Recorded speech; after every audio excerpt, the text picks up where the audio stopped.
I chased my cold childhood friend for 7 years. It wasn't until after we married that I realized she had fallen for me at first sight long ago. Yet she had secretly enjoyed the process of me pursuing her. An accident sent me back in time, to the day I first met her again.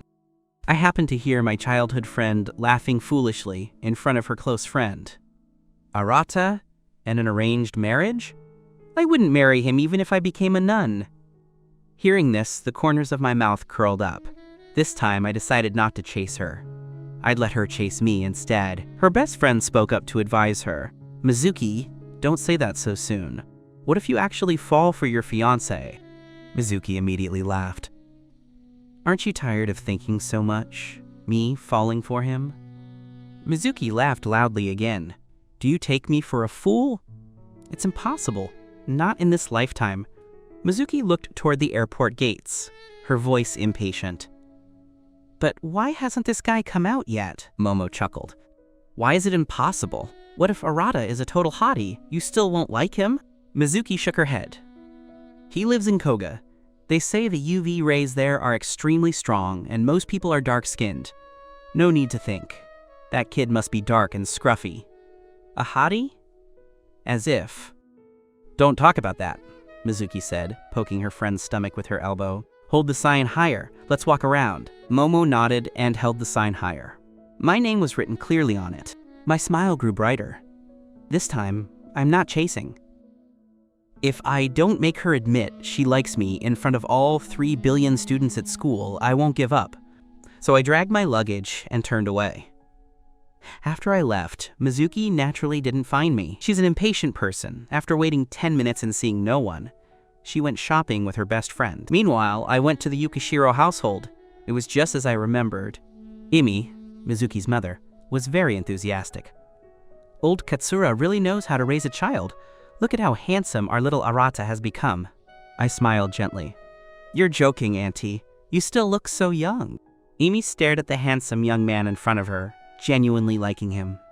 She was a visual person, and this was the first time she'd seen such a handsome boy. When Mr. Yukishiro had mentioned bringing his daughter's fiancé over to live with them to foster feelings, she had been a bit worried. Now, seeing this handsome and polite lad, Imi was full of joy. Arata, Mizuki went to pick you up. Didn't you see her? I'll call her to come back. I nodded with a smile. I haven't seen little sister Mizuki in a long time either. Imi slipped away to the second floor to call Mizuki. As soon as the call connected, she heard the noise of a shopping mall and store music. Imi was instantly furious. Yukishiro Mizuki, I told you to pick up Arata. What is wrong with you? Going shopping? Tell me the truth. Did you even go? Mizuki actually had gone, but she had no patience. Since she hadn't met him, she just let her mother say whatever she wanted. She was too lazy to argue. Yeah. Imi reminded herself that this was her own daughter, and she had to endure it. Then come back quickly. Arata is already home. His school enrollment is finished. He's in your class. You'll take him to school tomorrow. Listening to the white tigress on the other end growling in a low voice, Mizuki sighed helplessly. Her mom was doing everything possible to force them together. Shui High was the best high school in the capital, and her class was the best in the school. Transferring someone into Class 1 so suddenly?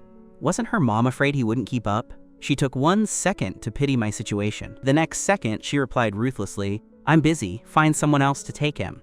I'm staying at Momo's house tonight and won't be back, bye-bye. The call was hung up. The mother almost fainted from anger. Since she couldn't pull Mizuki back, Amy felt apologetic when she came downstairs and even made up a lie for Mizuki, saying she had something important to do. I smiled and said it was okay. That smile made Amy's motherly heart flutter. How can there be such a good-looking and sensible child? This is someone else's kid. Wait, he could be my own family too. Then, Amy enthusiastically took me to see my room. As for my clothes, my mom had already packed and sent them ahead. They were sitting quietly in the wardrobe. I picked out a sharp white shirt. I'd wear this tomorrow. I flashed a wicked smile. So you'll never like me, huh? Knowing all her aesthetic preferences, I had already planned how to mess with this tsundere. First, flirt with her and be incredibly good to her. Then, resolutely refuse to admit I like her. Finally, watch her get all anxious and tsundere about it. Early the next morning, I got up, washed my face, and looked at my handsome self in the mirror, flashing a charming smile. There was a knock on the door. Amy called out gently, "Arata, time to get up. I'll take you to report to school today. The enrollment is all set." Originally, Amy had planned for Mizuki to take me, but Mizuki had stayed at her friend's house last night. I smiled and opened the door. Knowing Amy wanted to take me, I declined. Amy thought I was just being shy about making a big scene, so she didn't insist and simply had the driver drop me off near the school. Half an hour later, the driver dropped me 10 meters away from the school. As soon as I got out, my gentle smile faded into a mischievous one. Let me guess, where will Mizuki be coming from at this time? I remembered that in my previous life, after I arrived in the capital, she loved sleeping at her friend's house and would always rush to school at the very last minute. She should be coming through the small alley behind the school, so I went there without hesitation. As I passed the main gate, students in the school looked at me in awe as I walked by. Some even secretly pulled out their phones to take pictures. I heard a click and turned around.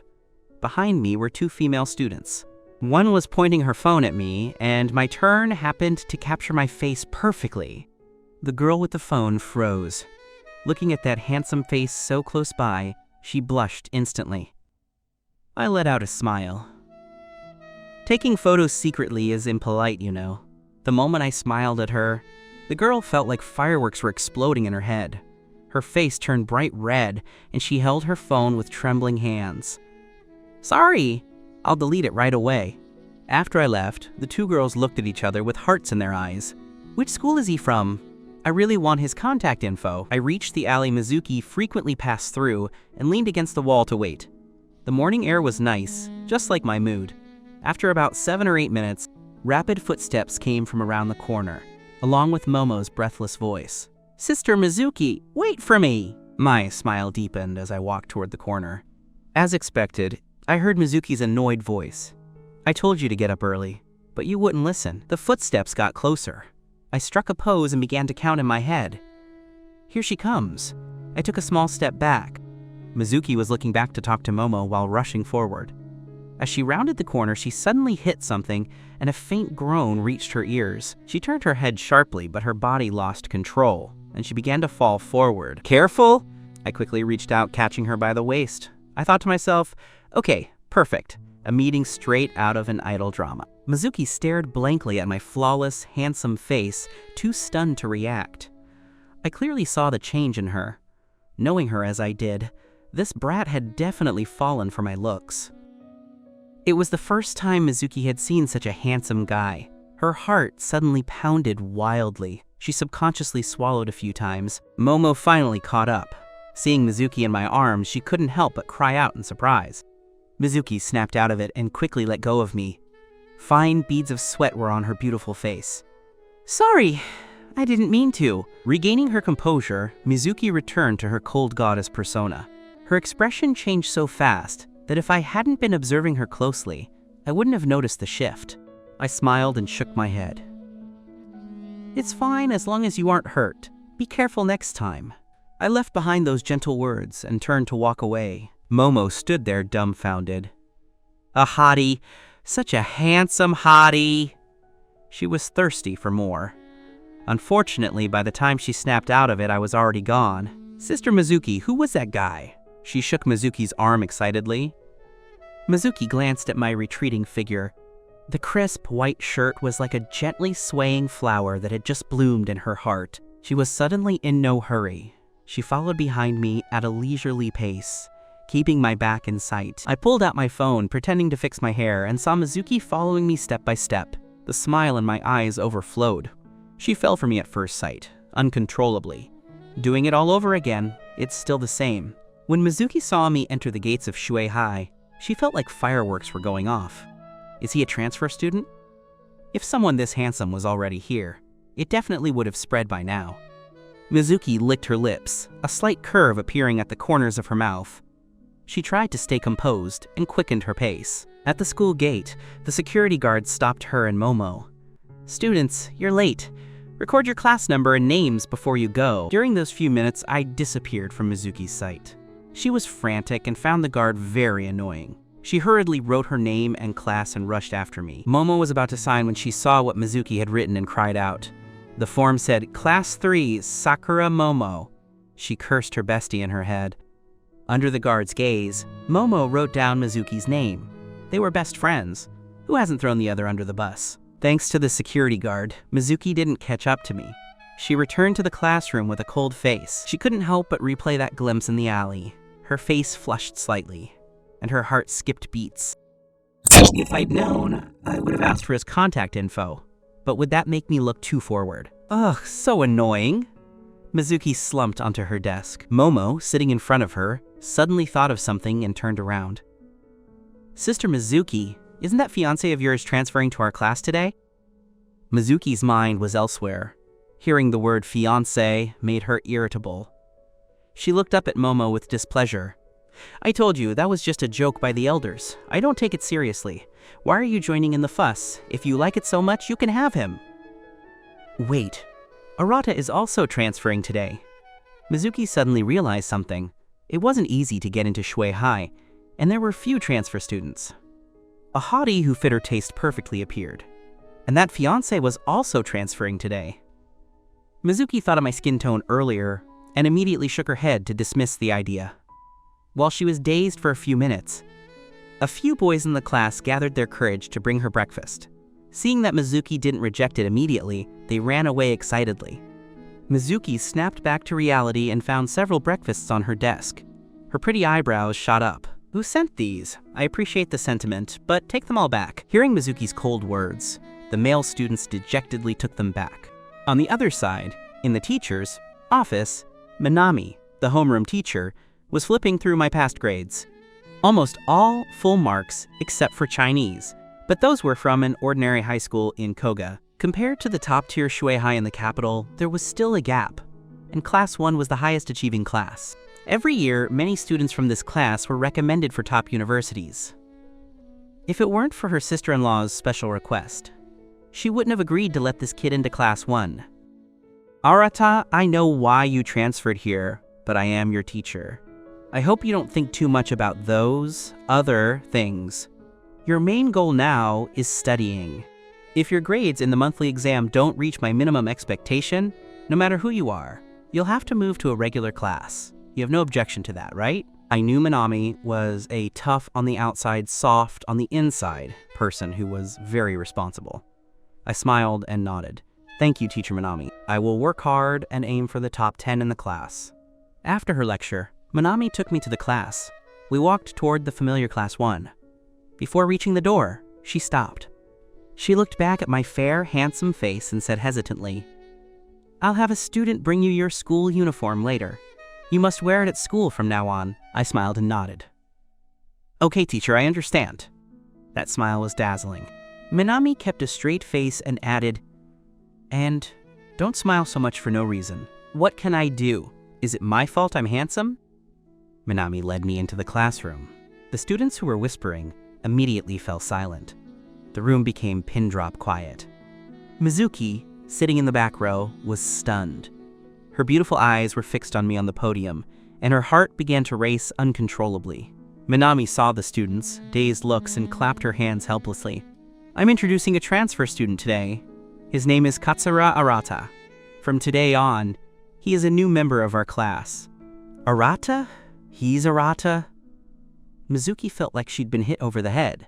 He was actually Arata, her fiancé. At that moment, Momo leaned back and whispered mischievously to Mizuki, Hey Mizuki, what you just said still counts, right? You can give this fiancé to me. Isn't this the hottie we just met in the alley? Mizuki felt inexplicably uncomfortable. I'm willing to give him up, but only if he actually likes you, Momo huffed. As long as you don't like him, I'll pursue him. Whether I succeed is another matter. Mizuki felt even more annoyed and pushed her away. Go away, don't disturb my studying. She awkwardly picked up her foreign language book, staring at words she had already memorized perfectly. I was assigned to sit with Mizuki. I carried my bag and walked over to her side. Seeing me become Mizuki's deskmate, the students didn't know who to envy more. Mizuki kept her eyes on her book, her cold face practically screaming, Stay away. I sat down and glanced in her direction. On the surface, Mizuki was unmoved, but she was subconsciously swallowing her nerves. The first period was a foreign language class. The teacher usually taught entirely in the foreign language, but thinking I might not keep up, she translated it into the national language once. I silently took notes and studied seriously. Soon the bell rang. Minami dismissed the class and walked out. I turned and reached out my hand to Mizuki. "I'm Arata." It wasn't a typical introduction. There was a natural intimacy in my voice. Mizuki knew why. They both knew they were each other's fiancé. Yukishiro Mizuki. She coldly reached out and let her fingertips brush mine for just a second. She appeared indifferent, but inside she was screaming, "I can't take this. Why is my heart beating so fast? No, I must control myself." The students weren't familiar with me yet. While they were too shy to say hello, they were observing me. Seeing me boldly shake hands with Mizuki, everyone's heart trembled. No way. This hottie didn't fall for Mizuki the moment he arrived, did he? Mizuki, terrified that others would see through her, kept her face incredibly tight. Because of the tension, her cold face looked dangerous.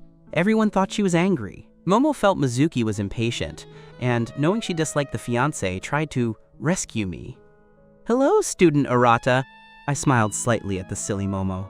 "Hello there." Momo just wanted to save me from the fire, fearing Mizuki would blow up at me. She didn't expect me to smile at her.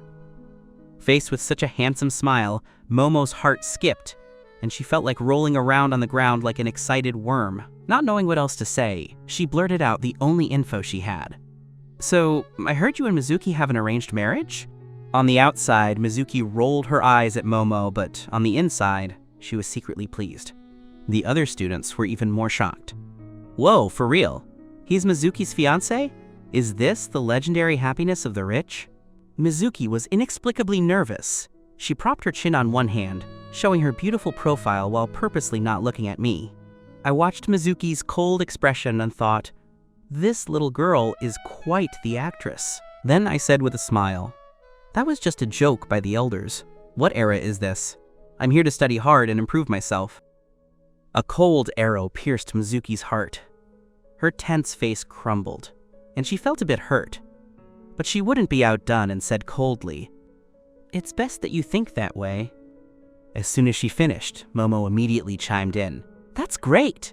Mizuki told me before that she would rather die than accept her family's arrangement." Mizuki gave Momo a long, haunting look, thinking, "Why do you have to talk so much? Can't you say something helpful?" I witnessed Mizuki's face fall. The laughter in my eyes almost spilled out. "Actually, I don't like accepting family arrangements either." Mizuki heard this and frowned, putting her face on the desk to pretend to sleep. But after seeing my handsome smile, her heart was racing. Later, Momo talked to me about other topics. When it came to grades, she expressed concern. "Arata, your previous grades were good, right? But Shueihai's exams are insane, especially in Class 1. If you don't get the results you want later, don't be discouraged. You can ask me if there's anything you don't understand." "Thanks." I handed her a bottle of water. "This is for you." Momo happily took the water. "Then I won't be polite." By the way, knowing our teacher, she must have requirements for your grades since you transferred midterm. What did you tell her? I nodded with a smile.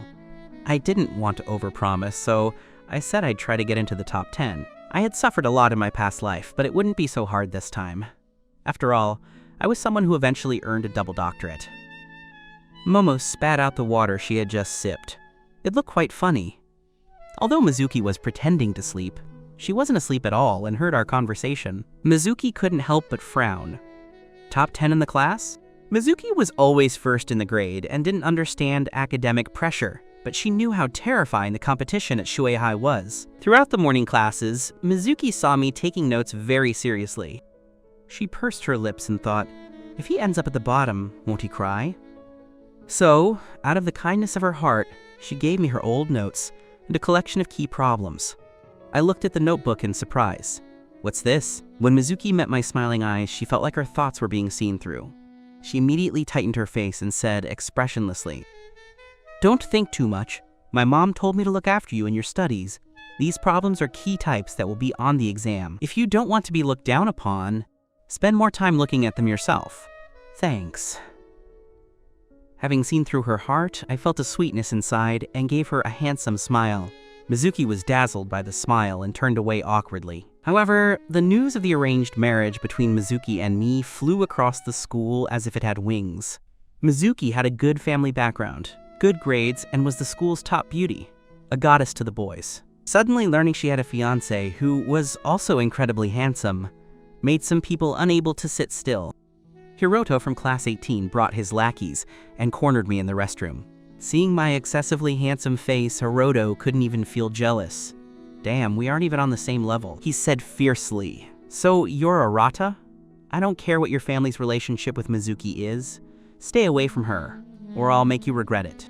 But I wasn't scared at all. If they knew that because I was too handsome as a kid, my parents made me learn fighting arts to avoid being bullied, they probably wouldn't be so arrogant. I elegantly moved my wrists. "You want to fight?" Hiroto was surprised by my calm attitude. He snorted. "You really dare to fight me? With your thin arms and legs? Stop dreaming. Just promise to stay away from Mizuki, and I won't trouble you." As soon as he spoke, before Hiroto could react, I grabbed his collar and slammed him against the wall. Hiroto's mind went blank. The feeling of his back hitting the wall was a bit refreshing. His lackeys were also stunned. Because I was so fast, they were still waiting for me to tremble in fear. They didn't expect me to shove their boss against the wall in a blink. I kept my handsome smile and slowly leaned into Hiroto's ear to whisper. "A weakling like you wants to fight me? Little rookie, go study hard.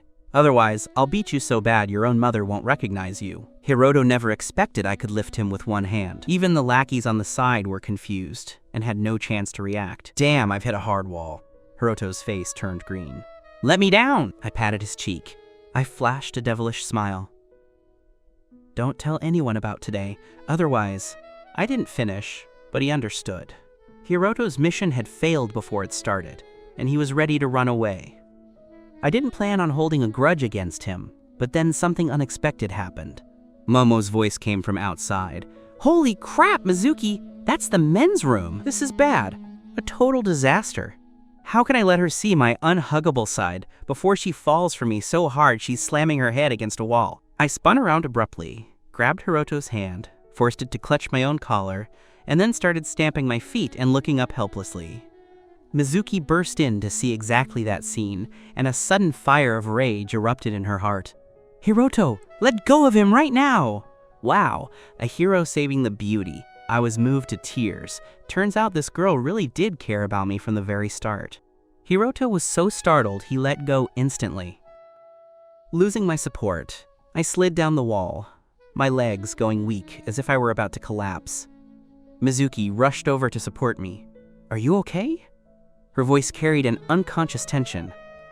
I shook my head, a hint of stubbornness mixed with my grievance. "I'm fine." Seeing this transformation, Hiroto and his lackeys stood there dumbfounded, shouting in their heads, "Holy crap, how can this guy be such a green tea BCH?" Mizuki turned back angrily, her gaze toward Hiroto cold enough to kill. "Hiroto, how many times has this been now?" Every boy who had ever gotten close to her had been bullied by Hiroto. She didn't like those boys, but she didn't want anyone being bullied because of her. A total injustice. Hiroto wanted to say he hadn't actually bullied me. Behind Mizuki's back, I flashed him a death smile, a look that was incredibly dangerous. It gave Hiroto the immediate sense that he might be neutered at any moment, and he was so scared his voice caught in his throat. Mizuki told Hiroto with a cold face, "I'll settle the score with you later."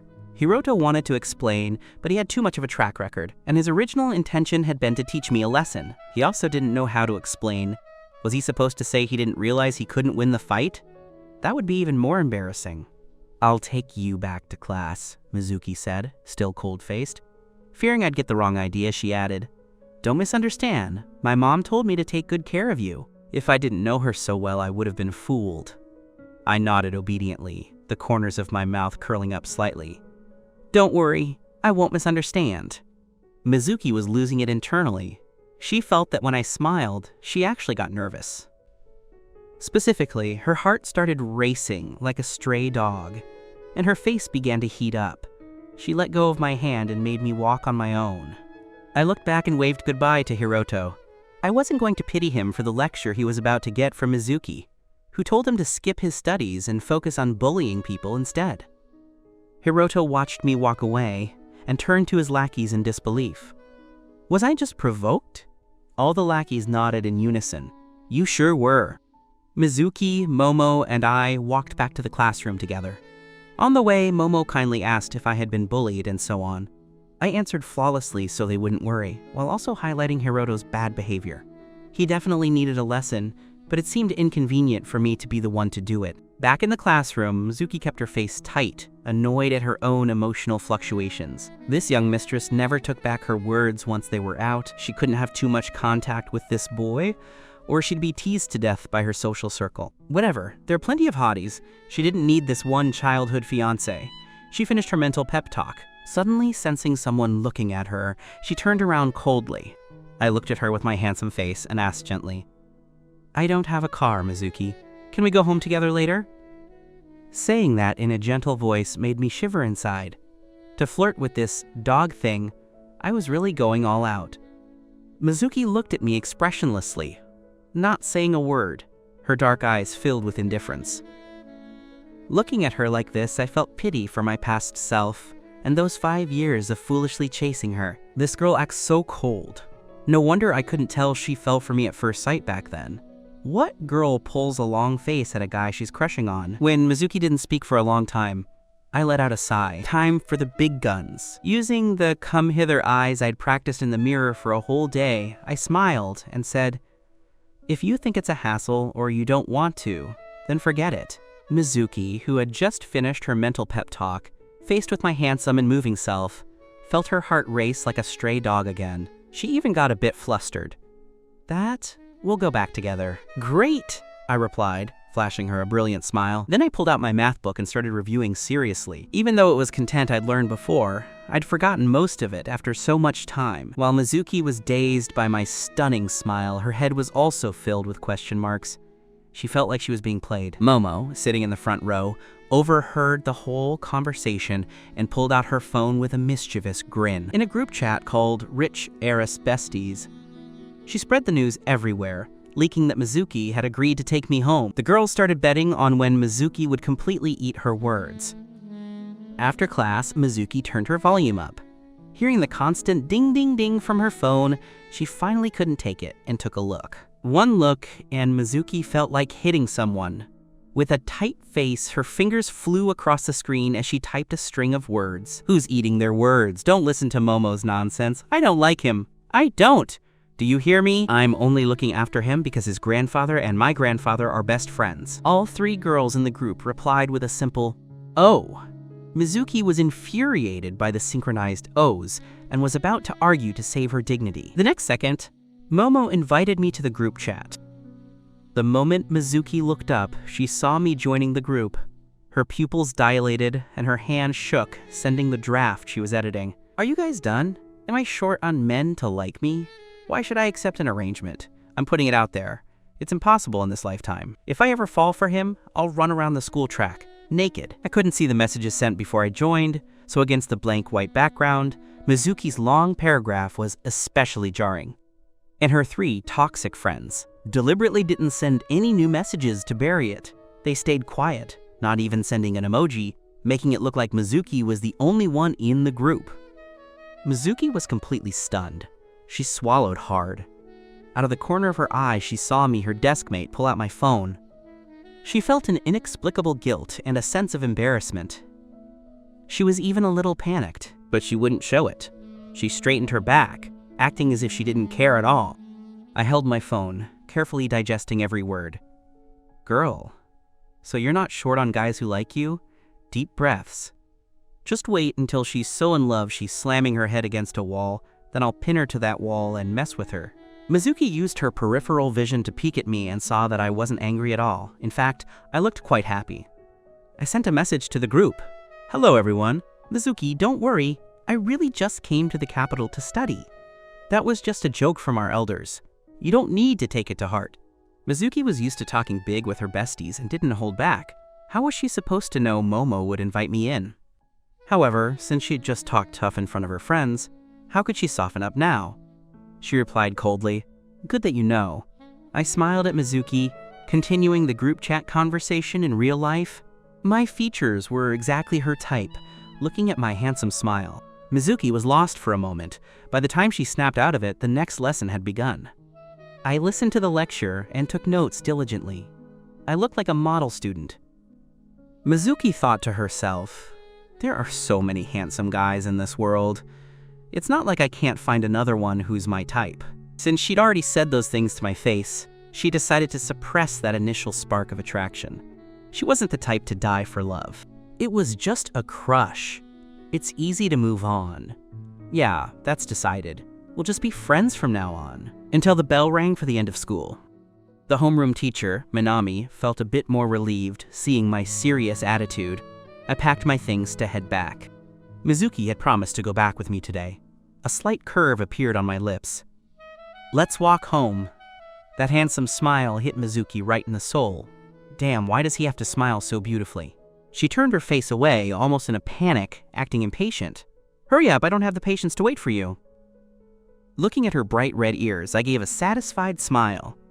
Dummy, if you really didn't have patience, you'd have left already. Shortly after, we arrived at the Yukishiro house.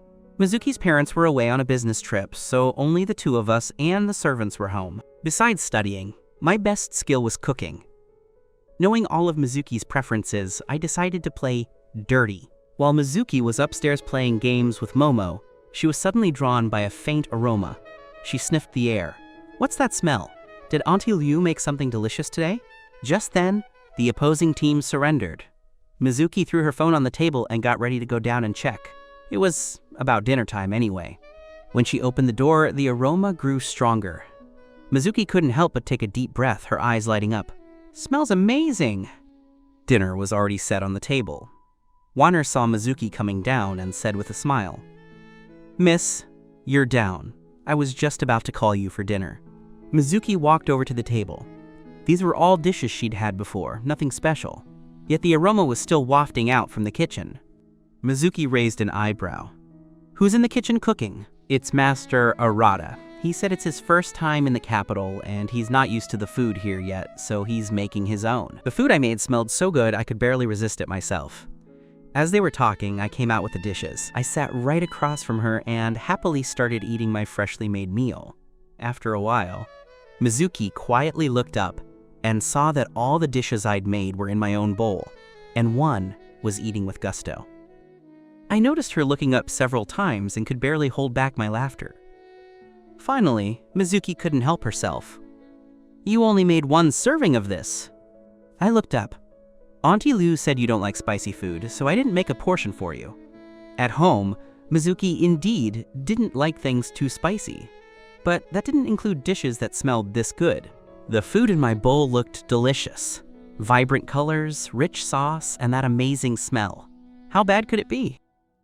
As a young mistress who cared about her dignity, hearing me say I only made one serving, she said with a tight face, Yeah, I really don't like spicy food. Looking at her duplicity, I was secretly delighted. But the real show was next. Haha, I couldn't wait to see her defenses crumble. After dinner, I intentionally took a seemingly difficult problem to ask Mizuki for help. At that time, Mizuki was playing games with Momo and the others. They had run into professional players today and were getting crushed. Momo shouted in the game, Save me! Save me! Just then, I knocked on the door. Mizuki, out of breath from the game, rushed over and pulled the door open. What do you want? I saw her expression and knew she was losing in the game. So I said, There's a problem I can't solve. I wanted to see if you knew how. What don't you understand? Mizuki sat lazily in her chair, her long legs sprawled out. This one. I gave her the problem. Mizuki looked down at it, but just then, Momo's roar came through the phone. Mizuki, are you dying? Where did you go at the critical moment? The base is about to fall. Hearing the noise from the phone, I smiled and pointed. Am I interrupting you? Mizuki glanced at the phone, waved her hand and said, It's fine, ignore them. This problem is a bit hard. Let me think about it. Then, Momo's voice came again. Sis Mizuki, why are you AFK? The base is gone. I almost laughed out loud. Why don't you think about it for a bit, and I'll play for you. Do you know how to play this game? Mizuki looked at me skeptically. I replied modestly, A little bit. In my past life, I started playing Glory as soon as it came out. In school, I made pocket money as a booster. Technically, I wasn't far behind actual pro players. Plus, the game was just starting out now. After a few matches to adapt to the version, I basically had no rivals. Hearing me say a little bit, Mizuki wondered how to turn me down. Even though many people played, they were facing pros. Letting someone who knew a little bit play would just mean feeding them faster. The three besties playing with Mizuki heard our conversation and fell silent, thinking they should just surrender. Mizuki locked eyes with me for a few seconds and then said expressionlessly, "Play if you want." After getting her permission, I picked up her phone and realized the pro player named Shin was the same guy I'd beaten just a few days ago. I controlled Han Shin and walked to the high ground tower. My teammates were all dead, while all 5 opponents were still alive. Though they weren't in great shape, none had gone back. They clearly wanted to end it in one push, just when everyone thought the game was over. I operated Han Jin to clear the minions under the tower, seeing me charge. Shin laughed and told his teammates, "This match is over," just as the words left his mouth. I used a flash and a skill to dash into the middle of the 5 while unleashing my ultimate, instantly killing 2 before they could even react. Shin died abruptly. After finishing 2, I instantly swapped to a resurrection armor to withstand the focus fire while killing another. Finally, with flexible and flashy movement, I got a pentakill. The air seemed to go silent for a second. Shin died in shock. Momo and the others were even more dazed. Even if the other 4 weren't great, Shin was a pro, yet he just got beaten 1v5 by me. Soon the other 4 revived. Under my solo push and tactical direction, we broke into their base in less than 5 minutes, successfully turning a loss into a win. Mizuki didn't expect me to be so good at games. After her surprise, she couldn't help but praise, "You're pretty good at this." I smiled and shook my hand. "By the way, do you have a lead on that problem?" No, she'd been busy watching me play.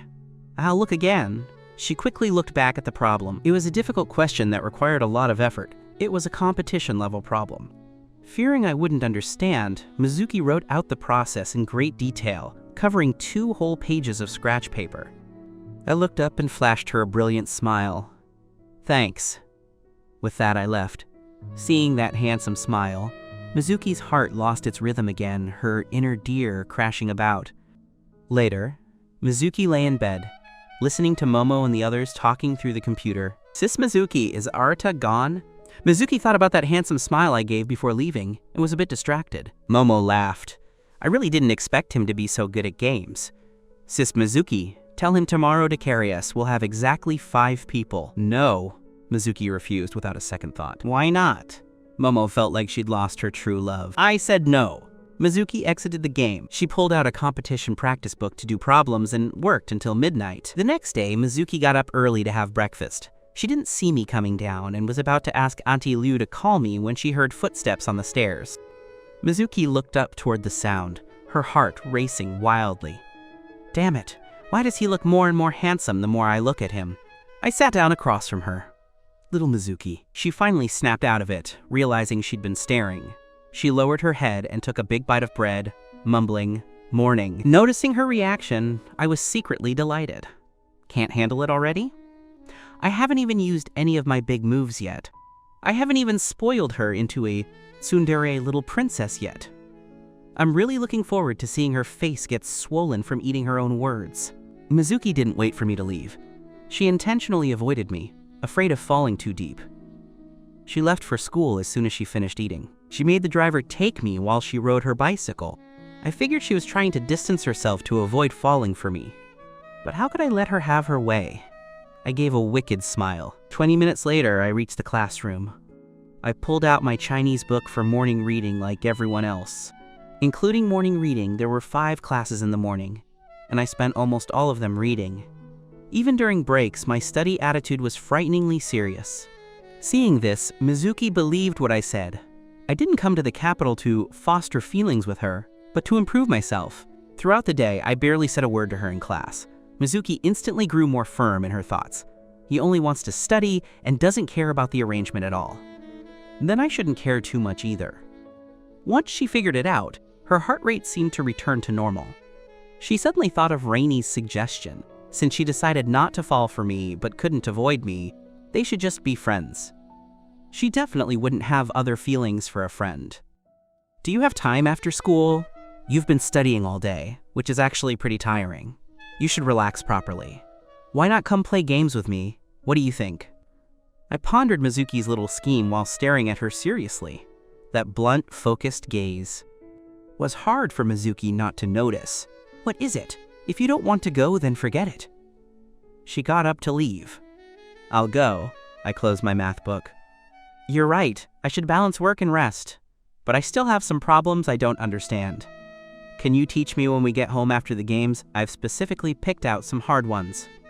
Mizuki didn't expect me to agree so easily. After all, the way I'd been studying didn't seem like I'd spend time on anything else. Sure, I'll teach you when we get back. I followed Mizuki to the club she mentioned. It was a business owned by Momo's uncle. Mizuki took me straight to the third floor, which was a private space for the four of them. Momo had arrived before us. In their private game room, she was exaggerating as she introduced me to Rainy and Wanru. I'm serious, Arata is really handsome. If he didn't have an arrangement with Sis Mizuki, I'd definitely chase him. Rainy twirled her pen and joked. Is it really that exaggerated? Haven't you seen a handsome guy before? Momo is right.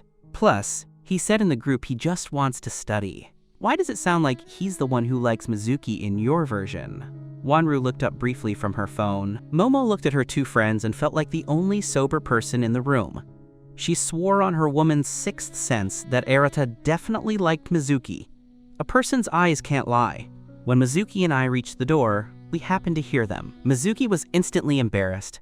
These idiots. She looked at me uncomfortably and explained, don't listen to their nonsense. They have no filter.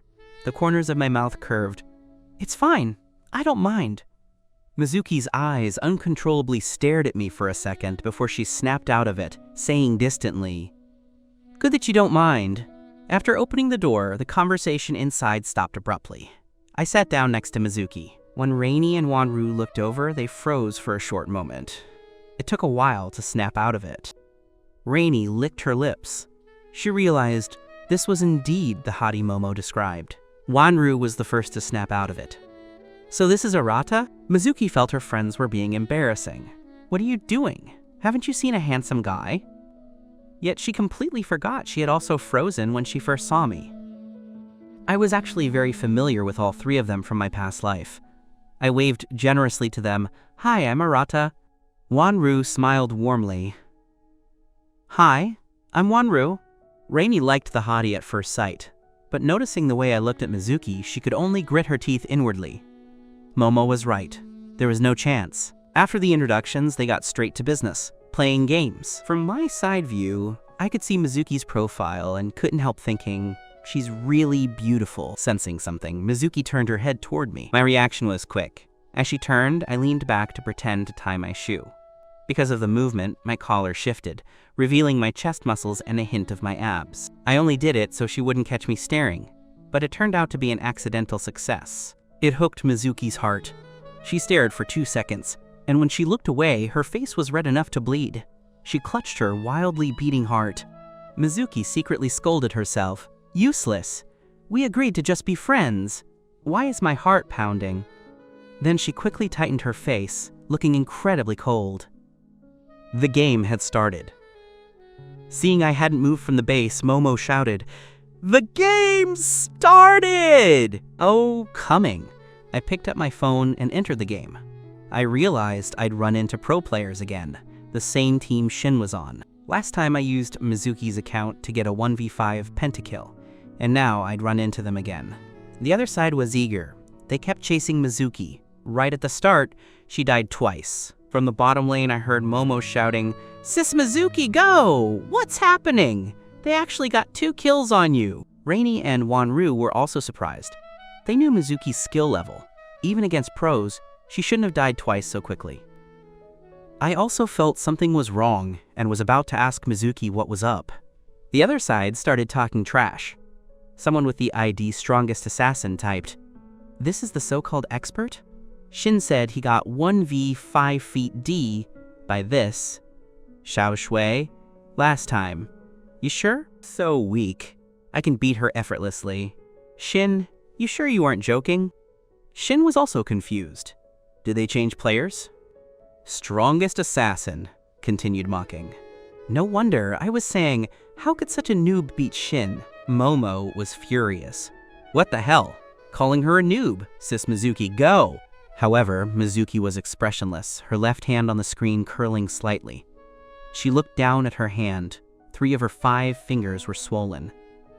She'd accidentally caught them in the door while using the restroom this morning. It hadn't hurt then, but she didn't expect it to be this serious. As someone who'd been a proud tsundere all her life, how could she let someone insult her? Not even in a game. She squeezed her fingers, getting ready to push through when the phone played the exciting sound effects. Double kill, triple kill, quadra kill, pentakill. Silence. Dead silence. I typed 1 sentence in the public chat. That's it? It was incredibly insulting, making the other side's mockery of Mizuki look like kindergarten talk. That's it? Had no subject? But after I'd just taken a pentakill, the meaning was clear. Strongest assassin, who was just mocking her, felt his face burning with pain.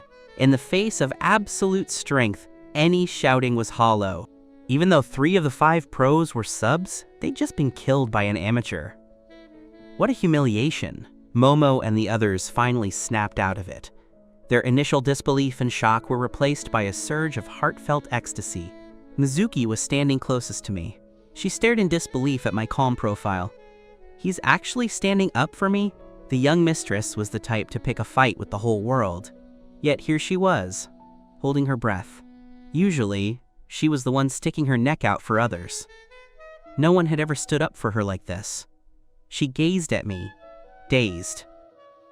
After venting that pent-up frustration, my mood brightened. Who do they think they are? Insulting my Mizuki. I stretched my fingers and turned back to flash Mizuki a brilliant smile. Their mouths are clean now. My smile was handsome and moving. Seeing this, Mizuki's heart felt like it skipped a beat. She quickly looked away, but as a proud tsundere, she didn't forget to add, I only lost because my hand is hurt. At this moment, I made sure to protect the pride of her inner princess and followed her lead. If your hand wasn't hurt, they definitely wouldn't have been so arrogant. Words are just words, and a loss is a loss. Mizuki could act proud on her own, but hearing me say it made her face flush. She felt strangely pampered. The game wasn't over, but the outcome was obvious. I patted my chest and said naturally with a smile, since your hand is hurt, stop playing. I'll take over this round for you. Just sit back and watch how I teach them a lesson. My smile was like a spring breeze, blowing right into Mizuki's heart. After the game, Shin sent me a message. Were you the one using the account Sidianxia last time? I glanced at it and replied with a smile. Bingo. Shin had a sudden realization. No wonder. You really show no mercy to old friends. I smilingly corrected him. Not an old friend. An old loser I've already beaten. Mizuki didn't mean to snoop, but she caught a glimpse of my private chat with Shin. You know Shin? She asked aloud. I casually closed the chat box. Yeah, I know him. Then why did you help me teach them a lesson? Aren't you afraid your friend will get angry? I forgot for a moment that Mizuki and I aren't in a relationship yet. The answer slipped out naturally, but my voice was firm and powerful. Who told them they could bully you? Mizuki froze, looking at me in shock. I finally realized my slip and, to keep her from getting suspicious, flashed my trademark handsome smile. I mean, we're teammates right now, aren't we? So it's just because we're teammates. Mizuki suddenly felt like her heart had just gone bungee jumping. She lifted her chin proudly. I'll count this as you helping me. I owe you one. If you ever need help, just ask. Hearing this, the corners of my mouth curled up. I need help tonight. Tonight? Mizuki was stunned. She didn't expect me to be so blunt. That's right, you'll find out tonight. I gave her another handsome smile. Since Mizuki's hand was hurt and she couldn't keep playing, we didn't stay long. After we left, Momo threw up her hands. I told you so, didn't I? Wanru gave a wicked grin. I can't wait to see Sis Mizuki run naked. On the way home, I stopped by a pharmacy. When I came out, Mizuki asked, "What did you buy at the pharmacy?" I smiled faintly. You'll know tonight. I shook the medicine bottle in my hand. It's for swelling and pain relief. Isn't your hand swollen? I'll spray it for you in a bit. TCH, thanks. She snatched the bottle from my hand and started walking ahead with long strides. I could see her embarrassment and followed her pace with a light smile. Mizuki just kept walking, unable to see the tenderness overflowing in my eyes as I looked at her. Once home, I circled the problems I had found earlier and went straight to Mizuki's room. Her room is right next to mine. The door was half open. I knocked, but there was no sound. I called out, "Mizuki, are you in there?" Right as I finished, I heard a clatter. Thinking she had fallen, I pushed the door open abruptly. It turned out the family cat had knocked over her Legos. Just as I pushed the door open, Mizuki happened to walk out of the bathroom, wrapped only in a towel. Awkwardly, I backed out of the door. Mizuki calmly grabbed her loungewear from the rack and stepped back into the bathroom. She was dressed in less than 2 minutes. When she came out again, her expression was indifferent despite her pale skin. Knowing she doesn't like people trespassing in her private space, I explained, "I heard something fall and thought you'd tripped." I did knock. Mizuki gave an saw the workbook in my hand, and asked in a flat tone, "Which problems don't you get?" I couldn't tell if she was angry. She's an expert at masking her emotions. For a moment, I really couldn't read her. These few.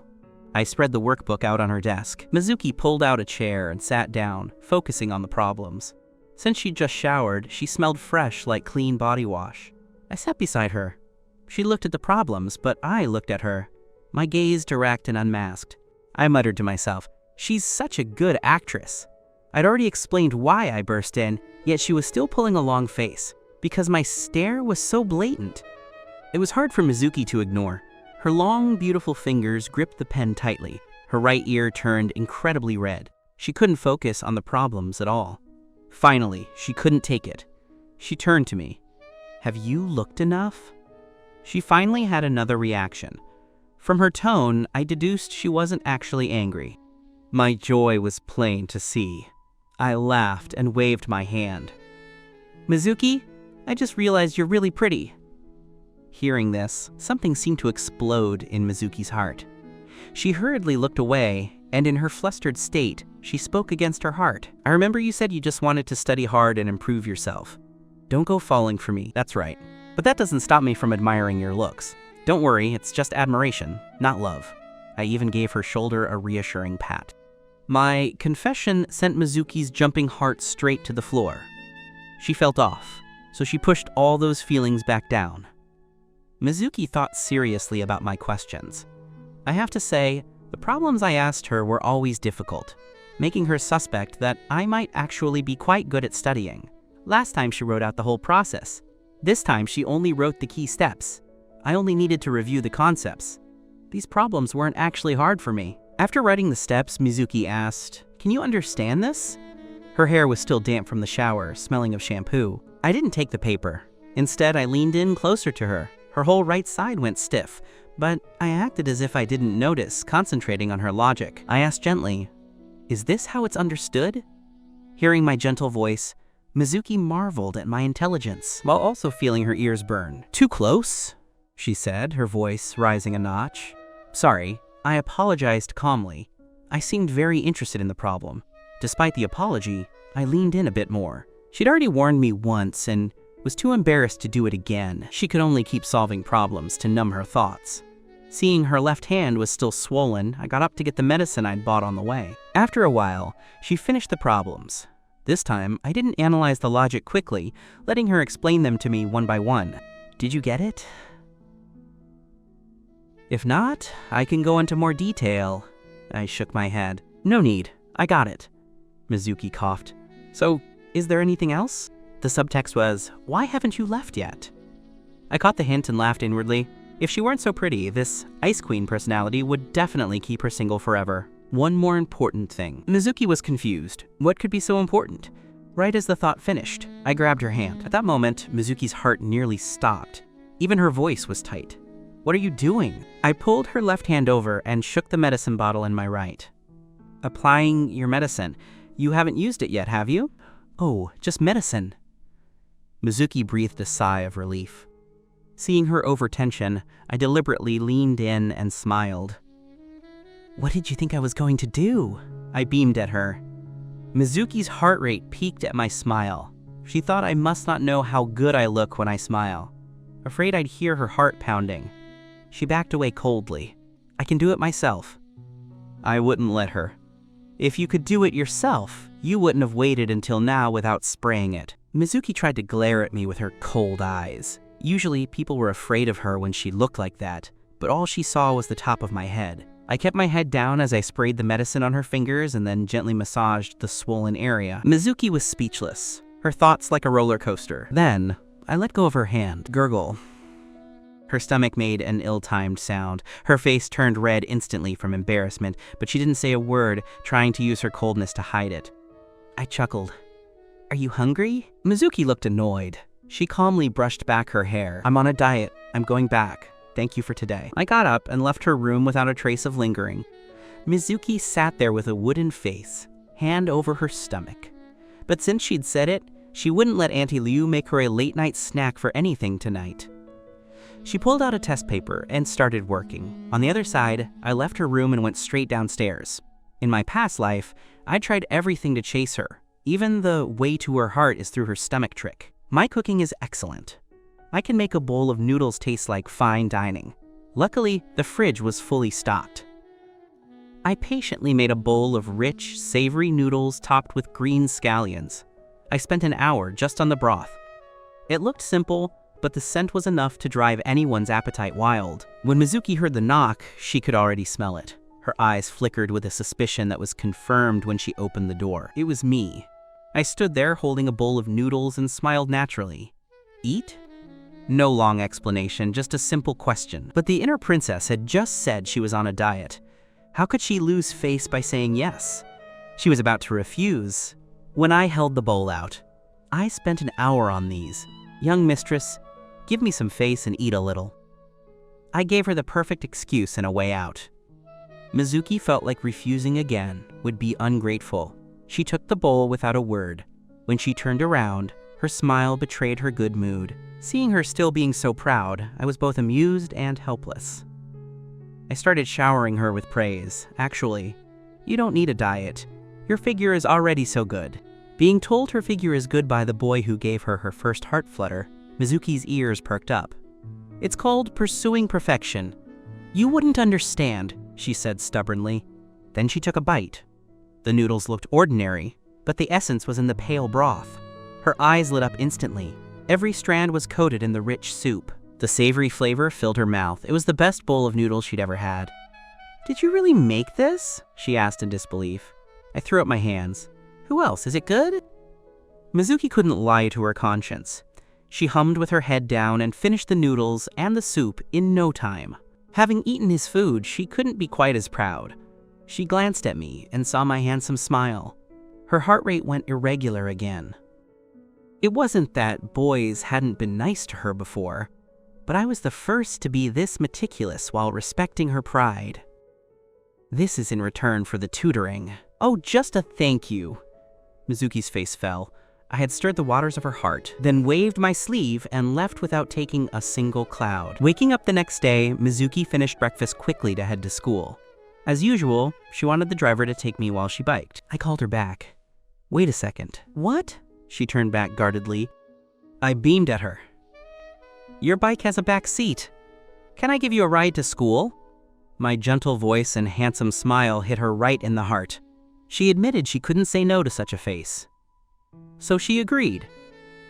As I biked her towards school, Mizuki couldn't figure out why she was getting closer to me when she'd promised to keep her distance. We raced along and finally made it to the classroom before the bell, avoiding a lecture from the teacher. During the break, I went to the restroom. Mizuki was napping on her desk. She heard some boys bad-mouthing me, expressing their dissatisfaction and disdain over how close I was getting to her. Hearing this, she suddenly stood up and walked toward them. Mizuki was top of the grade, beautiful and wealthy. Countless boys liked her. Seeing her walk over, the boys who were mocking me went quiet, looking at her with tension and hope. Mizuki, is something wrong? One boy asked, blushing as he spoke to her. She tapped the table with her fingers, her voice cold. Who I'm close to is none of your business. The group didn't expect her to stand up for me. Their faces turned red instantly. Mizuki, we didn't mean it that way. I don't care what you meant. She cut them off. If you can't use your mouths, donate them. Don't let me hear you bad-mouthing Arata again. Having finished her cold speech, she saw me at the door. I'd already come in. She felt a dangerous sense of her true thoughts being seen. She coughed awkwardly and walked past me with a cold face. "Move! I'm going to the restroom." I stepped aside. After a few steps, she heard me call her name. She walked even faster. Being defended by her put me in a great mood. Even the math book looked pretty. Momo saw me smiling and turned around. "Are you free tonight?" "Yeah." I didn't know why she was smiling so broadly, but knowing her, it was nothing good. "Why? It's Friday, so I'm free." Momo leaned in and whispered, "Sis Mizuki is racing tonight. If you're free, I'll take you to see her." I frowned. I remembered now. In my past life, this was the race where Mizuki hurt her hand. It took half a year to recover, and she couldn't even hold things steady. It meant she couldn't play the games she loved anymore. She was a good student and could balance work and play. I didn't think her love for games was a bad thing. Her love for games wasn't just addiction. She wanted to go pro, and had many creative ideas for games herself. I was so busy flirting that I forgot about this. No, I have to stop her. Momo originally wanted to show me her cool side, but seeing my grim expression, she regretted the suggestion. "Haha, just pretend I didn't say anything." At that, I looked up. "I'm going!" Momo had a bad feeling that she'd messed up. Whatever, let Mizuki deal with it. I was worried. Last time, I wasn't there. I only got the news after she was hurt. I felt uneasy. When she came back and saw my grim face, she thought the boys had upset me. She handed me a bottle of water. "Don't take it to heart. They're just talking nonsense." I took the water and smiled. "Weren't you going to the restroom? Where did the water come from?" She'd only been gone a few minutes. She looked away awkwardly. "Just drink it. Why ask so much?" "Oh, thanks," I replied obediently. Seeing her ears turn red, I couldn't stop smiling. She was still so proud. She was the type to respond to gentleness, not force. Seeing me being so obedient, she felt she'd been too harsh and wanted to explain, but the words wouldn't come out. I had already opened the bottle and was drinking. "Are you racing tonight?" She looked at me coldly and impatiently. "Did Momo tell you? You want to go too?" I shook my head. "Can you not go?" She looked at me in confusion. "Why don't you want me to go?" I couldn't say she'd get hurt. To her, that would just sound like a curse. After a silence, she spoke first. "How about you come with me?" I couldn't think of a reason to stop her yet, so I had to agree for now and plan as I went. After school, I left with her and Momo. We took a taxi straight to the site. The site was at Yuaming Mountain, which has a dangerous, winding road. It's incredibly risky. We'd only reached halfway up the mountain when we saw a group of girls in bold outfits cheering with inflatable batons. Beside them were several convertibles. Leaning on the hood of one car was a man with tattooed arms. He looked to be in his early 20s. This wasn't a formal race, so the cars weren't professional either. Momo and Rainy were already there and waved to Mizuki. The man on the hood gave a mocking smile. "Mingyang Club trash." Seeing him, my unease peaked.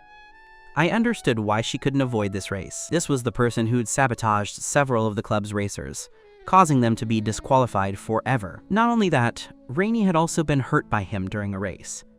This happened before I knew Mizuki. Today, she was here to settle that score.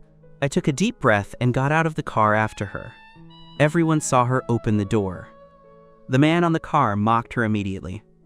"Oh, if it isn't the young mistress. You really make people wait, don't you?" "Since you know I'm a big deal," she said, her dark eyes cold and dismissive, "are you so impatient to go find your death?" Chi-Jiu was annoyed but knew not to offend her openly. She really was from a wealthy family. He gave a fake smile and spread his hands. "What are you saying? I'm more than happy to have you race me." "Enough talk. For this race, you're gonna get out of the racing circle forever." He didn't mind the insult. "A gentleman's word." He gave me a meaningful look as he turned.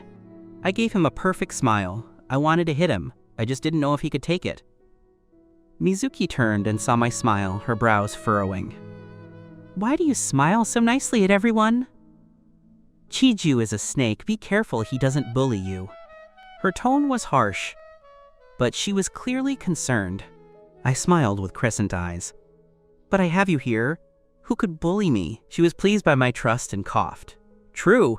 Anyone who bullies someone under my protection is asking for it. Besides, you're a guest in our home," she added proudly, before walking toward him. Momo and I followed quickly. Chi-Jiu's gaze lingered on me. "Just a race is no fun. We need a stake." She knew exactly what he was after. Shut up, if you lose, you leave the circle. If I lose, I'll give you the club. Easy there, young mistress. I just think that steak is too boring. How about... He looked at me again. Mizuki's face went cold. Are we racing or not? If not, I'm leaving. I felt this was a good chance to stop her and stepped forward. How about what? He stood up, hands in his pockets. How about adding a stake? This is your little boyfriend, isn't it? Let's add a bet. If I lose, I'll leave the circle, give you my club, and apologize publicly to those injured racers. Those injuries were all his fault. Mizuki's face was cold. She didn't want his trashy club. Before she could say anything, I cut her off. Is the stake me? I crossed my arms, looking at him with disdain. He smirked. Exactly. What are you doing? She grabbed my hand, scolding me with a frown. I looked at him. Since I'm the stake, I get to decide, don't I? Oh, and how do you want to decide? He was getting interested. She didn't know what I was doing and wanted to just take me home and race him another time. Then my voice rang out. I'll race you. If you lose, you apologize and give the club to Mizuki. And if you lose? He asked, his smile deepening. I spread my hands. Whatever you want, I won't lose to you. In my past life, he had lost to me countless times. Fair enough, I'll race you today. She and Momo stood there, dazed by my bold words. She was so angry, she was practically steaming and pulled me over by the hand. Are you out of your mind? What bet? What does it have to do with you? You said he could have whatever he wants? Are you a pig? Do you know what he wants? And you just agreed blindly. She was truly angry. I explained quickly. Don't be mad. My driving isn't bad. My brother taught me. She thought I was just showing off. This has nothing to do with you, Arata. Don't get involved. He's dangerous. I don't want you getting hurt. He looked speechless at being called dangerous to his face. Wasn't that a bit much? Now, young mistress, you're hurting my feelings. With you here, how could I dare bully your boyfriend? Shut up, she snapped. The angrier she got, the happier I was because she was caring for me. I patted the back of her hand. Can you not race him then? She went quiet. He was like gum on your shoe, but he did keep his word. If he lost, he really would stop bothering the club. Her silence said everything. I smiled. Don't worry, Mizuki, I'll be fine. She couldn't understand. Why do you have to race him? Because if I don't, you will. I opened the car door and sat inside. I left her with a sentence that hit her soul. I don't want you to get hurt. Right now, my driving skills are far superior to Mizuki's current level. In an emergency, I can handle the situation much better than she can. I don't want you to get hurt. These words were carried by the wind straight into Mizuki's heart as she looked at me in a daze while I sat in the car. Whether it was her parents or her friends, they had always been at ease with her because she was sensible. In this race, even though everyone knew Chiju was insidious, no one worried about Mizuki's safety. They simply trusted her abilities too much. Yet, here was a boy telling her earnestly that he didn't want her to get hurt. Not just with words, but proving it through his direct actions. Her heartbeat unexpectedly calmed as she stared at me. Suddenly, Mizuki made a decision. I am coming with you. Without a hint of hesitation, she pulled open the car door, hopped into the passenger seat, and buckled her seatbelt. I looked at her in surprise, then let out a chuckle, filled with indulgence and a touch of helplessness.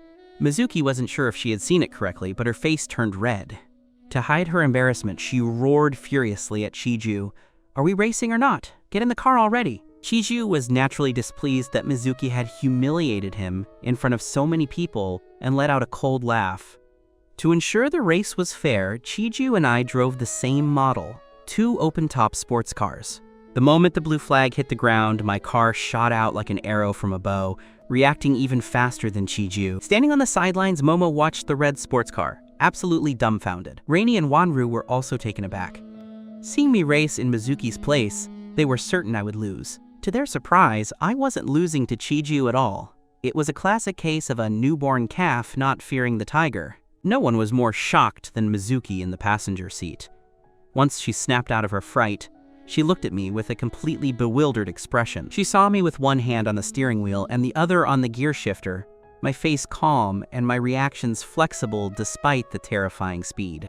I told her the winning or losing wasn't important, and that with me here, Chiju wouldn't dare do anything to her, though she begged me to slow down.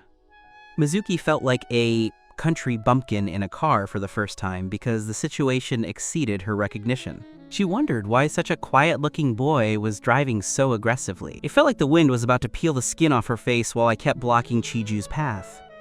Watching the speeding car ahead, Chiju's face turned distorted and ugly, as he thought he had been tricked.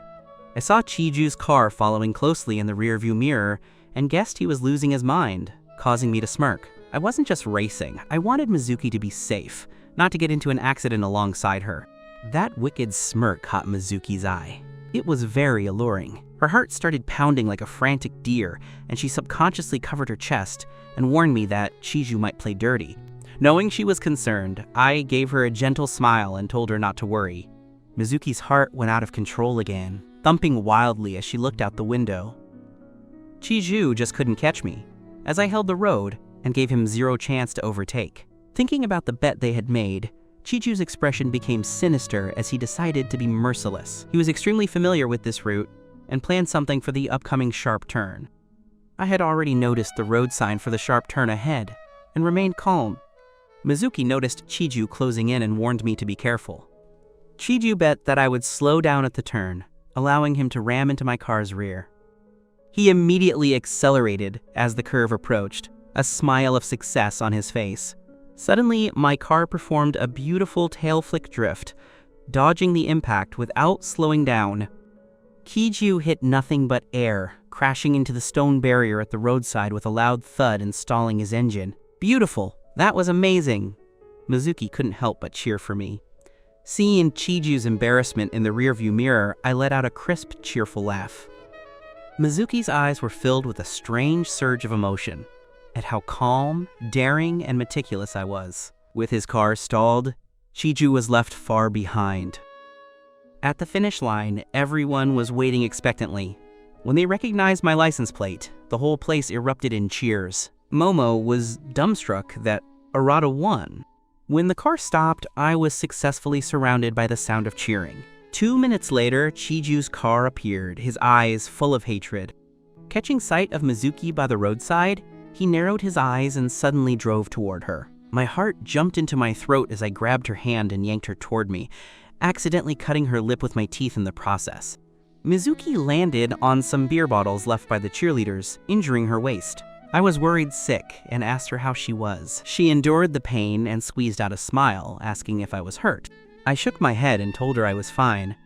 Chiju stepped out of his car and lazily claimed he didn't see her. Suppressing my anger, I turned toward him and asked if he had a death wish.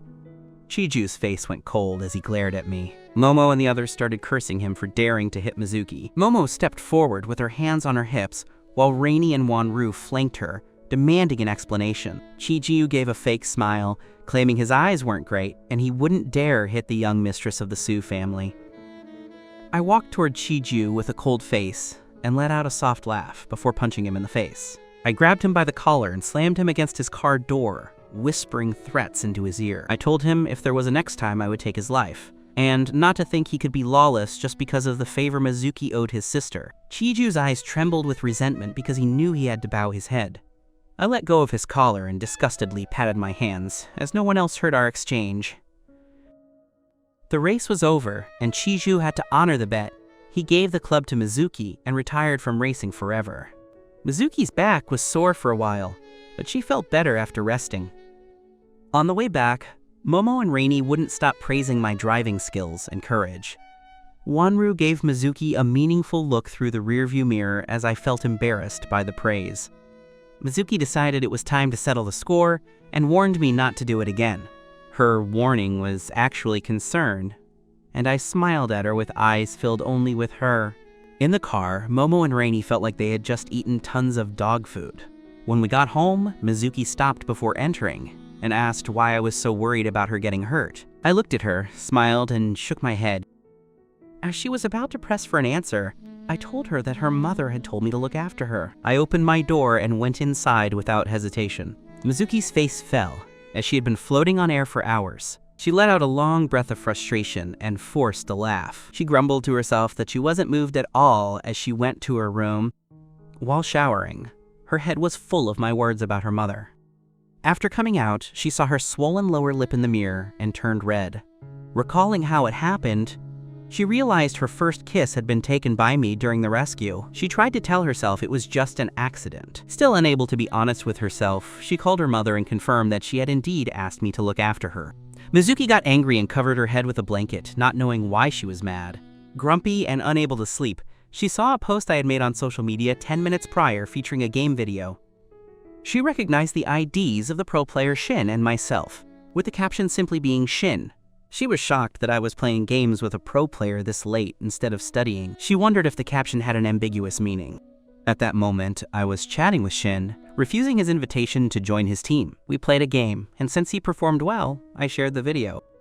Shin called me, and I picked up, telling him not to waste his breath trying to recruit me. He had a favor to ask, but just then, there was a knock on my door. Mizuki was there with a cotton swab and medicine. She noticed I was on the phone and asked me to help her apply the medicine. I noticed her injury and invited her in. She sat stiffly as I leaned down to help and told her to lift her head. When the medicine touched the wound, she looked at me with her cold eyes. Staring at my face, her hands on her knees curled slightly. Sensing her tension, I told her to endure the pain. She suddenly asked who I had been talking to on the phone. I noticed her nervousness and smiled. She suddenly shouted, asking if I was talking to Shin. It startled me, causing my hand to slip, but she didn't care about the minor pain. She asked urgently if we were close. Mizuki finally realized she was overstepping and her gaze darkened. To save face, she claimed she heard Shin liked to trick boys into online relationships and told me not to be fooled. Amused, I tossed the swab and capped the medicine. Don't worry, Shin and I are just friends, I said. Hearing my denial, Mizuki felt relieved, then quickly tried to act like it didn't matter to her. I told her it was late and to go back to sleep. After being sent out, Mizuki wondered if I had been impatient with her. There were only a few days until the monthly exams, so I spent all my time studying. In her eyes, I was working too hard, so she felt pity and prepared key study points to explain to me. Right as she was about to give me the examples, Momo handed me her own notes. I took them happily, which left Mizuki feeling jealous and displaced. Momo tried to look at Mizuki's notebook, but Mizuki snatched it away. I guessed what was going on and changed the subject. Mizuki spent the morning sulking. During a break, Shin called and asked if I liked Mizuki. I gave an alluring smile, which Mizuki saw, making her wonder who I was talking to. After school, she was waiting for me, but I told her I had business and she should go back first. She walked off with long strides, seemingly annoyed. I looked at her receding back and laughed at how childish she was. Mondola's real name was Meng Bing, a former pro player I knew in the game. I had never met her in real life before she vanished from the internet. I learned from Shen that she was also a student. Seeing her photo, I realized she was a girl and that she attended high school number 1. High school number 1 was not far from our school. I greeted her at her school gate as Sidiangxia. She smiled when she heard my name, and the sight of us was captured by students and posted on the forum. Meanwhile, Momo noticed Mizuki was upset. Mizuki then saw a message from Rainy. Instantly, she stood up and ran outside. Momo hurriedly followed her. I was walking with Meng Bing, talking about the past without immediately revealing I knew her identity. I asked her if she was facing difficulties. She told me I couldn't help her, just as Chiju appeared with a group of thugs. Meng Bing told me to go first, but Chiju refused to let us leave. I laughed because I hadn't yet settled the score from when he tried to hit Mizuki. Chiju's lackeys blocked our path. Meng Bing told him not to hurt her friend, but he wanted to teach me a lesson. I put Meng Bing behind me and walked toward him. My spin kick barely missed his ear as a warning. I told him I was going to get serious. Chiju realized I was a skilled fighter and called for his lackeys to help. Meng Bing joined the fight, kicking over one of the thugs. Chiju thought he could handle me because he studied Sanda, but he was overwhelmed within a few moves. In less than a few minutes, he was beaten to the ground. I stepped on his head as he pleaded for mercy. I asked him if he still wanted to touch me. He no longer had the courage to be arrogant. A lackey tried to sneak attack me with a club from behind. I turned and forced him to his knees with a powerful leg strike. I heard Momo and Mizuki approaching from the alley. I didn't want Mizuki to see my violent side, so I quickly pulled my leg back. Another lackey tried to attack me as Mizuki ran in. "Be careful," she cried. I dodged easily and ran to her. She checked me for injuries, and I assured her I was fine. She looked at the beaten thugs and Meng Bing. Meng Bing didn't expect that Mizuki and I knew each other. Mizuki focused her anger on Chiju. Chiju! You dare bully someone under my protection? Seems you don't want to live anymore. Before he could explain, she gave him a hard slap across the face. Chiju's head snapped to the side, his ears ringing from the force of the strike. The silence that followed was heavy, with only the distant sound of city traffic and the heavy breathing of the defeated thugs. Mizuki stood tall, her eyes cold, and her posture radiating the authority of her family. I watched her, seeing a side of her that was both fierce and protective, a stark contrast to her usual guarded self. Momo finally arrived, leaning against the alley wall to catch her breath while staring at the scene in awe. Mengbing looked between me and Mizuki, her expression unreadable as she processed our connection. Chiju slowly looked up, his hand covering his stinging cheek, but he didn't dare to retaliate. He knew the consequences of crossing the Su family were far greater than any physical pain he was feeling now. I stepped closer to Mizuki, placing a hand on her shoulder to let her know it was okay to let go. She didn't look at me, but I felt the tension in her body ease slightly at my touch. Chiju, get your people and leave. Don't let me see you around here again, Mizuki commanded. Without another word, the thugs scrambled to their feet, supporting their injured leader as they hurried out of the alley. Once they were gone, Mizuki turned to Mengbing, her gaze narrowing slightly. As for you, I don't know who you are, but stay away from him, she said, her voice sharp but steady. Mengbing didn't flinch. Instead, she gave a small, enigmatic nod and looked at me one last time. I'll see you in the game, Sitiangxia, she said softly before walking away in the opposite direction. Momo walked over, breaking the tension. Wow, Sis Mizuki, you really know how to make an entrance. Mizuki didn't respond to the tease, instead turning back to me with a worried expression. Are you really sure you're not hurt? That club almost hit you, she insisted, her voice softening. I smiled and brushed a stray hair from her face. I'm sure. I'm much faster than they are, she sighed, her eyes searching mine for any sign of a lie. You're too reckless. We walked out of the alley together, with Momo chatting away about the fight and how cool I looked. The sky had turned a deep purple, and the streetlights were beginning to flicker on around us. As we walked, Mizuki stayed close to me, her usual distance noticeably absent. I felt a sense of relief that the confrontation was over and that everyone was safe. We dropped Momo off at her bus stop, where she waved enthusiastically before heading home. Then it was just the two of us, walking in the quiet of the evening. Mizuki finally spoke up after several minutes of silence. Who was she, really? Just an old friend from the game. I didn't even know she was a girl until today, I explained honestly. She seemed satisfied with that answer, but her expression remained pensive. When we reached the house, she paused at the door, looking at me with an intensity that made my heart skip. Thank you. For today, and for the race, she whispered. I leaned in slightly, our faces only inches apart in the shadows of the porch. I told you I don't want you to get hurt, I reminded her softly. For a moment, it felt like the world had stopped, and there was only the two of us in that small space. Then, she quickly turned and went inside, her face obscured by the darkness. I stood there for a moment, a smile playing on my lips before following her in. After teaching Chiju a lesson, Mizuki-su didn't even look at Mengbing and pulled me away. Seeing me leave, Mengbing subconsciously called out, Wait a minute. Mizuki-su stopped in her tracks, and I turned around. Mengbing recited a string of numbers and said, This is my phone number. I nodded and replied, Okay, I'll contact you next time. As I took out my phone to save the number, Mizuki-su was so angry she laughed. She thought, He's actually saving another girl's number right in front of me. Does he think I'm dead? She convinced herself she was only helping her grandfather look after his friend's grandson, yet her face remained terrifyingly cold as she dragged me forward. After she brought me home, I sensed the low pressure and belatedly asked, Mizuki-su, are you angry? Mizuki-su turned to look at me, realizing she couldn't bring herself to say a single harsh word to me. She claimed she wasn't angry, yet she asked aggressively, How do you know, Mengbing? Realizing she seemed to care too much, she tried to save face. She added, Since you are a guest in our home, I am kindly reminding you not to constantly put yourself in danger. I could see that Mizuki-su was jealous. I smiled and said, I understand. Thank you, Mizuki-su. The previously fierce Mizuki-su instantly deflated like a balloon poked with a needle. She muttered, It's nothing to specifically thank me for. It was just a small effort, just a coincidence. Her beautiful face turned red. I'm going to my room. Auntie Liu will prepare dinner for you. The door slammed shut in my face with a bang. I rubbed my nose. It almost hit me in the face. Stupid girl, I thought.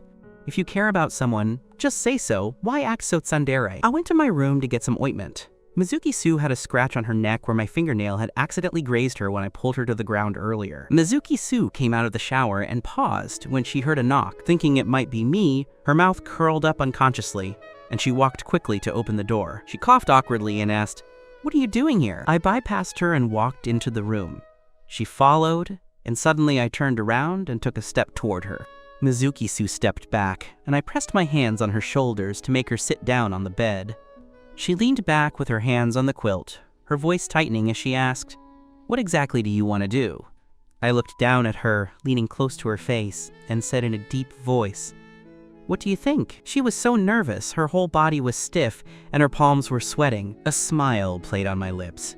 I tilted my head close to her neck and applied ointment with my fingertip. I gently touched the scratch and told her in a low voice, "Don't move, I'm applying medicine." Her heart raced like a drum as her dark eyes gazed at me without blinking. I straightened up. Done. She instantly hid her fluttering heart, coughed, and turned her head shyly. I smiled, my voice becoming naturally gentle. "It is I who should thank you. If it weren't for saving me, you wouldn't have gone there. This injury probably happened because you ran too fast and bumped into something." Hearing this, the previously fluttering Mizuki-Su acted like a cat whose tail was stepped on and exploded. She said urgently, "Who went there to save you?" "I was just passing by. It was a small effort. I didn't go specifically to find you." I was already used to her duplicity. The more she exploded, the more her heart disagreed with her words. Suppressing a smile, I played along. "Then I was wrong. Whether it was just a small effort or not, you still saved me. Thank you." Mizuki-Su felt a strange sense of being pampered, her shame mixed with her tsundere nature. She raised her chin and said with a red face, "As long as you know." After applying the ointment, I prepared to leave. Just as I was about to walk out, she called out, "Wait a minute." I turned and gazed at her seriously, giving her the illusion that I liked her. Realizing this thought, she felt a bit shameless and said flatly, "That Meng Bing. Don't interact with her much in the future. She loves to cause trouble. It will be very troublesome if you keep seeing her." Knowing she was worried about me, I smiled and said, "Don't worry, I'll be fine." I didn't explicitly say whether I would continue to see Meng Bing, but the answer was already obvious. After I left, Mizuki-Su's gorgeous face turned gloomy and frustrated. After finishing her homework and lying down, she saw a screenshot sent by Yang Yuji. It was a post from the school forum showing me and Meng Bing at the basketball court under the evening glow. The girl was beautiful, the boy was handsome, and they were looking at each other affectionately from a meter away. Mizuki-Su sensed a hint of ambiguity, so she put down her phone and went to sleep. On the other side, I was chatting with Meng Bing on WeChat. Because of her skills, she had been granted an exception by her pro team and didn't have to train daily. She was originally the main force of the team, but for some reason, she had quit. Although I was asked by a god to convince her to return, I didn't push the conversation that way. As a student, her main task was naturally to study. But seeing that she wasn't happy, I wanted to find out the reason for her sadness. She was tight-lipped, and after chatting for a while, I didn't gain any useful information. After saying goodnight to Meng Bing, I thought of Mizuki-Su's pouting face. I felt amused. The little thing is jealous. I have to coax her well. The next day was the weekend. Mizuki-Su got up early and smelled a delicious aroma downstairs. It was a scent that Liu Wanner couldn't produce, so she guessed it was my work. In the kitchen, Mizuki's mother was circling around me like a child, exclaiming in wonder, "Wow, Jiyu-chen, you're so amazing. Everything you make is so delicious." She spoke indistinctly, her mouth full of a stolen soup dumpling. I smiled warmly. "If you like it, Auntie, I'll make it for you whenever I have time." She nodded happily. "Really? That's great." Because my cooking was so good, she already had the idea of having Mizuki-Su and me get married. Mizuki-Su watched from the door as I brought tea to the table. Her gaze almost froze on me. Realizing her lack of composure, she hastily looked away. My looks fit the general standard of handsomeness. She thought it wasn't a crush, just a natural reaction to a handsome guy. Just as she finished her psychological state, She heard me call her name. She overreacted, her voice high-pitched as she answered, "Ah?" I pointed to some soup dumplings. "Auntie said you like these. I happen to know how to make them. Would you do me the honor of trying one?" She pouted. "If I say yes just because you asked, wouldn't that make me lose face?" Yet eventually she stiffly reached out, pinched a hot bun, and quickly stuffed it into her mouth. The temperature was very high. She couldn't control her expression from the heat. I realized I told her to try one, but hadn't told her to use her hands. I brought her a tissue. "Mizuki-Su, spit it out quickly, it's very hot." She looked at me expressionlessly and shook her head. Knowing she didn't want to lose face in front of me, I smiled.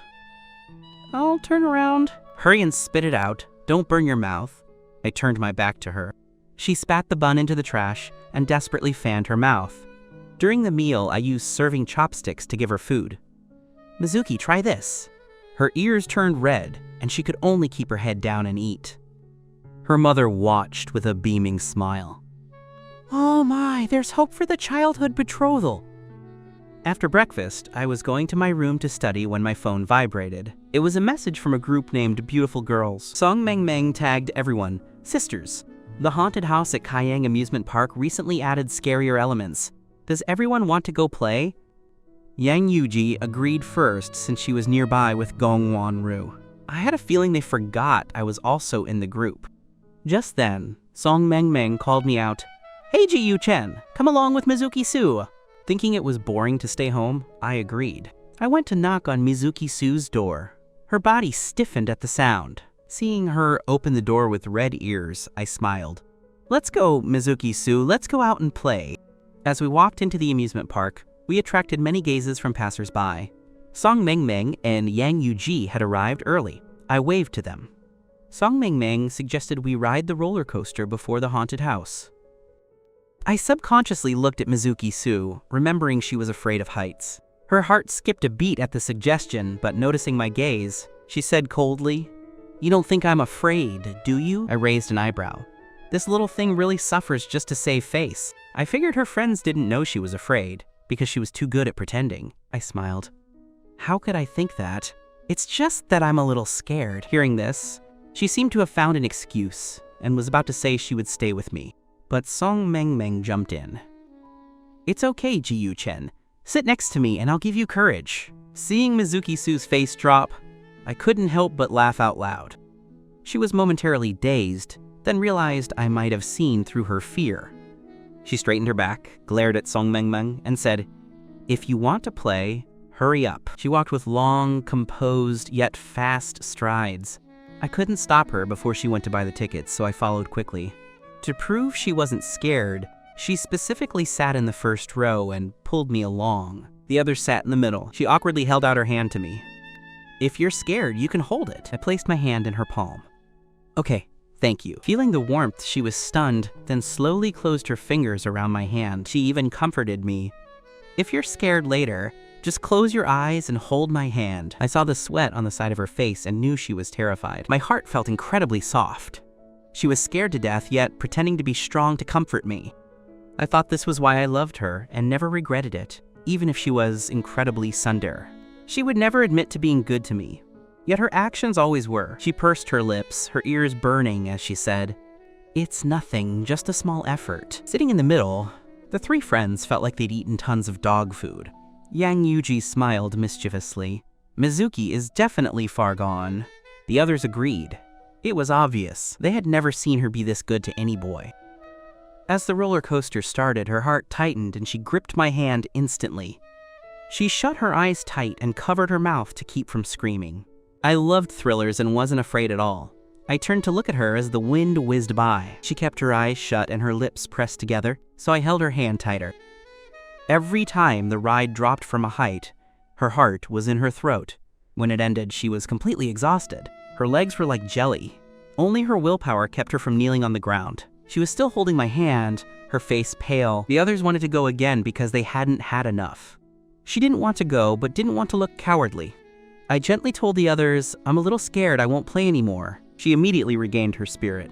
"Since you're so scared, I won't go either. I'll stay down here with you." Annoyed by the others, teasing, she added, "My mom told me to take good care of him, don't misunderstand." Her face turned red from the explanation. afraid I would see through her. I already knew her mind. If she wanted to be tsundere, I would play along. Yeah, don't think too much. Our families have been friends for generations. Hearing this, her mood suddenly felt off. The roller coaster started again, taking the 3 light bulbs away. I looked down at our hands. Mizuki-su, I'm not afraid anymore. You can let go now. Following my gaze, she saw we were still holding hands and let go like she'd been shocked. We sat on a bench to wait for the others. She leaned back with her legs stretched out, recovering from the ride. I took out my phone to chat with Mengbing and realized she was willing to open up to me. I wanted to know what happened to her, so we chatted for a while.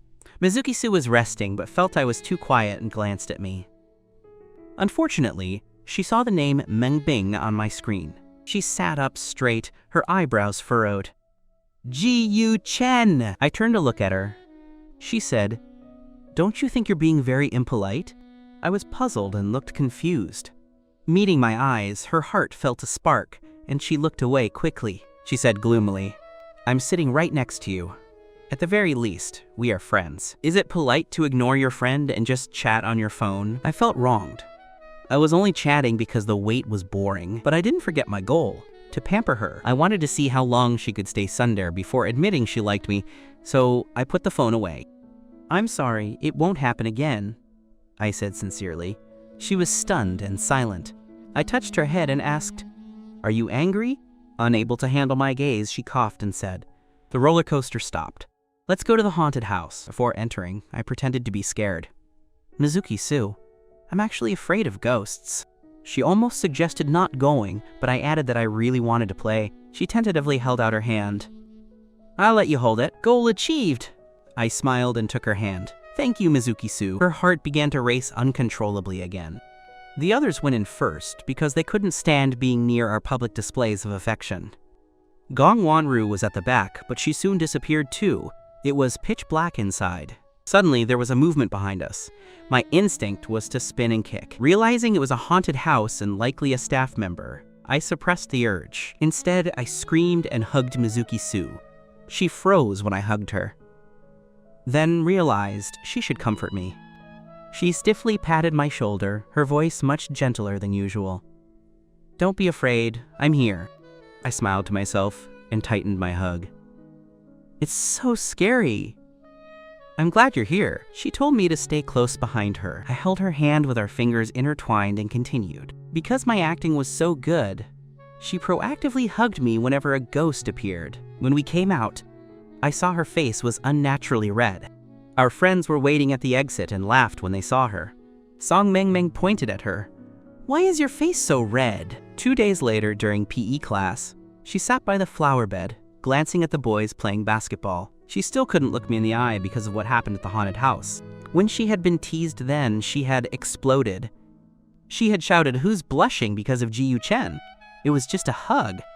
At that moment, she caught my surprised and bewildered gaze. She felt extremely embarrassed at that moment. She was angry with herself for her reaction. She couldn't stop thinking about that hug from me. Thinking of this, Mizuki-su let out a long, heavy sigh, just as she was dazing off. Song Mengmeng patted her shoulder and walked over to tease her. Your eyes are practically falling out. Is it really that hard to admit you like Ji-Yu Chen? Hearing this, Mizuki-su retracted her gaze and stood up abruptly. Who likes him? She snapped in exasperation. She then left Song Mengmeng behind and strode back toward the classroom. Although I was playing basketball, I was intentionally or unintentionally glancing at Mizuki-su. Her voice of protest just now was quite loud, and I heard everything. Seeing her reaction of shame and anger, I guessed the him she spoke of was, unsurprisingly, me. What a slender little thing. I gave a light chuckle, handed the basketball to another boy, and walked towards Song Mengmeng. The other boys also heard Mizuki-su's denial, and among them, the class life commissary Li Yu cared the most. His desk mate knew Li Yu's feelings for Mizuki-su and stirred the pot. Do you think the person Mizuki-su was talking about just now is Ji-Yu Chen? If that's the case, it shows Ji-Yu Chen isn't anything special. Even with a childhood betrothal, Mizuki-su doesn't like him. Li Yu blinked, his eyes fixed on me as he said coldly, Who she likes is none of my business. Anyway, it's not me, and it won't be Ji-Yu Chen either. Li Chenggang smirked. That's not certain. As long as your attitude is proactive enough, Mizuki-su will be moved by you sooner or later. Liu curled his lip in cold mockery. Then I have even less of a chance. Is Jiyu Chen not proactive enough? He's so handsome. With a guy like that standing in front of Mizuki-su, who else can she even see? Li Chenggang scoffed. Jiyu Chen is handsome, but his grades might not be good. He transferred from a small city. Mizuki-su is the top of the grade at Linzhong and will definitely go to the best university. My grades are in the top 5 of our class. It won't be hard to go to the same university as her. How long can a relationship in student years last? If you aren't in the same school, it's basically a long-distance relationship. Li Chenggang wanted to say more, but Liu interrupted him. Enough. Stop talking. It's none of my business. On the other side, Song Mengmeng and I got to the point. She asked me bluntly, "You like Mizuki, right?" I smiled without saying a word, not answering the question. Seeing my silence, alarm bells went off in Song Mengmeng's head.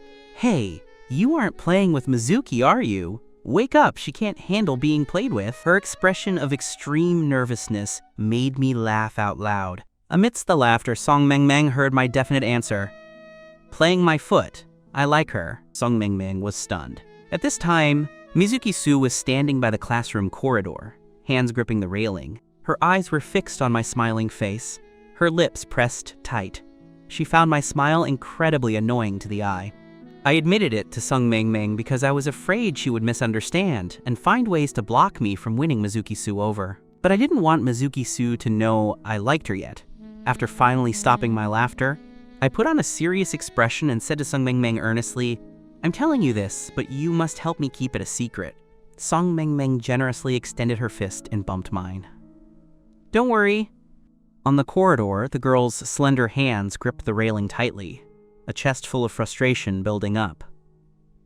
Unwilling to watch any longer, she turned and went back to the classroom. After chatting with Song Mengmeng, I ran to the supermarket to buy a bottle of chilled mineral water for Mizuki-su. When I reached the classroom, she was lying on her desk sleeping. I sat down next to her, originally thinking I wouldn't disturb her since she was asleep. But Mizuki-su couldn't sit still.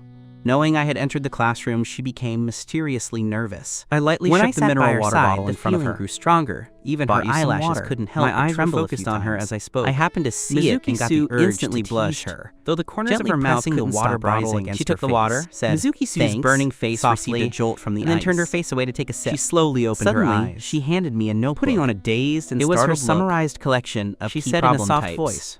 I just stared at her, not reaching out to take it. Mizuki-su was puzzled, her eyes full of inquiry as something flashed through her mind. Suddenly her eyes widened. She stood up with an overreaction, wanting to take the notebook back. I grabbed it. What's wrong? Why such a big reaction? Her eyes flickered, not daring to look at me. After a long silence, Mizuki-su squeezed out an excuse. Can you help me carry it for a bit? I never expected she could reach this level of awkwardness. To put it bluntly, this is a gift for you, isn't it? I complained internally. On the surface, I smiled even more brightly and teased. Such a new notebook. Give it to me then. Under my smile, Mizuki-su dazed out for a moment, and the words tumbled out of her mouth before she could think. I successfully took the notebook from her hand. I flipped it open, and familiar handwriting met my eyes. She had already given me a collection of key problems before. This one was rewritten. Compared to the previous one, this was more detailed and covered every subject. Mizuki-su watched me looking at the notes with a heavy heart, yet she pretended to be completely indifferent on the surface. It was just a collection of key problems, but she acted as if a personal diary was being flipped through. Afraid I'd see her effort, yet afraid I wouldn't, while she was lost in thought.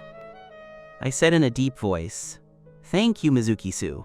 She uncomfortably rubbed her nose.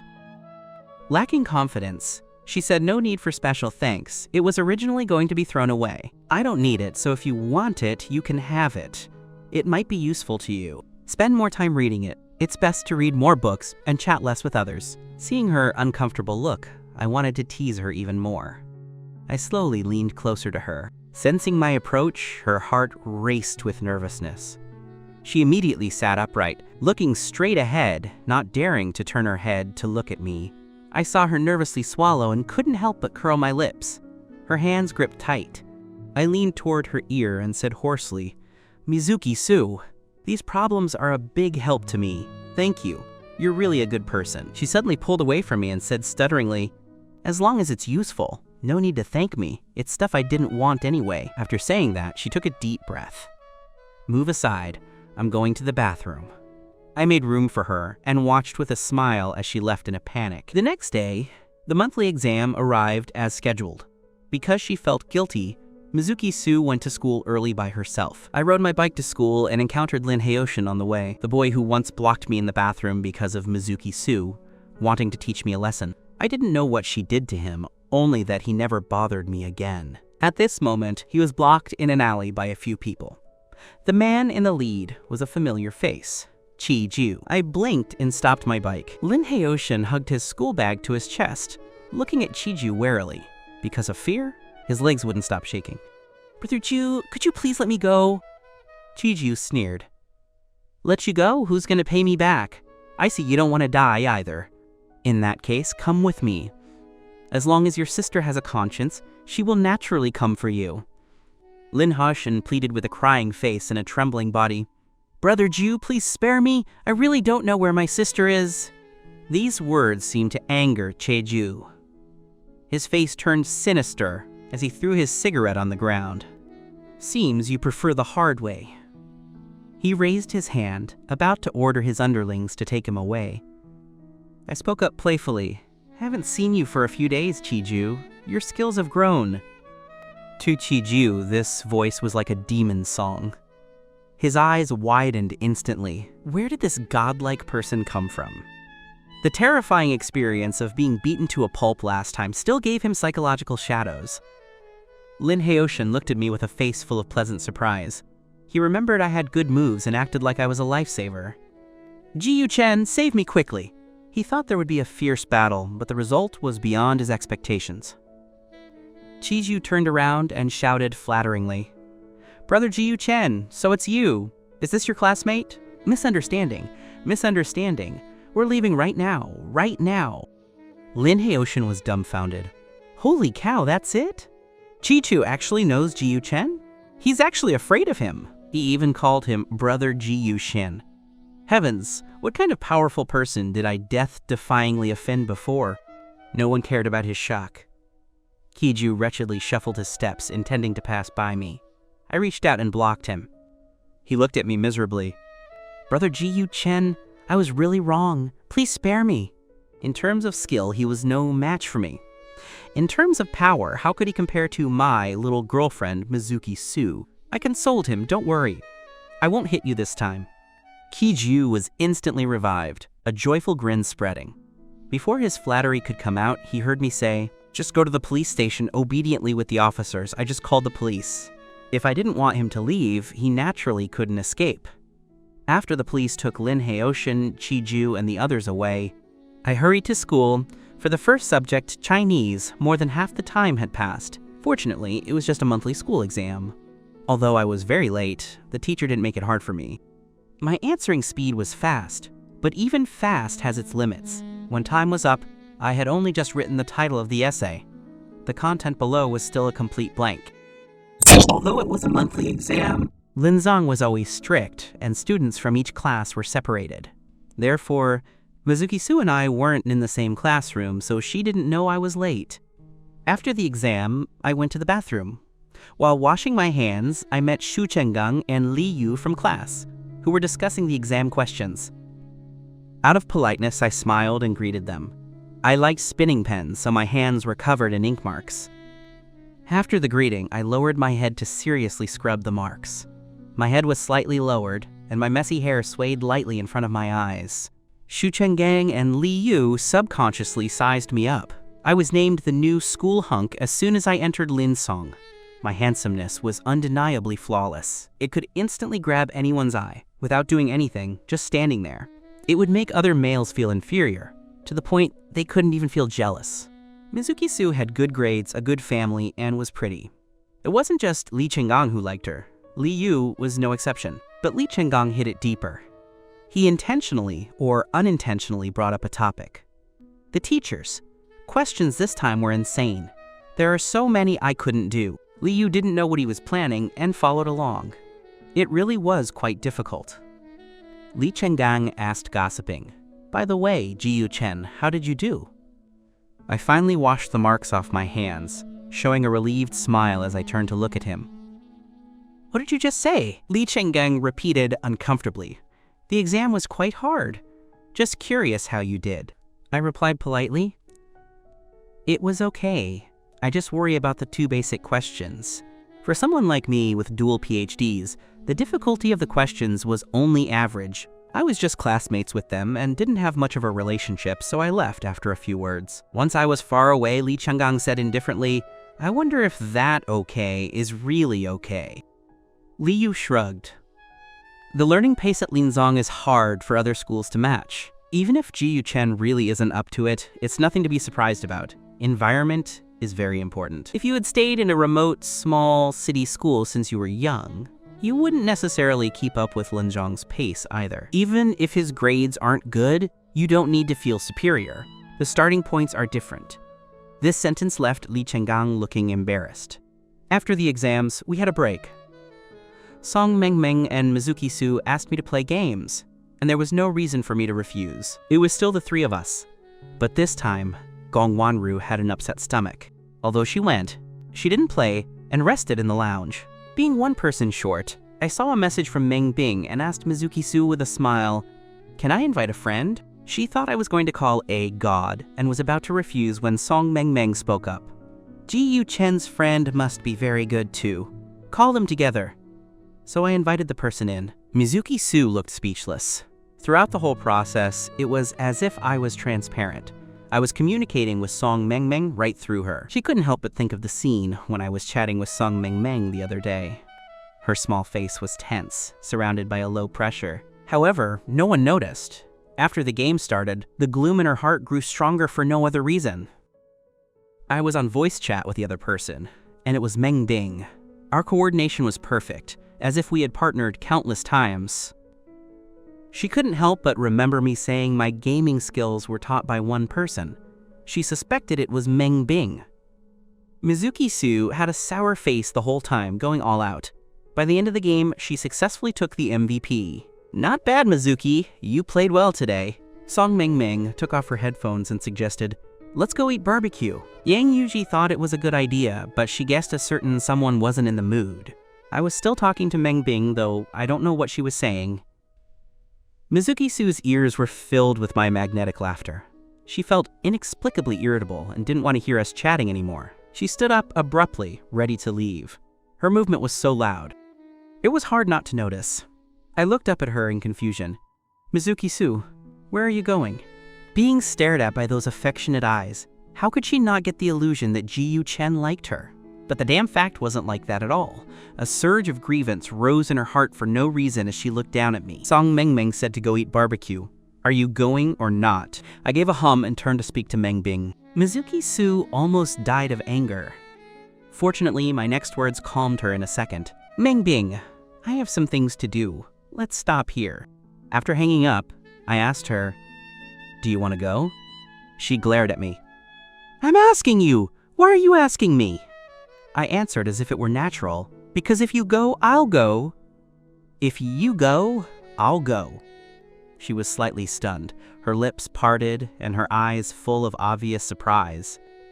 After digesting the meaning, her explosive emotions were miraculously leveled. She even felt a bit of joy. The slight upward curve of her mouth was the best proof. She tried to suppress the smile. Then let's go. She turned and walked forward without looking back. Before leaving, she didn't forget to carry my school bag. The sound of the door closing reminded those inside that she had already left. I asked Song Mengmeng in confusion, was she just smiling? Song Mengmeng shrugged. Yang Yuji added, to be more accurate, I think it's called turning grief and indignation into happiness. As for why the change, it's probably because she looked at me and swallowed the explanation, showing a wicked grin. Probably because she's tsundere. I recalled what she just said. Turns out I unintentionally flirted with her again. Seems I need to keep working hard. In the barbecue shop, before ordering, Mizuki Su specifically asked what I like to eat. I was well taken care of. Song Mengmeng ordered crayfish. I remembered it was Mizuki Su's favorite, but she found it troublesome. She didn't want to peel the shells, so she didn't bother eating. But in her current state, she Didn't know, I knew this. So I pretended to ask out of curiosity, Mizuki-su, you're not eating crayfish. It wasn't that she didn't like it. She was just too lazy to peel them. Song Mengmeng gave me the answer I wanted. Yang Yuji, that shrewd dog, had long seen that I liked Mizuki-su. She smiled jokingly. If someone peels them for her, she'll eat them. I really wanted to give her a thumbs up. A total assist. She used to think this was nothing. With their background, they wouldn't come out to eat street barbecue. But after Song Mengmeng brought everyone once, the few of them became regulars at this stall. But now, saying this in front of me gave her a sense of panic, as if she sounded like a terrible woman who couldn't take care of herself. She hurriedly explained, "Don't listen to their nonsense. I'm not waiting for others to peel for me. I just don't want to eat them for now." I put on disposable gloves. "It's okay, I can peel them for you." I picked up a shrimp to peel. Mizuki-su froze, meeting the teasing smiles of her friends. She gave a light cough and raised the corners of her mouth proudly. "Thanks." I said I would pamper her to the heavens, and I wasn't joking. If I didn't flirt until she couldn't leave me, how could I force her to chase me actively? How could I make her heart itch? Women hold grudges. So I peeled one and held it to her mouth. "Open up." The posture was too intimate, but I seemed completely unaware, still wearing a bright and innocent smile. It was precisely that smile that made others' hearts race. Mizuki-su was flustered. "Your heart is beating so fast. Who could resist this?" She was like a puppet, her thoughts gone. She only knew that when I gave an order, she followed. When I said open up, she really opened her mouth obediently. It was a complete mess. After being fed a dozen pieces of meat, her small face was flushed. She touched her burning cheeks. She seriously suspected she had the female lead script. Although I wanted to flirt with her, my desire to be good to her was sincere. She was getting spoiled and felt a bit airy. She even thought, "Does he like me?" Her chest was full, like it was filled with honey. Seeing me peeling so hard, she silently put on gloves and did the thing she hated most, peeling shells for the meat. She placed it in my bowl. Song Mengmeng and Yang Yuji felt like being single was a crime and they shouldn't be there. I stopped and threw the gloves in the trash, silently waiting for her service. When she peeled one, I ate one. For every one I ate, I praised her. "Mizuki-su, the meat you peeled is so whole. You're so fast." It's delicious. No wonder you like it." A surprised smile and sincere praise. It sent her over the moon, as if she wasn't doing something minor like peeling shrimp, but a matter of national importance. So her pretty face was tense, her expression serious as she sucked and peeled until my bowl was full. She had only just stopped and looked up when she met the teasing gazes of Yang Yuji and Song Mengmeng, fearing they might say something I shouldn't hear. Her brain short-circuited and she blurted out, "Don't be jealous. My mom told me to take good care of him. Total sunder." Hearing this, I really felt like rolling my eyes at her. Yang Yuji and Song Mengmeng, on the other hand, felt like stuffing the shrimp shells in front of them into her mouth so she wouldn't have to speak. The atmosphere had no chance to get awkward or silent because I immediately followed up with a half smile. "Mizuki-su, so you're such a good girl who listens to her mommy. Doesn't that make you a mommy's girl?" Mizuki-su froze. "Mommy's girl? What the hell kind of mommy's girl? She wasn't!" She stiffly turned her head toward me. My smile was bright and full of playfulness, as if teasing her. "So this is the kind of person you are." She really wasn't. The explanation reached her lips, but she panicked and didn't know how to say it. If she said she wasn't, the thing she said every time she used her mom as an excuse sounded way too much like a mommy's girl. She hesitated, her heart full of apprehension. I burst out laughing. "I'm joking, don't take it seriously." This kind of explanation was worse than no explanation at all. Mizuki-su was numb. Her happy mood sank to the bottom of the valley because of this terrible misunderstanding. She was unhappy. The other three, however, were happy. I shared a tacit understanding with them as we all lowered our heads and chuckled. Fortunately, Song Mengmeng changed the subject in time. "By the way, the exam questions were very hard this time. How did you do?" Facing Song Mengmeng, Yang Yuji, and Mizuki-su, I didn't lie, quite good. Song Mengmeng liked my confidence. "As long as it's good. Even if you didn't do well, it's fine. If not this time, work harder next time. Mizuki is good at studying. If there's anything you don't understand, just go to her." "I will, thanks." The group chatted for a while longer and ate a lot of food. Only Mizuki-su dragged her heavy body, along with a face full of gloom. Why was her body heavy? Because she was carrying the title of Mommy's Girl. At least that was her image in my eyes. I didn't expect that sentence to hit Mizuki-su so hard, to the point that for the entire next day I witnessed her seeking death in various ways to get rid of the Mommy's Girl label. During breakfast, Mizuki's mother asked her, "Help me go to the kitchen and get a bottle of milk." Mizuki-su was slow and deliberate. "No time. Get it yourself." Mizuki's mother froze, then put her hands on her hips. "Well, look at you!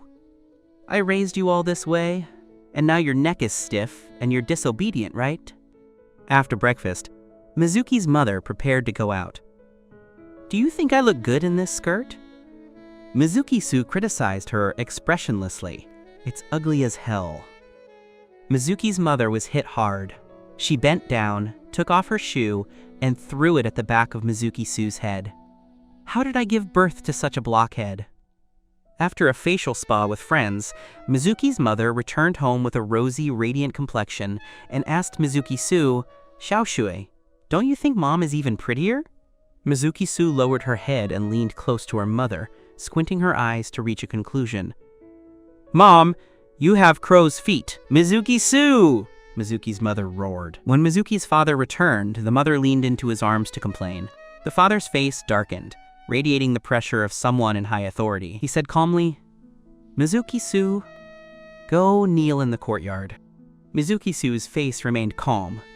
Without the slightest resistance, she knelt in the courtyard and looked up at the sky. She thought, this performance should have nothing to do with being a mommy's girl anymore, right? Jiyu-chen probably won't misunderstand me as a mommy's girl again. Girls are all soft-hearted. She had watched idol dramas with her cousin, where, when the male lead knelt for punishment, there would be a torrential downpour to make him look pitiful. The female lead would feel very distressed then. This worked well for the male lead, too. However, the sky she saw was cloudless. The skin on her face felt a bit painful from the sun. I had been suppressing my laughter all day. Seeing Mizuki-su kneeling pitifully under the sun, I smiled and walked to her side, asking knowingly, "Mizuki-su, why have you been going against Auntie Su all day today?" Mizuki-su had waited all day, and finally, she heard this sentence. Her manner was lazy, she said with feigned indifference. "I'm always like this." That tsundere look, paired with her exquisite features, was cute as hell. I didn't expect it. Looking at the current Mizuki-su with an adult's mindset, I realized she was so interesting. Her tsundere nature wasn't annoying. I take back what I said yesterday. Mizuki-su's ears twitched and her face lit up.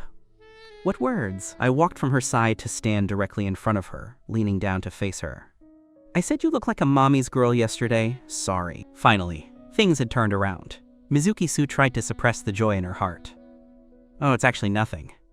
I think you look like a rebellious daughter." Mizuki-su was speechless again.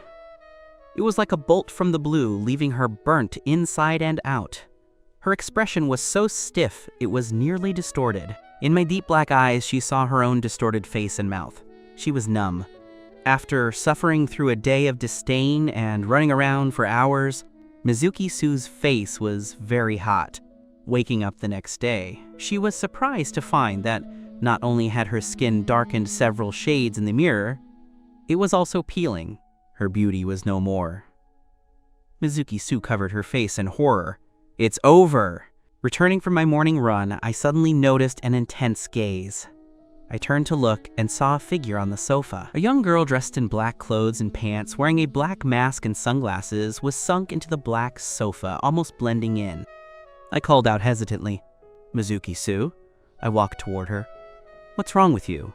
Seeing my flawless face, Mizuki-su silently pulled her mask up a bit more and said in a lowered voice, "I have a cold." Hearing she had a cold, I was a bit worried.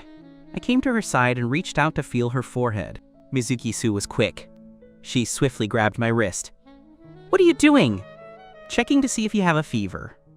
"Why are you wrapped up so tightly on such a hot day?" From my perspective, I could only see the coolness of her wearing sunglasses, but I didn't know that beneath them. Mizuki-su's eyes were darting around in a panic. "No, I can't let Jiyu-chen see this ugly look. I'll be laughed at." So she gripped my wrist hard, not giving me a chance to break free. I simply used my other hand to feel her. "Stop it! Mizuki Su shouted to stop me while reaching for my other hand. I don't know how she used her strength, but in the end, she pulled both my hands and dragged me down onto the sofa with her. The atmosphere suddenly became ambiguous. Mizuki Su's palms were sweating with nervousness. I looked at her in shock after falling, seeing a patch of her forehead that had lost its bangs coverage. It was dark and peeling. Mizuki Su's mind was in a whirl. I suppressed my laughter. I finally understood why she was dressed like this, knowing she wasn't sick. My mischievous side became active. I leaned close to her ear and whispered, "Mizuki Su, your heart is beating so fast." Her heart was racing like crazy. In her palm were my slender fingers. Before her eyes were my bright, clear eyes. She was so nervous her heart was in her throat. And how was I any different? How could someone I fell in love with, at first sight, not be a temptation to me? The girl close before my eyes had bright, cool features, reflecting me pressing down on her. I could clearly hear her frantic heartbeat. I couldn't help but think of the past intimate affairs between me and Mizuki Su in my previous life. At such times, her soft arms would wrap tightly around me. The way she looked at me was very similar to now, except then she had a bit more of an adult woman's charm. The current Mizuki Su still couldn't hide her emotions very well. She was as pure as a blank sheet of paper. My thoughts drifted into R-rated territory. Looking at her pure appearance, I suddenly felt guilty. Although both of us were now 18, her thoughts were still very pure, which made me feel like an old lecher. I cleared my throat uncomfortably and turned my head away. "Sorry for pressing on you." I made a move to get up. Mizuki Su's drifting mind returned, and she let go of my hands in a second. "I should be the one to apologize. If I hadn't dragged you, you wouldn't have fallen." Only the two of us were in the living room. Mizuki Su silently pulled her mask up to cover her peeling face. My cheeks were burning because I'd thought of things I shouldn't have. Not wanting her to see me blushing, I made up an excuse and ran out. My only friend in the capital was Meng Bing, so I invited her out to sit for a bit. The two were in a milk tea shop. I was poking the cup with a straw, looking completely distracted. Meng Bing raised an eyebrow. "Something on your mind?" I touched my face. "Is it that obvious? You actually noticed."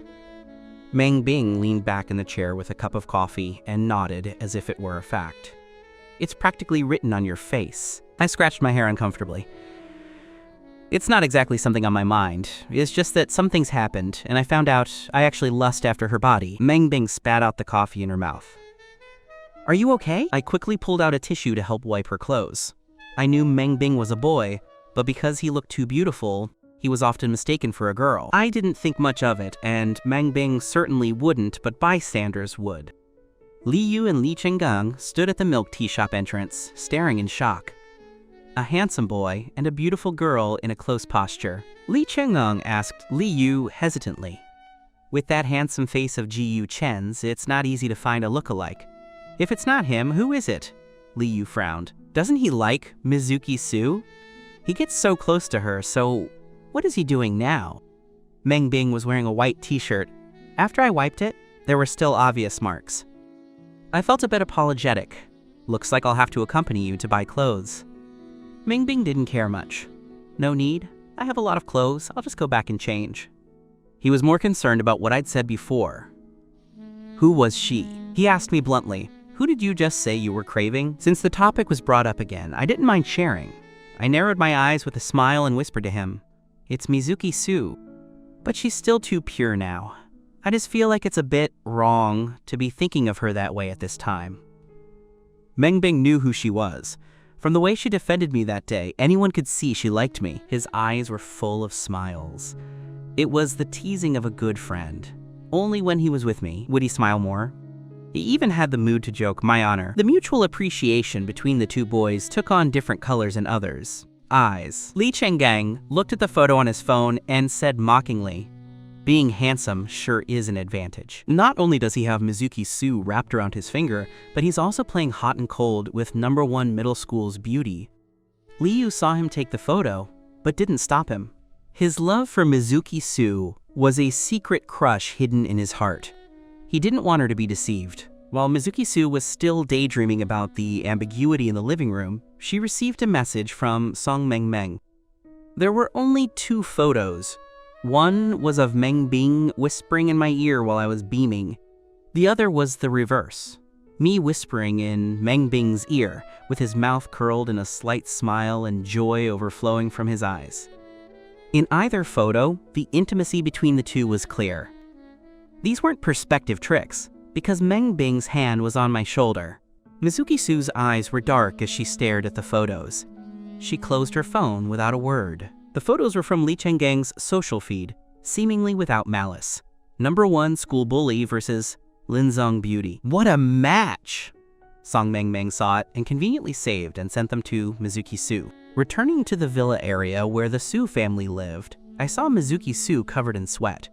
She was alone. Her small face was tense and expressionless, looking cold as if she were in a bad mood. I saw her face full of sweat and her hair wet. Her breathing was a bit heavy, and I guess she had been out running. I called out her name. Her body stiffened for a moment, but she didn't bother with me and just walked away. I could be very certain this time. She was in a bad mood. When she crossed past me, I grabbed her wrist. "Mizuki Su, what's wrong with you?" Such an intimate gesture. She looked down at the wrist I was holding, her beautiful eyes deep. When she looked up, the smile in her eyes was a bit forced. "Sunburn, and it's peeling." Mizuki Su loved her looks most, and had been beautiful since she was young. I believed her. I sighed and opened my mouth. "Is that why you're unhappy? I'll take you to apply medicine." On the way back, I'd already bought her ointment. Only then did she notice I was holding a plastic bag with a box of medicine inside. Her heart went up and down.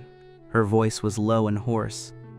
"You bought it specifically for me?" I shook the bag. "Do you think I need to apply sunburn cream? I didn't spend the afternoon under the sun." In her room, after she showered, she sat obediently on the bed. I sat on a chair in front of her and seriously applied the medicine. I was a good deal taller than her. While being touched as I applied the cream, she watched me without blinking. My movements were gentle and my eyes focused, as if I really cared about her. Thinking of the scene in the photos, her eyes darkened for a moment. She unknowingly spoke her heart. "Are you dating Meng Bing?" When she asked, it was like casual chatter. I was stunned. Dating Meng Bing? My eyes were full of inquiry and doubt. Her heart, which had been silent all afternoon, couldn't help but become active. With hope in her heart, she asked again, "Not dating?" Of course not. How could she think that? I hadn't told her I was meeting Meng Bing today. Did she follow me? I looked at her suspiciously. It was as if her thoughts had been seen through. She felt guilty for a second. I was just asking casually, "Don't worry about it." I finally understood why she had been unhappy.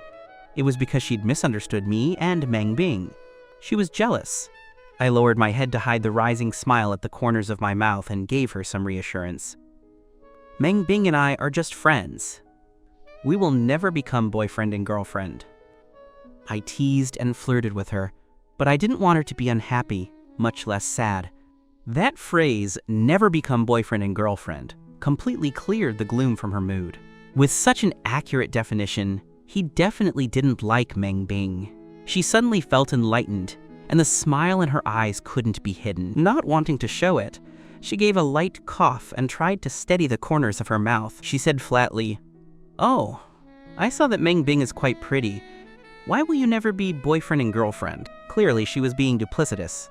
I was too lazy to expose her and asked as if by chance, "By the way, why would you suddenly ask about me and Meng Bing?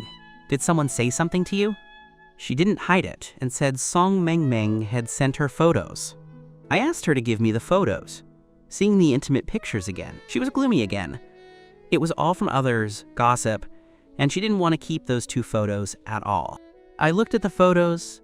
Someone really had too much free time. Through Song Meng Meng, I finally learned the source. How could I not see through Li Chenggang's small intentions? Saying he blessed me and Meng Bing was just an unintentional seeming way to let the photos reach her eyes. Seeing that I was always smiling and didn't seem to care at all, the concern in her heart suddenly leaped out. She said sourly, "Your relationship is quite good. You stood up for her in the game and raced Chiju for her in reality. Is it just caring for her?" She suddenly felt a bit discouraged. Then she thought, who was I being intimate with? What did it have to do with her? They weren't boyfriend and girlfriend. She frowned in anger. Looking at her micro expressions, I knew she was jealous. I said unhurriedly, "Really? I only know a few friends in the capital. Other than Mengbing, the girls are just Song Mengmeng and the others. And you. If you really want to talk about good relationships, it's only with you and Mengbing. Hearing Mengbing again, she pulled a long, sour face. So you're saying that, in your eyes, my relationship with you is the same as hers? Clearly not wanting to reveal her thoughts, but unable to control her mouth or heart, she wanted to slap herself after saying that. My eyes curved as I looked at her long face. Why hadn't I noticed she was so cute back in school? I couldn't help but tease her. It's not the same. Her body straightened in a second, and she couldn't wait to follow up. How is it not the same? After saying it, she seemed afraid of exposing her feelings. She gave a calm, and forced an explanation. Cervical spondylosis. It's more comfortable to sit upright. I called out her name, but there was no follow-up. I calmly packed my things, just before I was about to step out of her room. She couldn't hold back and asked, "Hey, you haven't finished your sentence. How are we different?" I stopped my footsteps. When I turned back, my eyes were shining. She suddenly understood what a heartbeat felt like. She was obsessed with that bright smile. In a daze, she seemed to hear me say, "You're different." She sat blankly in front of the computer playing games. The smile at the corners of her mouth was a bit silly. Her hero in the game was even sillier, frequently rushing forward to be killed by the tower. She was different. It wasn't how she was different from Mengbing, it was just that she was different. The results of the monthly exam came out today.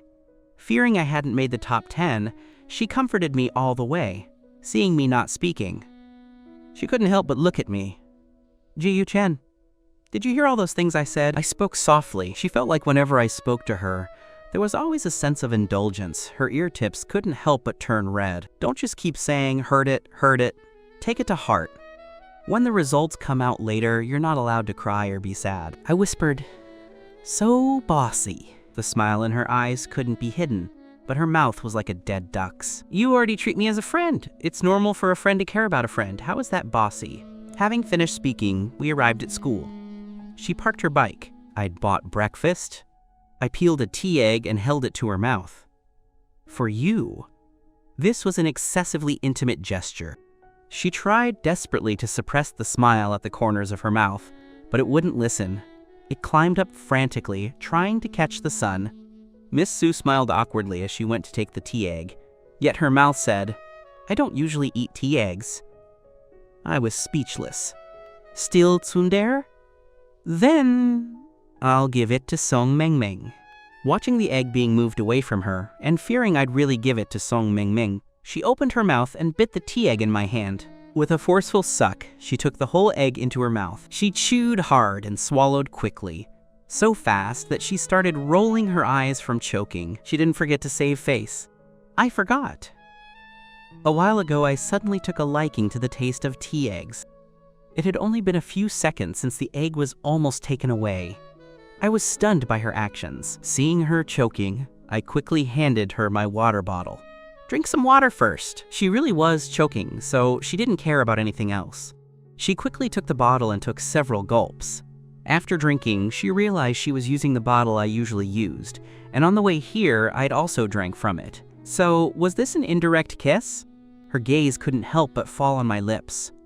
By the time her awareness returned, she had leaned down until she was almost touching my lips. At such a close distance, her hands suddenly began to tremble with nervousness. Her eyes dodged.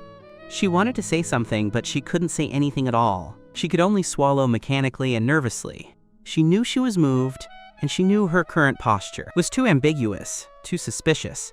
She didn't know how to explain her impulse, just as she was at a total loss. My lips moved slightly, and a low voice reached her ears. "Mizuki Sue." That voice was gentle and magnetic, making her ears turn red in a second. The voice was incredibly low. "What are you trying to say?" She couldn't help but feel nervous inside. "You're leaning too close." Mizuki Sue was dazed for a second, looking at me foolishly. "What did you just say?" I had seen her turn red from her ears to her neck and knew she was shy.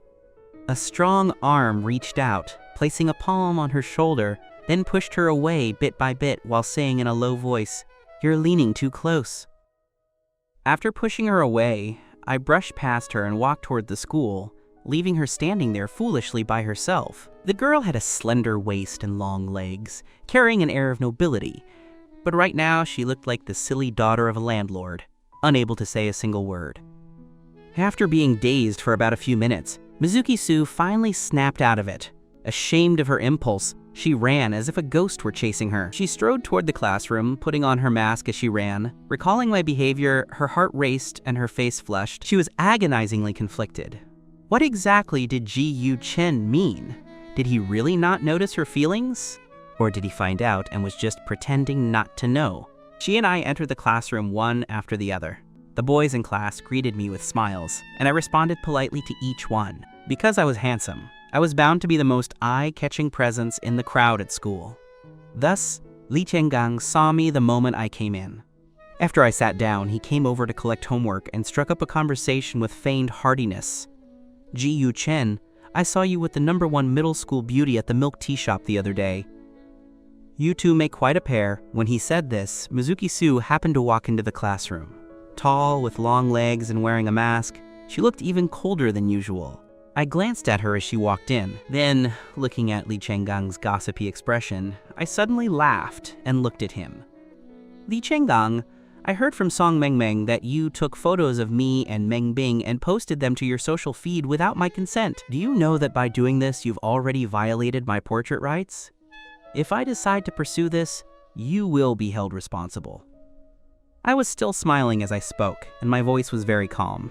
But the more I was like this, the more uncertain Li Chenggang felt. He was just a student. He didn't understand such complexities. Thinking of my family background, which allowed for a betrothal with Mizuki-su, he panicked instantly. Just as he opened his mouth, I smiled broadly, interrupting his panicked explanation, and said calmly, "But we're all classmates, so I won't hold a grudge over such a small matter. I just hope you won't do such troubling things in the future. Meng Bing and I are just friends. Please don't post others. Photos online casually." These words were spoken reasonably, generously, and appropriately, without being overbearing. Instead, they made everyone feel that Li Chenggang lacked a sense of propriety. His face turned bright red. "Thanks, I won't do it again." After collecting the homework, he hurried back to his seat. Liu glanced at him. Li Chenggang, seemingly finding an outlet for his frustration, rolled his eyes and complained, "How can Ji-Yu Chen be like this? It's not like I did anything extreme, yet he brought it up in front of the whole class. So petty." Liu looked at him but said nothing. A student sitting in front couldn't take it anymore and turned around to scold him impatiently. "I say, are you finished yet? You took someone's photo and posted it without permission. He was generous enough not to hold it against you and only reminded you not to do it again while smiling. How is that petty?" "I think you're the petty one." After saying this, the student turned back with a huff. Li Chenggang was instantly left speechless, his face flushing crimson. He lowered his head and dared not say anything more. I didn't take such a small interlude to heart at all. However, Mizuki-su suddenly blurted out, "Is there really no possibility between you and Meng Bing?" The thirst for knowledge in her eyes was impossible to hide. I propped my head up with my right hand and smiled, raising an eyebrow in a counter-question. "Do you want there to be a possibility between us?" Her heart beat like a drum. Afraid her thoughts would be discovered, she turned back to face the blackboard in a second and said without missing a beat, "I was just asking out of curiosity." "Studying is more important." I let out a snort of laughter. "Studying is important now, but after the college entrance exams, it'll be fine." These few words, though not threatening and sounding like casual chat, made her nerves tense up instantly. What did "it'll be fine after the exams" mean? Hadn't he said he and Meng Bing could only ever be friends? What was the meaning of this? She opened her mouth and suddenly began lecturing me on the importance of studying. Life's turning point isn't just the exams. University is just as important. Don't be so short-sighted. If you don't study well in university, it's the same as wasting your entry into a good one. Dating is a huge distraction. You mustn't follow those bad examples. Besides, your current studies still need improvement. The pace at Linzhang is very intense, so don't always think about useless things. She rambled on nervously. I just propped up my head and looked at her with a half smile, tracing her beautiful features with my eyes. After she finished, I yawned deliberately and threw her a sentence. "You talk a lot." She was speechless again. She talked a lot? He actually said she talked a lot. Who was she doing this for? Wasn't she just worried he wouldn't study hard? Compared to her gloom, my mood was exceptionally bright. During morning self-study, it was as if there really were a house of gold in the books. I couldn't put them down. Before long, the homeroom teacher, Su-min, arrived. Before the school announced the grade level rankings for the monthly exam, she announced the class rankings first. Class 1 was the elite class at Lingfong, so class rankings were nearly equivalent to grade rankings. As the rankings were about to be announced, the students' faces were serious and tense. They didn't dare have high expectations because the exam was too difficult. Their scores would certainly be lower than usual. Su-min didn't call names, but directly posted the ranking sheet on the wall. The students were itching with anxiety. The moment class ended, they rushed to the front to see the rankings. She was always first, so she clearly didn't care much about the results as it was a habit. But she cared about my grades, so she strode into the crowd with her long legs. Song Meng followed her, while I went to the restroom. The exam was very hard, and everyone's scores had dropped. Since I was a transfer student from out of town, she and Song Meng were worried I couldn't keep up, and started looking from the last name upward until they saw mine. Holy crap, Song Meng's eyes widened. No way. Ji Chen actually ranked 11th. This was class 1 of Linzong in the capital. Every student here already had half a foot in a top-tier university. For me to take 11th place in my first month after transferring, even if I didn't reach the top 10 I'd claimed, it was enough to make people admire me immensely. Mizuki Su was dissatisfied with how much Song Meng cared about me, and frowned slightly. Seeing my grade, she was surprised, but the corner of her mouth couldn't help but curl upward. Not bad. Song Meng's loud voice was heard by everyone in the class, leaving them all astonished and surprised. Only Li Chenggang was unimpressed. Perhaps to regain the face he lost this morning, he said sourly, "Didn't he claim he'd be in the top 10? He still couldn't do it." What a big talker. The surrounding students immediately looked at him with questioning eyes. Dude, are you sick? What's the huge difference between top 10 and 11th? Look at your own rank in the dozens before you say that, okay? He noticed the strange looks from everyone and, realizing his own grades were poor, ran out in guilt. Everyone thought I was just at the top of the class, but when the teachers handed back the papers, they saw Math 150, one of only 2 perfect scores in class, the other being Mizuki Su's, English 149, Physics perfect, Chemistry perfect, and Biology just 2 points shy of perfect. Everyone was stunned. Mizuki Su and Song Meng both had expressions of disbelief. Except for Chinese, almost every subject was near perfect. Given that this exam was much harder than usual, it was incredible that I'd achieved such scores. For a moment, Song Meng's mind went numb. The entire class felt the same, just totally numb. Now, the way the students looked at me was full of complex emotions. It was as if they were saying, "You're really something," but also, "What a shame your subjects are so unbalanced." Except for Chinese, she had perfect scores in all subjects. After the papers were handed out, she looked at mine and found the points I lost were on very basic formula application questions. She couldn't help but wonder if I'd lost points simply because I hadn't memorized the formulas. Since I failed Chinese, everyone thought I just had a severe imbalance in subjects. She thought so too, and to avoid hurting my self-esteem, she didn't look at my Chinese paper. That was until the Chinese teacher flew into a rage during class and questioned me why I hadn't written the essay. The essay was worth 60 points. Even without it, I'd still ranked 11th in the class. I replied that I was late and didn't have enough time. No one dared to look down on me anymore. This wasn't just upper middle level. This was clearly a top-tier player. They had underestimated me. Upon learning my grades, Liu couldn't help but feel ashamed of his previous prejudice. He had thought I'd only entered Class 1 through connections, and had looked down on me for it. While everyone was still surprised and envious, I was lowering my head to memorize formulas, calm and unhurried. She suddenly realized I was so excellent that it was impossible for a relationship to drag down my grades. She suddenly felt worried, her heart feeling like it was being scratched by cat claws all day. After school, she and I ran into Lin Haoshan, who had come to thank me. Only after hearing our conversation did she realize that I was late for the exam because of him. I liked sharing game insights and commentaries. On Weibo, I was a small blogger with over 100,000 followers, named Every Day of Chengguang. Today, I didn't share a game commentary, but shared something about my feelings. I like a girl, and she likes me too.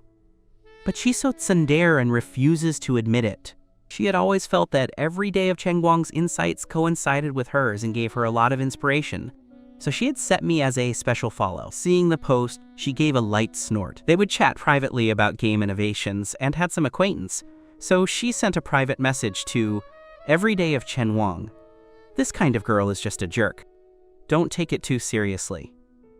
I was surprised to receive a message from number 1 under heaven, and blinked. I didn't expect her to care about emotional matters. The first time we chatted, she said she was 40 years old. I quickly explained to her, it's not what you think. She's just shy and tsundere, and can't bring herself to admit it. After all, she's the one who claimed in front of her best friend and me that she'd run naked if she ever liked me. She felt this young man was going to be deceived, but since her warning was given, there was no need to say more. On second thought, maybe this didn't necessarily mean she was a jerk. Wasn't she the same? Liking someone but not daring to admit it. They were both in the same boat. Thinking that men understand men better, she took the opportunity to ask, let me ask you a question. I was confused. Go ahead. After a long while, I received her question. What should you do if you like a guy, but he only treats you as a friend, and you don't want to break that boundary? I replied with total lack of understanding. If you like him, say it. Say it out loud. Why fear breaking the boundary? If you don't say it, he'll never know. She was very distressed. She didn't have the skin to say it, especially given the harsh words she'd said in front of her friends, and even to me. Moreover, I only treated her as a friend now. If she spoke up and was rejected, she wouldn't even have the chance to stay close to me. So she asked euphemistically if there was a way to let him see that she liked him. I was stunned. This big shot was really indecisive, not like a woman at all. I casually copied and pasted an answer from a Q&A site to her. Then be good to him. Care about his affairs most, chat with him often, and help him solve various life problems. But don't talk about feelings. Let your kindness influence him until he can't leave you. Until he either confesses himself, or you feel he likes you and then you confess. She read it carefully, word by word, and felt it was very beneficial. She thought this was the most effective method for now. Since the other party helped her so much, she felt she should repay the favor. Recalling every day of Chen Guang's situation, she felt the woman he liked was likely a jerk. After all, there weren't many pure women like her left. That woman must be a love veteran who was playing hot and cold, neither rejecting nor admitting it. She sent him another piece of advice. There are plenty of good women out there, no need to be obsessed. The girl you like is very likely a jerk. Receiving the message, I replied, even though it was well-intentioned, I didn't like anyone saying bad things about Mizuki-Su. So I exited Weibo and stopped chatting with her. She left it at that. Seeing the other party didn't want to talk more, she also exited. Lying in bed, she frowned and thought, how should she be good to Ji-Yu Chen? Suddenly, she snapped out of it. Why should she please me? She didn't plan on being with me. Mizuki, wake up! You only treat him as a friend. Meanwhile, I was thinking about how to lure this little thing to the point of being unable to stop herself and confessing voluntarily. I liked morning runs, and so did she. But she was almost always later than me. When she was ready to start, I'd already finished. Despite her resolve the night before not to talk about feelings, she got up early today to make me breakfast personally. I finished my run and saw the kitchen in a chaotic state of smoke. Auntie Liu was shouting from the side, "Miss, how about I do it?" She was so stung she had tears in her eyes. Coughing as she stir-fried, she said, "These chili peppers are really pungent. People from Licheng really have strong tastes." I had just finished my run, with a towel still around my neck. I stood at the kitchen door and called out with a laugh, "Mizuki-Su, what are you doing?" Still coughing, she looked up through the smoke and saw me standing there, covered in sweat. I was wearing a sleeveless shirt, and my muscle lines were smooth and strong. She suddenly felt an urge for a nosebleed. She quickly turned her head, her ear tips incredibly hot as if steamed by the smoke. Making breakfast. As she spoke, another mouthful of smoke entered her mouth, making her cough incessantly. Suddenly, a clean scent of laundry detergent came from beside her. Slender fingers rested on the range hood, and it began to work, sucking away the smoke. I also turned off the fire. My fingertips brushed her hand as I grabbed the handle of the wok. "What do you want to eat?" Her fingertips trembled slightly. She withdrew her hand, and the spot I'd accidentally touched suddenly felt like it was starting to burn. The range hood made a whirring sound. She stepped aside and gave the spot to me. I lowered my head to cook, revealing a smooth and distinct jawline. It was very sexy. She clutched her heart. Oh no, it was the feeling of a heartbeat. Afraid I would hear it, she backed away even further. Just then, in the Prettiest Princesses group, Yang Yuji sent a message. Our family's hot spring resort is opening. Are you ladies interested? A hot spring resort? She looked up at me. Maybe this was a chance to be good to me, and also show off how excellent she was. Besides the springs, there would be various competitions. It was decided. She immediately replied to Yang Yuji. I finished cooking, and it was all the dishes she liked. A question couldn't help but pop into her head. Did I like her? Delighted by this guess, the corners of her mouth curled up. She asked as if casually, Ji Yu Chen, are these all the dishes you like? I knew what she was asking for and went along with it. Luckily, I'm not a picky eater. That glance I gave her made her heart tremble. Then why did you make these? I said, you like them. Just one sentence, no extra explanation, honest and direct. Her heart leaped into her throat, matching her guess. She looked at me expectantly, but saw my expression was normal. She lost her confidence. What did I mean? Did I like her or not? In my room, I took out some test papers and started working. Her earlier expression of expectation and hesitation made me want to laugh. What a cute girl! After finishing 2 papers, I reviewed for a while.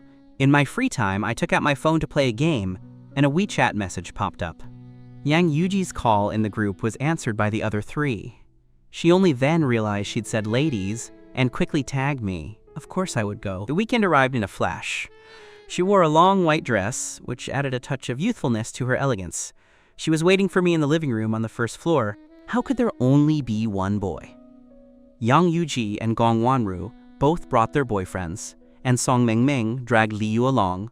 4 boys and 4 girls. I was dressed simply in a white shirt and black cargo pants. Seeing me coming down the stairs, her eyes lit up.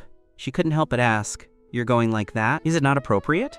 I smiled and asked back. In reality, I was thinking, "You tsundere, no matter how simple it is, it's meant to hook you." Meeting my clear eyes, she felt she was the one being dazzled.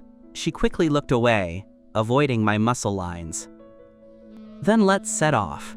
Yang Yuji, Gong Wanru, and their boyfriends were already waiting at the resort. Hearing she was close, Yang Yuji immediately went out to meet us with her boyfriend. Seeing us approaching, especially with me being so handsome, the boy suddenly felt a sense of crisis. He couldn't help but ask, "Who is that guy?" Yang Yuji looked at him and laughed. "She's Mizuki Su's betrothed." The boy was instantly relieved. After meeting up, she gave a brief introduction and let us inside. With 4 girls and 4 boys, but limited rooms, I stayed in the same room as Li Yu. She kept the online advice in mind and was very active in looking after me, bringing me water and food. Li Yu, seeing her bustling about for me while I accepted it calmly like a young master, and thinking of my intimacy with Meng Bing, felt a bit unhappy. After she left, he asked with a cold face, "Ji Yu Chen, do you like Mizuki Su?" I wasn't surprised he asked, since he liked her. I put down my clothes and turned to look at him with a smile. "Why do you ask?" He pursed his lips. "I know I have no standing to say this, but if you don't like her, I hope you won't be too close to her." I asked back, "Does my closeness with her affect you in any way?" His gaze dimmed a bit. "It doesn't affect me. Even if you aren't with her, there's no chance for me. It's just that you might not know how excellent you are. Few girls can escape your gentle offensive. If you don't like her, I hope you stay away." This sincere wish made me take him seriously. My expression was no longer a half smile. I looked at him earnestly. I like her. I won't toy with her feelings. I care about her more than anyone else. He saw my seriousness and felt relieved. "I wish you happiness. She treats you differently than others. That's probably love." Meanwhile, she was in a room with Yang Yuji. Seeing her come in, Yang Yuji teased her. "Sister Su, I never noticed you were so considerate toward boys before." She hadn't cared about the teasing, but hearing the word considerate made her perk up. "Do you think my behavior just now was considerate?" The corner of her mouth curled up. Did he feel it? She was smiling like she was lovesick. Yang Yuji was speechless. "Look how happy you are. You've fallen for him." She leaned in with a gossipy smile. She suddenly snapped out of it. She had once claimed she'd run naked if she ever liked me. Who said I liked him? It's just friends looking out for each other. Just then, there was a knock on the door. It was half open, and I appeared there with my arms crossed. They both turned to look at the door at the same time. I leaned against the door frame with a half smile and even waved at them. They were both speechless. Had she just dug a hole for her sister? Not knowing if I'd heard them, she was incredibly nervous and quickly walked to the door. "Why are you here?" I saw her nervousness and smiled, but was secretly being mischievous. "Gongwan Ru wants you to go down and play." "You tsundere? So you only treat me as a friend? Fine." She felt a bit stifled. She thought I'd heard her, but I hadn't reacted. There were 8 of us, and it was getting close to late afternoon. Gongwan Ru suggested a barbecue followed by a bonfire party in the evening. Everyone was working for their own food. She was still brooding over the earlier incident and wanted to do something to change my mind. She was about to grill something for me, but just as she picked up a plate, several skewers were placed on it by a boy's long, well-proportioned hand. Her heart went thump-thump. She looked at me blankly. I smiled at her. "For you?" She asked a bit blankly. I nodded to her. She made a point of looking. I'd only grilled for her alone. Because of our interaction, the others made teasing sounds. Song Mengmeng even cheekily handed me a plate. "Ji Yu Chen, you're unfair. Only grilling for Mizuki? I don't care, I want some too." She had black lines on her face. Where did this immature brat come from? They thought I wouldn't refuse since I seemed easygoing, but I just spread my hands helplessly. "You'd better grill it yourself." Her heart raced again. Under everyone's gaze, her face turned tomato red, but she couldn't suppress the curl of her lips. Only grilling for her. Did that mean for me? Except for Li Yu, everyone present was an adult, which meant we could drink. Everyone ate barbecue and drank beer. Feeling it wasn't lively enough, Song Mengmeng suggested truth or dare. She wasn't interested in such games, but since I was there, she coughed and said, "Then let's play."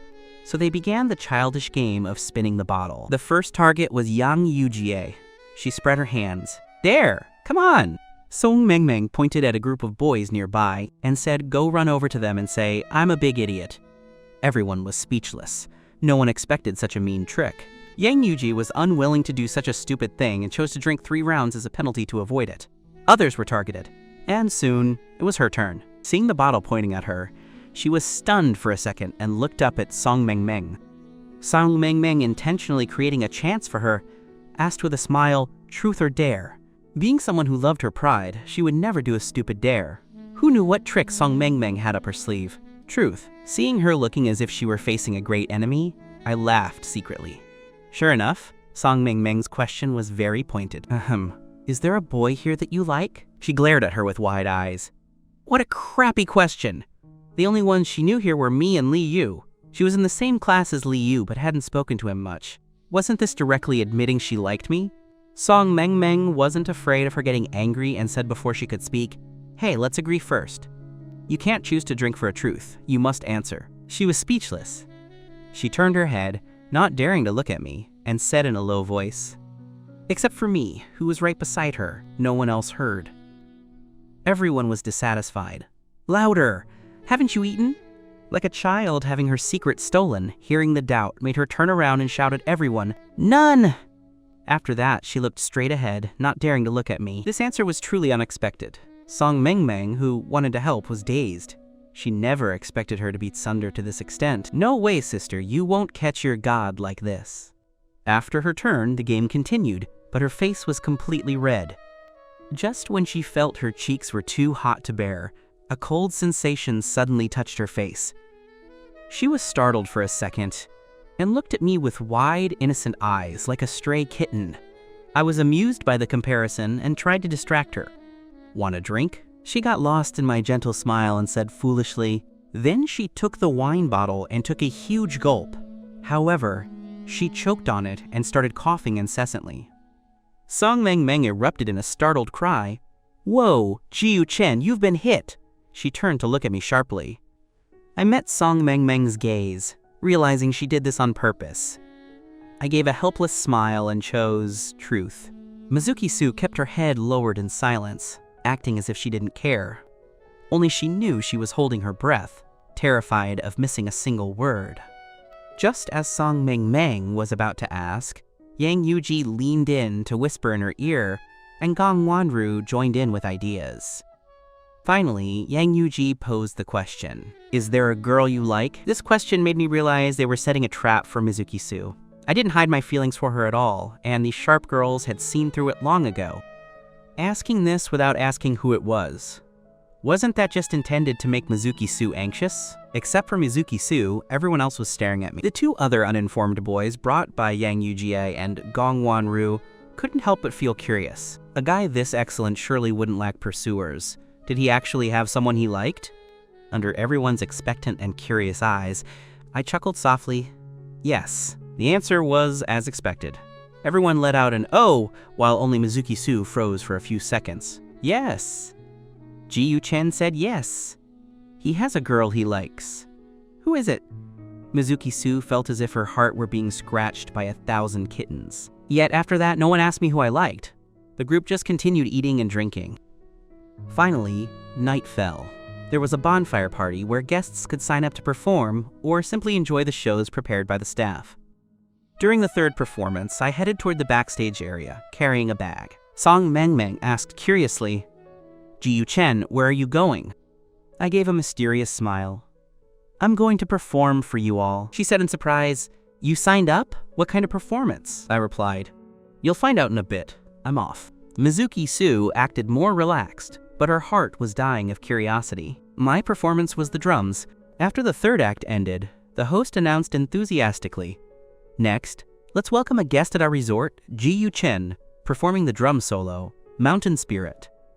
Hearing my name, Mizuki Su seemed entranced, her eyes fixed unblinkingly on the stage. In the center of the outdoor stage, the curtains pulled back. All surrounding lights went out until a single spotlight hit the center.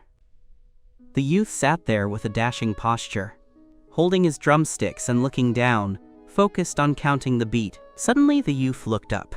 At that moment, he looked like a descending deity, taking everyone's breath away. I captured Mizuki Su's gaze in the crowd instantly, gave a slight smile, and began to play. The drum beats were rhythmic and powerful. Mizuki Su watched me on stage with obsession. Every time I looked up, it seemed like I was smiling just at her. But she knew that was just a natural part of the performance for the whole audience. Her brow suddenly furrowed. Because the tourists nearby were all marveling at Ji Yu Chen's charisma, a sliver of displeasure rose in her heart, a resentment that something of hers was being coveted by others. The song ended, stirring the hearts of many. I changed my clothes and returned to the audience. Song Mengmeng and Yang Yuji praised me sincerely. "That was played so well." "Thanks." Mizuki Su didn't speak, her dark eyes just gazing at me. I beamed at her. "Mizuki Su, what did you think of my performance?" Thinking of the praise those other women gave me, she looked away and hummed, "It was average." Everyone else was speechless.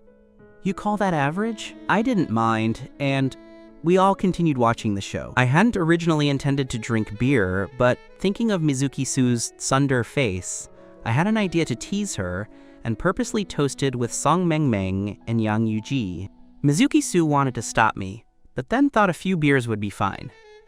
As a result, after my third glass, I leaned against her shoulder and passed out, drunk. Mizuki Su was at a loss for words. This was his alcohol tolerance? Li Yu shared a room with me. Mizuki Su wanted to ask him to take me back, but just as she opened her mouth, Song Mengmeng spoke to Li Yu. "Hey Li Yu, come with me to buy some water. I'm afraid to go alone." Li Yu looked at Mizuki Su, then at Song Mengmeng. He understood what Song Mengmeng was doing. Although he felt a bit sad, he didn't refuse and followed her. Mizuki Su was left with no choice but to take me back herself. Since I was drunk, she had to support me, with one hand on my arm and the other around my waist. We went all the way up to the third floor. Pressing against her, I chuckled secretly in her arms. She was quite innocent. Once inside the room, I suddenly let out a groan of discomfort.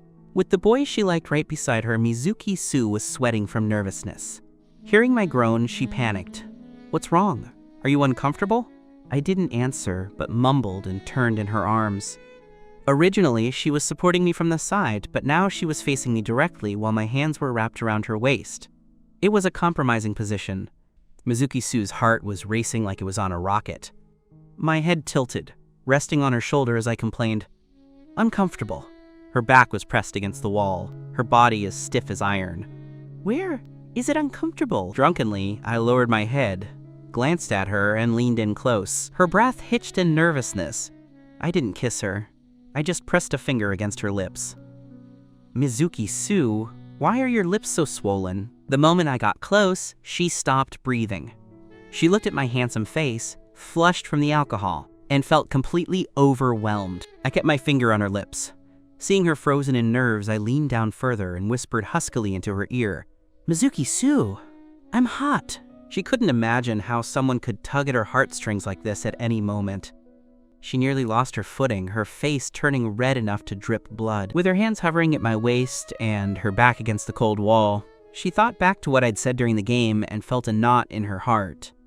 Testing the waters, she coaxed gently. Gee, you, Chen, do you know who I am? I buried my face in her shoulder, feigning confusion. What's up? Seeing that I was truly drunk, she sighed in relief and whispered, Can you tell me, who is the one you like? I mumbled. Mizuki-Sue, her eyes lit up instantly, looking at me with total surprise.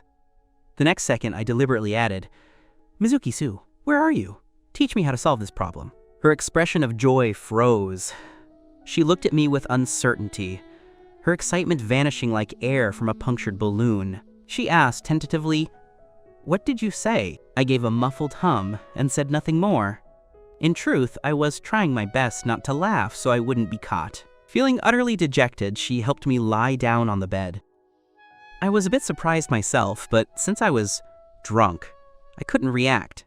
I kept my eyes closed, waiting to see how she'd respond. I peeked through a slit in my eyelids.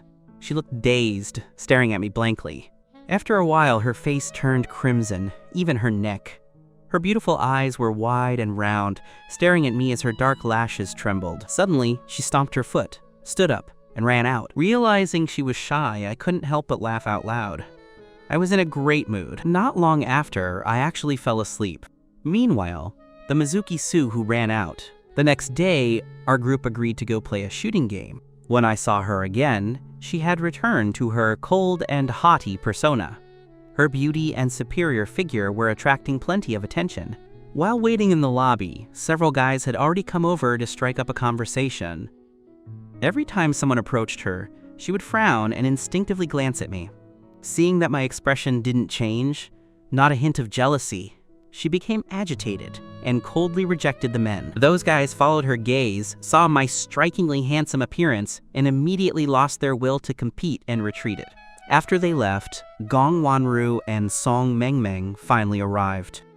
The resort was huge, so we took a sightseeing cable car to the shooting range. She sat in the back row right next to me, a hint of nervousness on her face. She brushed her hair back and said as if casually, You were drunk last night. Knowing exactly what she was fishing for, I avoided her trap. Yeah, my tolerance is bad. It was my first time drinking. I heard from Li Yu that you sent me back. Thank you, Mizuki-Sue. You're truly as kind as you are beautiful. Delighted by the compliment, she stopped testing me and turned to look at the scenery. She didn't even realize when she'd pressed a finger to her lips. At the range, she suggested a competition. Li Yu frowned awkwardly. I don't know how to shoot. Song Mengmeng and Yang Yuji shared a look and laughed. Let's do teams. 1 boy and 1 girl, 10 shots each. The team with the highest total wins a free trip to the resort for a year. The 4 girls didn't care about the prize, but in front of the person she liked, Mizuki-Sue's competitiveness peaked. She wanted to be on my team but was too shy to say it, hoping someone else would suggest it first. She guessed that Yang Yuji and Gong Wanru would pick their own boyfriends, and Song Mengmeng would pick Li Yu. Sure enough, the first 2 chose their partners. Seeing her looking around without speaking, I teased her by calling out to Song Mengmeng. Song Mengmeng blinked, then ran toward me with a grin. Mizuki-Sue, who was trying to look aloof, could no longer stay calm. She glared at the approaching Song Mengmeng, never having found her so annoying. I suddenly turned to look at Mizuki-Sue. She didn't have time to hide her twisted expression and asked awkwardly, What's wrong? She forced a smile, acting generous. Do you want to be with Song Mengmeng? If so, I'll tell her for you. By then, Song Mengmeng was in front of me. Jiyu Chen, what's up? Mizuki-Sue's eyes were full of hostility. Song Mengmeng caught the vibe and laughed, asking her, Why are you glaring at me? Realizing she'd been caught, she felt like she'd lost all face. She lifted her chin proudly. You're full of yourself. But out of the corner of her eye, she was watching us intensely. I took a phone out of my bag. It was Song Mengmeng's. Mizuki Su panicked. Why did he have her phone? What was their relationship? Her heart was in her throat, and jealousy was about to erupt. I handed it over. Your phone. You dropped it on the ground just now. Oh, I knew I was missing something. Thanks. Mizuki Su's face turned beet red instantly. Since Song Mengmeng was with Li Yu, she was naturally with me. This little thing, she still wouldn't take the initiative. Such a sunder. The other 3 boys said they had never shot before. I didn't say anything, so she assumed I was a novice too. She picked up a gun. It used paintballs, and told me, I'll teach you. I just smiled, not letting on that I already knew how. She looked over at her friends and was shocked by their intimate teaching styles. She stood beside me with a stiff face. First, hold the gun and keep your hands level. I did as she said. She stood up straight and walked stiffly behind me. Pressing against my back, she held my hands. I'll teach you like this. I leaned back, getting closer to her. Look, they've already fired a few times. Stiffly, she leaned forward, holding my hands. Do you see the bullseye? I replied calmly, I see it. She suddenly pulled back, stuttering. TH, then pull the trigger. The sudden stutter made me turn to her in confusion. What's wrong? Nothing. My gaze made her heart skip a beat. She didn't dare get too close. While she was being awkward, the other 3 teams started firing. Knowing she was shy, I stopped staring and looked at the other teams' progress. With my good eyesight, I saw their results were a bit tragic since they were beginners. She misinterpreted my look, thinking I was worried about my own performance. After all, handsome guys care about their dignity. Swallowing her shyness, she came behind me again, holding my hands. Raise it a bit higher. I blinked. I was surrounded by her scent. Teenage Mizuki Su, though haughty, had a pure and considerate side. I nodded gently. In her eyes, I was a polite, gentle boy. She didn't like how distant I was, but was hopelessly addicted to her own gentle guidance. With a touch of embarrassment, she said haughtily, Who told you to be so clumsy? Song Mengmeng couldn't take it anymore. Mizuki, this is a competition. If you're going to teach like that, you might as well just shoot yourself. The others were just explaining methods, but she was basically holding and aiming for me. This was practically cheating. Gong Wanru teased. Mizuki, your drunken interest isn't in the wine, is it? Yang Yuji added, Exactly. You're clearly just trying to take advantage of senior GU. Being called out, she flew into a rage, wanting to pummel them, but terrified they would see her true feelings for me. She quickly let go and yelled at them. You 3 talk too much. Stop being so gossipy. While they bickered, the boys finished their 10 shots. Song Mengmeng went to check the scores. The center ring was 10 points, decreasing as you moved outward.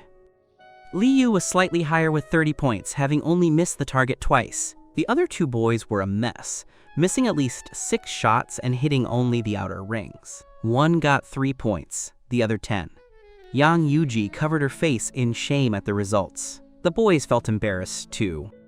Only Li Yu remained expressionless. Now, I was the only boy who hadn't fired. 7 pairs of eyes were fixed on me. She didn't like them staring at me, and fearing I was under pressure, told me, It's just for fun, don't take it seriously. Just shoot casually, I'll take care of the rest. I found her awkwardness adorable. A confident smile touched my lips.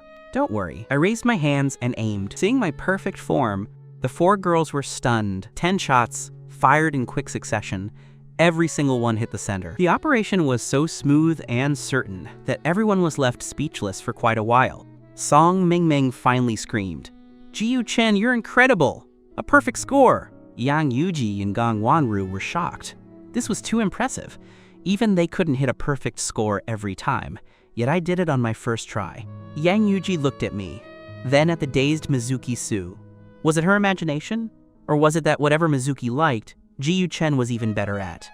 Was it a coincidence? Or a long-planned scheme? Mizuki Su was just as shocked, but she kept a straight face though her eyes were shining intensely. She felt a warmth expanding in her chest. Who doesn't like a brilliant and excellent partner? My light had already overshadowed everyone else. I walked up to her while she was daydreaming and looked down at her. She was still staring like an idiot. I handed her the gun and said with a bit of pride, "I didn't embarrass you, did I?" She snapped out of it, a voice in her head screaming, "Just admit it, Mizuki-su, you like him. Look, a single look from him makes your heart race." She looked at the gun that still held the warmth of my hands, her face heating up. It was the girl's turn, but the outcome was already settled. Since I had pulled us so far ahead, the others couldn't catch up. Zhang Sichen, the boy brought by Yang Yuji, stood next to me and watched as I gazed at Mizuki-su. He couldn't help but ask, "Do you like her?" I didn't deny it, just giving him a slight smile. Between guys, we all understood. He looked envious. "You're so handsome and excellent. She'll definitely like you back. I'm so jealous." Everyone wants to look good in front of their crush. I understood the feeling of a secret crush. I'd been there. Feeling a bit of shared destiny, I comforted him. Everyone's like this the first time. It's just for fun. I only played well because I've done it more times than I can count. Back then, to pursue her, I'd learned everything she loved. Thinking about it now, it was true youthful madness. Love during puberty is pure and sincere. At my current mental age, I probably couldn't do something so intense again. The sun was hot. I squinted as I watched Mizuki-su. Her shooting posture was professional and sharp, her hair flying in the wind. She looked like a goddess, especially when she was serious. She finished her last shot and immediately looked at me. Our eyes met, and her joy was as simple as a child's. She gave me a bright smile. "I won!" I gave her a thumbs up. "Brilliant!" That evening, the boys and girls went to separate hot springs. She leaned her neck against a towel, her arms spread out on the edge. In the rising mist, her figure was faintly visible. Thinking of my praise, she curled her lips. "Ji Yu Chen must like me," she thought. Yang Yuji teased her, "What beautiful thing is our Mizuki smiling about?" Song Mengmeng applied essential oils and said, "I bet my gender she's thinking about Ji Yu Chen." Gong Wanru took a sip of juice. If I had such a handsome betrothed, I'd be thinking about him all the time too. She was speechless. Was it really that obvious? She thought she'd been very restrained. Remembering her earlier boast, her smile faded. She glanced at them and said, "What are you talking about?" The three of them interrupted her in unison. "We know. Just friends." She glared at them and was about to retort when she stared at Song Mengmeng and said darkly, "What are you doing?" Song Mengmeng looked confused. "Why are you staring at me?" Following her gaze, the other two saw Song Mengmeng scrubbing off dirt. "If you're going to do that, go to a bathhouse. Why do it in the hot spring?" After a bit of chaos, everyone except Song Mengmeng moved to a different pool. Eventually, she put on a robe and headed back toward the hotel. Meanwhile, I had already finished my soak and was sitting on a garden bench, enjoying the breeze and a soda. Not far away, a few girls were pushing each other, debating who should come and ask for my contact info. She saw this scene the moment she stepped out. I was in a white robe, showing a hint of my abs, looking up at the sky with my sexy throat exposed. I looked like a deity who had descended to Earth, transcendently handsome. Hearing they wanted my contact info, a strong sense of possessiveness rose in her. She hated others eyeing me. Without a word, she strode toward me. A familiar voice sounded above me. It was her. I opened my eyes and looked up. Her eyes were like dark agates.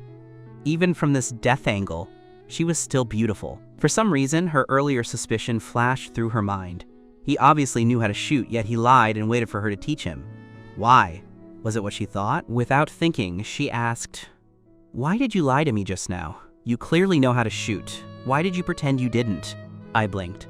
"What did you say?" Despite her blushing face, she repeated herself. I finally understood and smiled.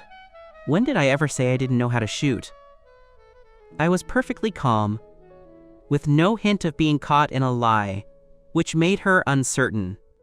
She thought back carefully. He really hadn't said it, only the other three boys had. She'd just assumed he didn't know. With the misunderstanding cleared, she felt a bit frustrated. So he hadn't lied just to get her to teach him. Seeing Mizuki-su standing there with a stiff face and remaining silent, I rose from the bench and turned to face her. With the bench between us, Mizuki-su hung her head. She looked like a dejected, big puppy. I reached out and gently patted her hair. The sleeves of my bathrobe were quite wide, and since I was taller than Mizuki-su, The fabric swept across her face as I reached out. Looking at my gentle smile, Mizuki-su froze for a moment. In that instant, her heart beat uncontrollably, thump-thump. He was patting her head. He had easily stirred her emotions, causing her dejected mood to soar into the sky and burst into the most brilliant fireworks. This gesture was overly intimate. Mizuki-su looked at me with glowing eyes. "Don't you know? You can't just go around patting a girl's head." I was a bit surprised. This Sunder girl was testing my feelings for her. I gave an ambiguous smile and slowly withdrew my hand. "Sorry, I won't do it again next time." My expression remained unchanged as I waved to her. "Then I'll head back first." Mizuki-su was completely bewildered. "Wait, that's not what I meant. You can come back and pat it." Unfortunately, I had already turned and walked away. Mizuki-su felt so frustrated she wanted to slap herself. Why did she have to open her mouth? That evening, just as I was about to ask Meng Bing to play games, I suddenly received a call from him. "Jiu Chen, save me!" His remaining words were replaced by cries of pain and unbearable insults. Feeling anxious, I asked, "Meng Bing, where are you?" However, the call had already been disconnected. I bolted upright and ran out. I didn't know Meng Bing's home address. We were on good terms, but we hadn't exchanged addresses since it hadn't been long since we met in person. I called him back while running, but the second attempt prompted a message that his phone was turned off. Since Meng Bing, Yang Yuji, and Gong Wanru attended the same school, I could only go to Yang Yuji to see if she had the answer. Yang Yuji and Mizuki-su were preparing to play games when they were suddenly interrupted by a knock. "Mizuki, are you guys in there?" Yang Yuji and Mizuki-su looked at each other. "What's going on?" Mizuki-su quickly dropped her phone and came to open the door for me. She asked worriedly, "What's wrong? What happened?" I leaned over with my hands on my knees, panting heavily. "Meng Bing called me for help. Someone is beating him. Yang Yuji, you go to school with him. Do you know where he lives?" Yang Yuji's face was full of disbelief. "What? Meng Bing is being beaten?" "He was the school bully with maxed out combat power. Was there anyone in school who could actually beat him?" I nodded anxiously. "Quickly, tell me if you know his address." From the insults I heard over the phone, I guess the person was likely a family member. My urgency was genuine. Anyone could feel my concern. Mizuki-su didn't know the full situation and thought the same as Yang Yuji. Who would dare hit Meng Bing? Seeing me so worried about him made her feel quite uncomfortable, but she didn't stop me. Yang Yuji did indeed know the address. "Wait a moment, I'll send it to you on WeChat." It was an emergency, so I didn't dare linger. I turned and ran the moment I got the address. Mizuki-su chased after me. "Wait, I'll go with you!" Following the address sent by Yang Yuji, Mizuki-su and I quickly arrived at Meng Bing's house. His family was well off, and a nanny came to the door. She didn't dare open the door fully, only leaving a crack. Seeing us, she asked warily, "Who are you?" Just as I was about to ask if Meng Bing was home, a suppressed wail of pain came from inside. I couldn't care less and pushed the nanny aside. "Get out of my way," the nanny screamed. "What are you doing? I'm calling the police!" Mizuki-su shut the door behind her, grabbed the nanny's collar, and pulled her back. "Stay over there!" Besides Meng Bing's voice, there was the sound of a whip cracking. Following the noise, we rushed to the innermost bedroom where his cries of pain were most distinct. I planned to burst in, but Mizuki-su beat me to it. Kicking the door open, the person inside was clearly too absorbed in the beating. He didn't hear the outside noise until the door was slammed against the wall. Thinking it was the nanny, he roared, "I told you not to come in, didn't you hear me?" Seeing Meng Bing's current state, both Mizuki-su and I were shocked. On the floor, Meng Bing's white shirt was already soaked in blood. His face was deathly pale, and the blood at the corner of his mouth had dried into a dark red. His limbs were tied to a chair, rubbed raw and bleeding. His attacker used such force that even the chair had been kicked over. This wasn't just domestic violence. It was malicious torture. In my life, this was the first time I had seen human ugliness so clearly. How could there be a relative like this? Meng Bing was at death's door. I rushed over and swiftly untied the ropes, binding his hands and feet. Meng Bing's father regained his senses and, holding the whip, cursed at us. "Who are you? Why are you in my house? Don't touch my child!" Mizuki-su spun around and delivered a kick, sending his father flying against the wall. "Wait for your prison sentence, you scumbag." Even though Mizuki-su didn't like Meng Bing, she was enraged by the scene. This wasn't a father. This was a beast. What could possibly justify beating your own child like this? He must have a twisted, perverted mind. There was no other reason. As I untied the ropes and supported the barely conscious Meng Bing, I realized a knife was plunged into his abdomen. I hadn't even noticed it at first. Seeing the wound, my heart went cold. A chill ran from my feet to my head. I didn't dare imagine what the outcome would be. "Meng Bing, open your eyes. I'm taking you to the hospital right now. Don't fall asleep." Mizuki-su saw the wound too. She reminded me, "Don't move him yet. Call an ambulance." I was so panicked, I'd lost my head. She was right.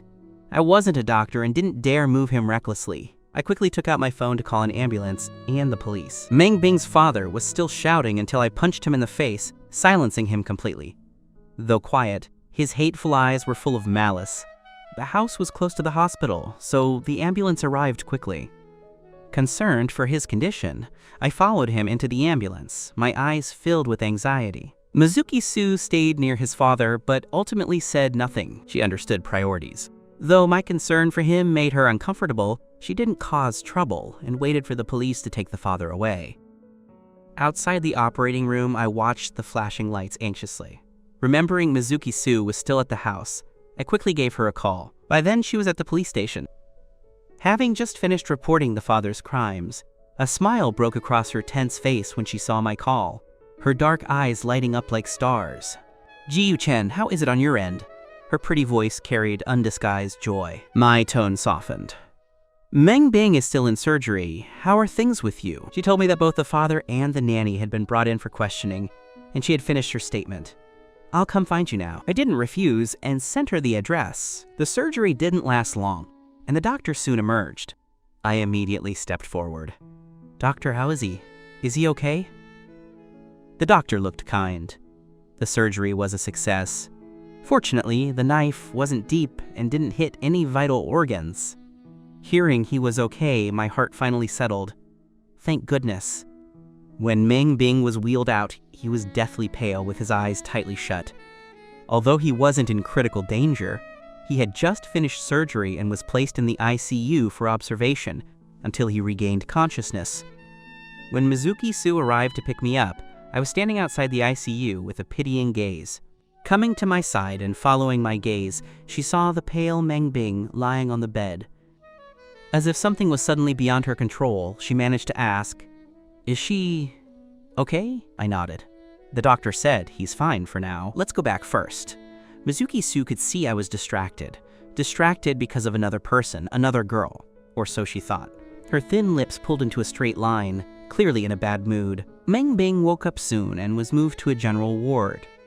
Early the next morning, I got up to make soup for him. The rich aroma of the broth woke Mizuki-su on the second floor. She sniffed the air. What a delicious smell! While I was busy in the kitchen, she came to the door and saw me carefully pouring the soup into a thermos. It was obvious who it was for. Her brow furrowed and she felt gloomy.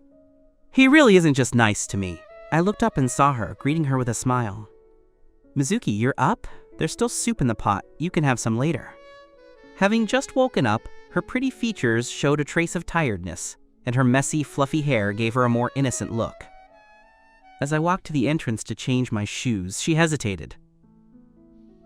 Are you going to see Meng Bing? She rubbed her hair awkwardly. Seeing her hesitation, I asked casually, do you want to go? Her gloomy mood instantly brightened at the invitation. I'll go with you. Without even washing her face or brushing her teeth, she followed me eagerly to the hospital. We arrived at the hospital, and while Meng Bing lay in bed, I placed the thermos on the cabinet and sat beside him. Since there was only one stool, Mizuki-su had to stand behind me. Meng Bing seemed like his usual self, showing no emotional distress. He even chatted with me with a smile. Thank you for saving me. His face was still pale. Just how many times had he been hurt like this to be so used to it? Not wanting to bring up painful memories, I immediately changed the subject. I made some soup for you. Try it and see if it's good. Meng Bing smiled and nodded. Standing to the side, Mizuki-su's frown deepened. Seeing me hold the bowl and feed Meng Bing with a spoon, her eyes widened. Is that kind of care really necessary? It's not like he doesn't have hands. Mengbing and I were talking and laughing, and the atmosphere between us was incredibly cozy. It made her feel like she was redundant. At this rate, wouldn't she become a third wheel? She felt the need to assert her presence. She covered her mouth and coughed several times, but neither of us noticed. Getting anxious, she coughed loudly. It sounded like she had tuberculosis. Finally, we noticed her. I turned to her in confusion. "What's wrong?" Meeting my concerned gaze, she felt embarrassed and said awkwardly, "My throat feels a bit uncomfortable." "Then drink more hot water," I said concernedly before continuing to feed Mengbing. She stared blankly at the back of my head. "Drink more hot water?"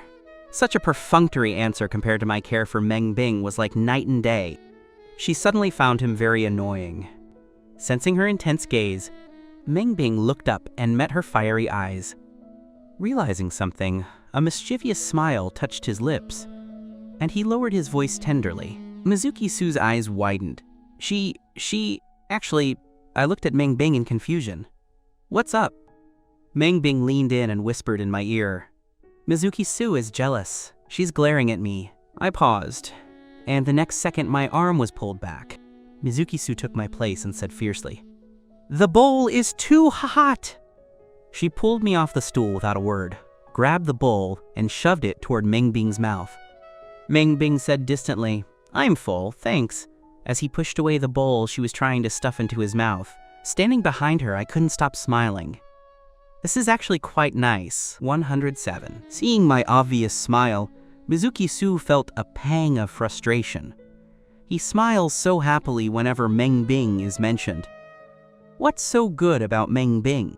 Her gloominess turned into jealousy, and she said insincerely, "Mengbing is quite good. She's pretty and gentle with you.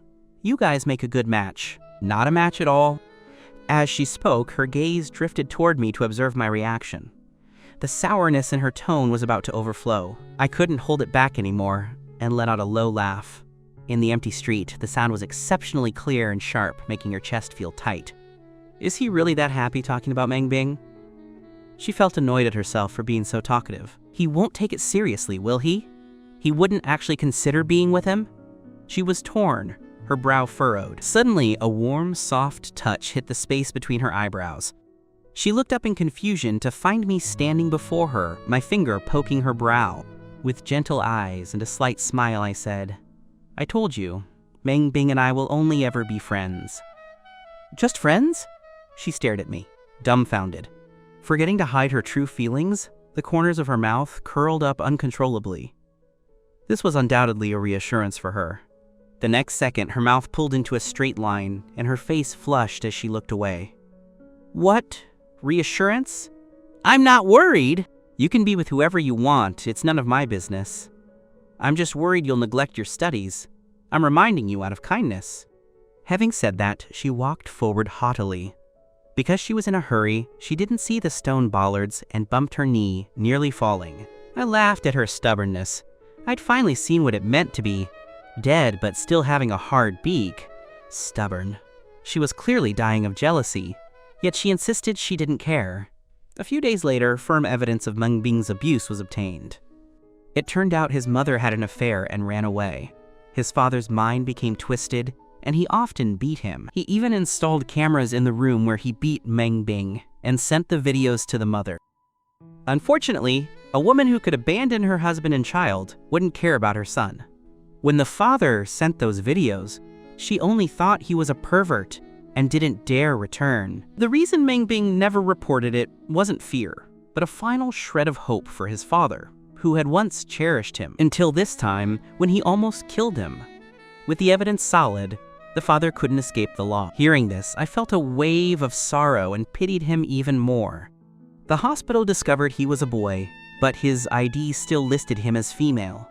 I advised him to correct his status at the police station when he had time, and he didn't refuse. After this incident, Mengbing became very depressed. Now he was alone in the house as his grandparents ignored him. I went to his house almost every day after school. Naturally, someone was unhappy about this. After being sour for 10 days, Mizuki Su decided she couldn't just sit and wait. Although I said we'd only be friends, what if? Having been abused by family, Meng Bing only had this dedicated boy by his side, a boy who was gentle and excellent. Putting herself in his shoes, she realized she would have fallen for him long ago. She had to do something. She was getting anxious. Coincidentally, her parents were away on business again, and she gave the servants the day off. She took a cold shower and drank several gulps of chilly water and ice-cold beer. Her throat was effectively ruined. She tried to speak. Her voice was very hoarse. Once the test was successful, she brushed her teeth, lay in bed, and called me. I was at Meng Bing's house doing homework when her call came in. A smile appeared on my face. "Mizuki Sue, what's up?" She pinched her throat, making her voice even deeper and hoarser. "Ji Chen, where are you? Can you bring me some fever medicine? I think I have a fever." I frowned. She had a strong constitution and rarely got sick. Hearing her sound so fragile made me worry. I told her to call the doctor first. I thought a family doctor would get there faster. "Call the doctor first. I'll be home soon." I didn't expect her to misunderstand. She lifted her phone in disbelief. When Meng Bing is in a bad mood, he runs over to help every day. But when I'm sick, he doesn't even want to come see me, and I'm his betrothed. She felt wronged, like an abandoned kitten with its head hanging on the pillow. "Can't you come take care of me? I'm in pain." This time, she wasn't faking the distress. She even thought ungratefully, "He's just one Ji Chen. At worst, I'll just stop liking him." There are so many boys in the world. If she could fall for one, she could fall for another. I had never heard her sound so aggrieved. Thinking she was truly ill, I left Meng Bing's house, and his driver offered to take me. Once in the car, I comforted her. "I've already left. Have Auntie Lu call the doctor. I'll be there soon." Hearing I'd already left, her mood instantly revived, and she couldn't hide her smile. She regained her energy. "Auntie Lu isn't home. I gave her the day off for some family business. Just buy me some fever medicine." Because she'd drunk so much chili water, her voice was still very hoarse, making me frown. "It's already this bad and she says it's not serious?" I decided to call her mother for the doctor's number. But the phone was off. I couldn't reach her. I had the driver stop near a pharmacy, so I could buy fever and cold medicine. Hearing the car, Mizuki Sue leaped out of bed and peeked through the curtains. Seeing me get out of the car, she grinned and quickly closed the curtains. She lay back down but felt something was missing. She slapped her head. The thermometer. She hurriedly poured a glass of hot water and put the thermometer in. It shot up to the very top, exceeding the limit. That was too much. She lay back down and tried to blow cold air on it, but it didn't work. Just then, a knock came from outside. "Mizuki, I'm coming in." My voice sounded urgent. Startled, she shoved the thermometer into her mouth. I pushed the door open and saw her face was red. I hurried to her bedside and felt her head. "Why is it so hot? Let me see the temperature." She had just applied a hot towel to her forehead. Feeling her burning forehead and seeing her flushed face made my heart ache. "How is it this serious? Let me see." I reached for the thermometer in her mouth. She panicked, afraid I'd see the exaggerated temperature. She grabbed my wrist with the thermometer still in her mouth and shook her head at me. I thought it was serious because that's how she acted when things were really wrong. I reached out with my other hand. "I just want to look. If it's too high, we're going to the hospital." Before I could touch it, she bolted up, snatched it out, and hid it behind her. She regretted such a stupid method. She tried to say she was fine, but her voice was incredibly hoarse, sounding like a rusty saw on dry wood. I frowned and held out my hand sternly. "How is it this bad? Give it to me." She didn't want to. The ruse would be exposed. She had a sudden idea and started acting pitiful. "I'm dizzy," she said, looking at me with round eyes. "Can I have some fever medicine first?" she asked pitifully. I couldn't argue with her and gave her the medicine first. After helping her lie back down, I said crossly, "Just stay there." Seeing me go to get water for her, she sighed in relief and quietly dipped the thermometer into a water bottle to cool it. Click. The door opened. She reflexively pulled it out and tossed it on the cabinet, wondering why I was back so fast. I was worried, so naturally I was quick. I was moving so fast the water in my hand was sloshing. I put the glass down, helped her up, and gave her the medicine. Leaning on my shoulder and feeling my concern, she felt as if she'd eaten honey. Her heart was sweet. She wondered again, does he also like me a little? Otherwise, why would he care so much? But Ji Chen seems to care just as much about Meng Bing. Her jealousy flared again. She put the medicine in her mouth right in front of me. But when I turned to get the water glass, she quietly spat it out and hid it under the pillow. I spoke patiently. While she leaned on my shoulder, I carefully held the glass to her lips. This was something she had never experienced before. Listening to my deep voice, she took a satisfied sip of water. Out of the corner of her eye, she noticed I looked even more handsome up close. When I gazed at her tenderly, as if she were the whole world in my eyes, Mizuki Su instantly became happy, the corners of her mouth curling into a high arc. After making the motion of swallowing the medicine, Mizuki Su, acting with a touch of green tea artifice, deliberately asked, "How was Meng Bing?" Seeing that she still had the presence of mind to worry about others, I said helplessly, "Meng Bing is fine now. You should look after yourself first." Hearing me say Meng Bing was fine, Mizuki Su interpreted this as a sign that she was the more important one at this moment. For a time, she felt like she was walking on air, wanting to hear more about how she was more important than Meng Bing. Mizuki Su continued with her tea-like remarks. Since such a thing just happened to Meng Bing, he needs someone to keep him company. It's just a fever. I'll be fine after taking medicine and sleeping.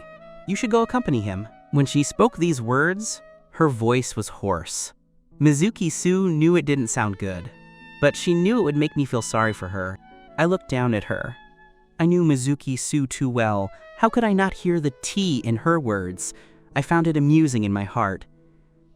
Yet, I did feel for her being sick and uncomfortable. My tone softened considerably as I patted her head and spoke. "It's fine, I'll stay with you. If you're tired, take a nap first." Having received a satisfying answer, the smile at the corners of Mizuki Su's mouth could no longer be suppressed. Afraid I would see it, she deliberately turned her head and buried it against my shoulder to giggle secretly. Fearing Mizuki Su would be uncomfortable, I shifted my body and helped her lie back down in bed. Mizuki Su wanted to say she didn't want to sleep and wanted to lean on my shoulder, but meeting my gentle gaze, her face suddenly flushed red. Forget about contradicting me. She couldn't even get a word out. In her lightheaded state, Mizuki Su had clearly forgotten the thermometer she had hurriedly placed on the cabinet, but I hadn't. I was still mindful of her health. Fearing her temperature was too high and the fever medicine wouldn't work, I picked up the thermometer nearby after helping her lie down. At that moment, Mizuki Su was grinning, wanting to look at me, when her peripheral vision caught a glimpse of the thermometer in my hand. Mizuki Su grew pale with shock, but it was too late. I had already seen it. When I saw that temperature, my first reaction was disbelief. As my worry receded and logic returned, I blinked and looked at it several more times to be sure. The mercury had shot up past the highest limit on the scale. Connecting this to Mizuki Su's guilty behavior when I first entered, I realized I had been tricked. Suddenly I was so angry I couldn't speak.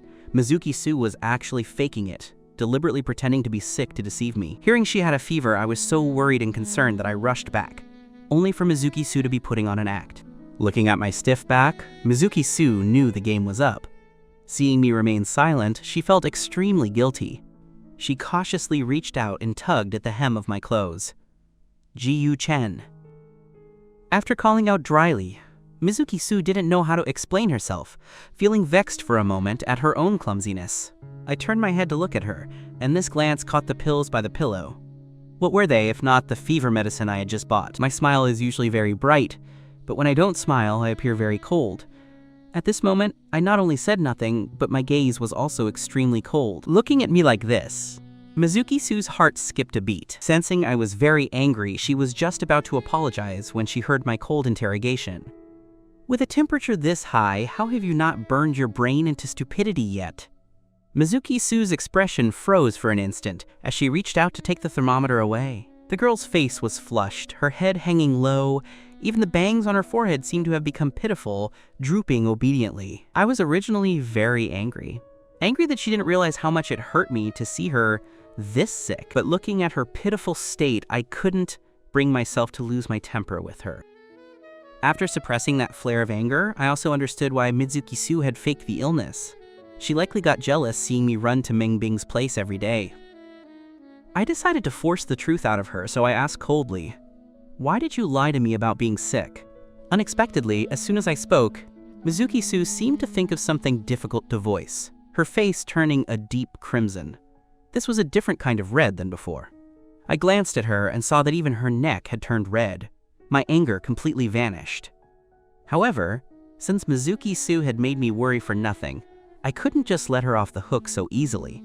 I felt like teasing her. I slowly reached out. my cold fingertips pinching her red earlobe, giving it a gentle squeeze. Mizuki Su visibly trembled. She suddenly looked up, her eyes misty and wet. Though her tone was weak, her words sounded fierce. I was stunned. My heart throbbed wildly. She spoke softly. My heart melted. I reached out to pat her head and regained my composure. I asked coldly again, "You still haven't told me why you faked being sick to deceive me." I wanted to hear her speak from the heart, but Mizuki Su, like an arrogant cat whose inner thoughts had been pried into, suddenly bristled. She lay back in bed, covering her face with the quilt, and said testily, "What do you care why? I just like faking sick." I was amused by her cuteness, but also a bit irritated. Seeing that Mizuki Su wasn't actually ill, I ignored her and went back to my room to continue studying. I still had several difficult problems to solve. After I left, Mizuki Su quietly lifted the quilt, her head feeling like it was boiling, her mind filled with inner conflict. Did she just seem very immature? She had heard that boys don't like immature girls. That evening, as I came out of my room, I heard Mizuki Su's soft moans coming from inside her room, mixed with a hint of pain. I paused. What was going on? Did she hear my footsteps and want to trick me again? I prepared to leave, not intending to fall for the same trick twice, when Mizuki Su let out another moan. This time it sounded more real. I raised my hand and knocked on her door. "Mizuki Su, what's wrong?" Mizuki Su had drunk too much chili water and cold beer during the day. Now she was truly suffering. Mizuki Su couldn't help but ponder. Why did she keep doing such stupid things, as if her IQ had plummeted ever since I appeared? Clutching her stomach, which was cramping in waves, Mizuki Su was sweating from the pain. Hearing my voice outside, she endured the pain and replied, "I'm fine, I just accidentally bumped into the table." Hearing her say she was fine actually convinced me something was wrong. I pushed the door open and went straight in. I saw Mizuki Su curled up on the bed, her hands clutching her abdomen tightly. I ran over worriedly and asked anxiously, "Mizuki Su, do you have a stomachache?" Mizuki Su hadn't expected me to barge in and see her in such a wretched state. Her stomach was cramping, and her face was pale with pain. Seeing her break out in cold sweat, I immediately made a decision and crouched by the bed, calling to her, "Come here, I'll carry you to the hospital." Startled by my action, Mizuki Su was too pained to speak. She gave me a surprised look before the pain took over again. She said in a weak voice, "No need." Just as she finished speaking, I directly reached out, forcibly put her on my back, and ran toward the nearby hospital without a word. Looking at the sweat dripping from my profile and my slightly rapid breathing, Mizuki Su knew I was tired, but my footsteps never stopped. I didn't even plan to take a rest. The high wall in Mizuki Su's heart instantly collapsed, disintegrating into a pile of rubble. Mizuki Su admitted it. This time she was truly caught, defeated utterly and completely. By the time I got Mizuki Su to the hospital, she had almost fainted from the pain. Finally, the test results came back. Stomach bleeding. She lay on the hospital bed with a pale face, an IV needle in the back of her hand. Mizuki Su didn't usually eat spicy food and had no bad eating habits. A sudden stomach bleed meant something was definitely up. Thinking back to her excessively hoarse voice, I vaguely guessed the cause and was momentarily stuck between laughter and tears. I stayed with Mizuki Su until midnight. Seeing her fast asleep, I tenderly placed a kiss on her forehead and whispered, "Silly girl." The next day, after buying breakfast for Mizuki Su, I went to school first to request a leave of absence for her. After school, Song Mengmeng asked me, "What's up with Mizuki?" I put my books in my bag and smiled. "She's sick and in the hospital." Song Mengmeng looked surprised. "Mizuki actually got sick? Which hospital? I'll go see her in a bit." The others agreed with this decision. Mizuki Su was lying bored in the hospital, waiting for me to visit her, as if she were waiting for the stars and the moon. Hearing movement outside, her eyes suddenly lit up, and she looked toward the door. Song Mengmeng casually tossed her bag onto the bed and leaned toward Mizuki Su with a mischievous grin. "What? It's not Ji Chen, so you're disappointed?" Mizuki Su said irritably. "What do I have to be disappointed about?" Song Mengmeng laughed. "I've never seen anyone more stubborn than you. Ji Chen is so handsome. Don't you know how many girls in school like him? Liking him isn't embarrassing. Just admit it. You like Ji Chen." Mizuki Su thought to herself. Liking Ji Chen isn't the embarrassing part. What's embarrassing is that I might have to streak before I even win him over. A bit humiliated and angry, Mizuki-su shouted with a red face. Who told you I like Ji-Yu Chen? He and I are friends. Do you know what friends are? Just like you guys. As the words fell, Mizuki-su felt the atmosphere suddenly go quiet. She looked up to see me holding a lunchbox, looking at her playfully. Mizuki-su instantly panicked. She opened her mouth to explain, but with Song Mengmeng there as a light bulb, third wheel, she couldn't. Getting her face slapped by reality on the spot, did she even have any dignity left? I knew she was saying the opposite of what she felt, so I wasn't angry at all. Because I knew Mizuki-su liked me, I wasn't just unbothered. I actually found it funny and enjoyed the show. Mizuki-su's expression was a mix of wanting to explain and not knowing how. She was indeed anxious, her gaze fixed on me. I put the dinner on the table and asked Song Mengmeng, what were you guys talking about? Mizuki-su, thinking I hadn't heard anything, was instantly overjoyed. Talking about games! But at the same time, Song Mengmeng spoke up. Mizuki-su said she only thinks of you as a friend. The two looked at each other, and Song Mengmeng burst out laughing. Mizuki-su gritted her teeth, angry at Song Mengmeng's big mouth, but also inexplicably curious about my reaction. I didn't give Mizuki-su much time to guess. I curled my lips and smiled. Mizuki-su, how many times are you going to say that? Don't worry, I haven't taken that childhood engagement seriously for a long time. Don't take it to heart. I also only see you as a friend. Hearing this, Mizuki-su felt anxious, but on the surface, she forced a smile that looked worse than crying. She continued to speak stubbornly. During this time, my attitude toward her didn't change. I still fed her and cared for her. But Mizuki-su felt terrible. And just when she was feeling this low, someone had to rub salt in the wound. Song Mengmeng suddenly pulled a stack of envelopes from her bag, making a cheerful sound. Ta-da! What's this? Both Mizuki-su and I looked at Song Mengmeng, not knowing what she was up to. I asked, what is that? Song Mengmeng smiled as she stuffed the envelopes into my hand and said leisurely, Ji-Yu Chen, these are love letters from girls in other classes who asked me to pass them to you. Go back and read them carefully. Mizuki-su excitedly slammed the table, spilling the soup. I glanced at her. Her soul seemed to return to her body as she smiled sheepishly. Suddenly had a stomachache. I smiled at her. Drink more hot water. For a moment, Mizuki-su couldn't tell if that remark was because I was a straight man or just being perfunctory. Mizuki-su silently lay back in bed while Song Mengmeng urged me to read a love letter wanting to provoke Mizuki-su. I felt that was impolite. But then I saw Song Mengmeng winking at me frantically. Song Mengmeng wasn't an impolite person. Seeing her mischievous, ill-intentioned grin, I guessed something. I reluctantly agreed. Sure enough, after opening the envelope, there wasn't a single word on the paper inside. Afraid Mizuki-su would notice, I used the envelope to block the paper so the light wouldn't shine through it. I cleared my throat and began an off-script speech. Hello, classmate Ji-Yu Chen. I am so-and-so from class 3. I made up a non-existent name and continued reading with emotion. I have liked you for a long time. Mizuki-su, lying in bed, let out a sneer. You just transferred here. How could someone say they've liked you for a long time? So shallow. I suppressed a smile and continued reading. I've been attracted to you since the first time we met. Mizuki-su continued to pour cold water on it, just lusting after your looks. Behind her, Song Mengmeng looked at Mizuki-su's face, which was full of jealousy, and covered her mouth to stifle her laughter. I wasn't doing much better as I continued to fabricate, if you don't mind, I want you to be my boyfriend. Would you give me this chance? Mizuki-su listened intently throughout.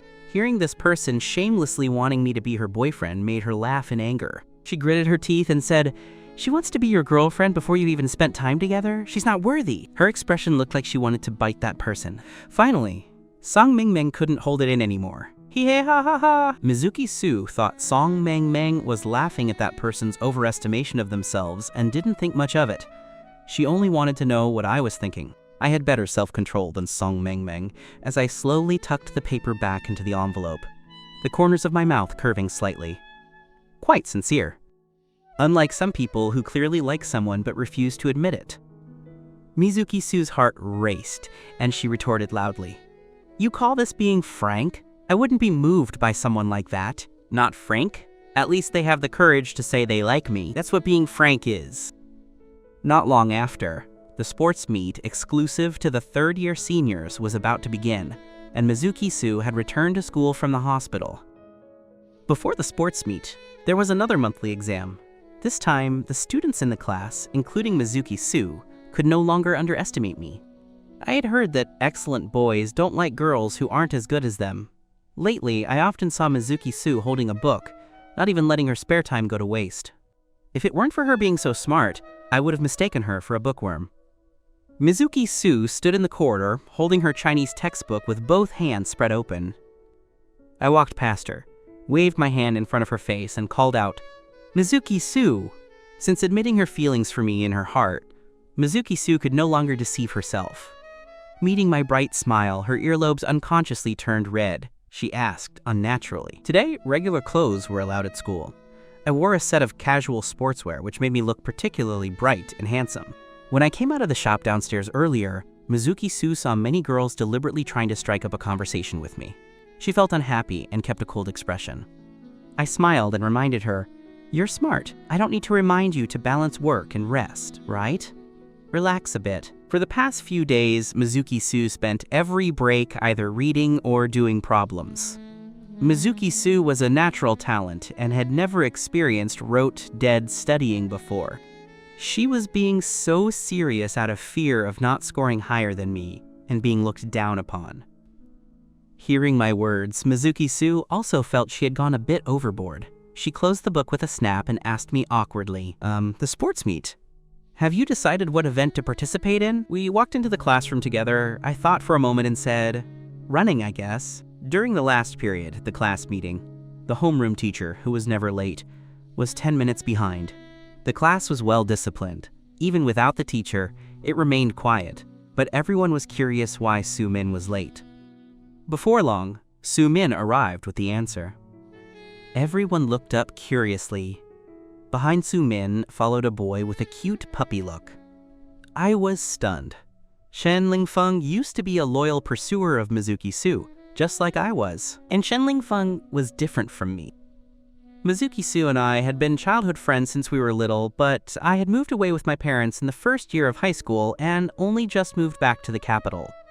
In my past life, my relationship with Shen Lingfong wasn't exactly fire and water, but we were strangers.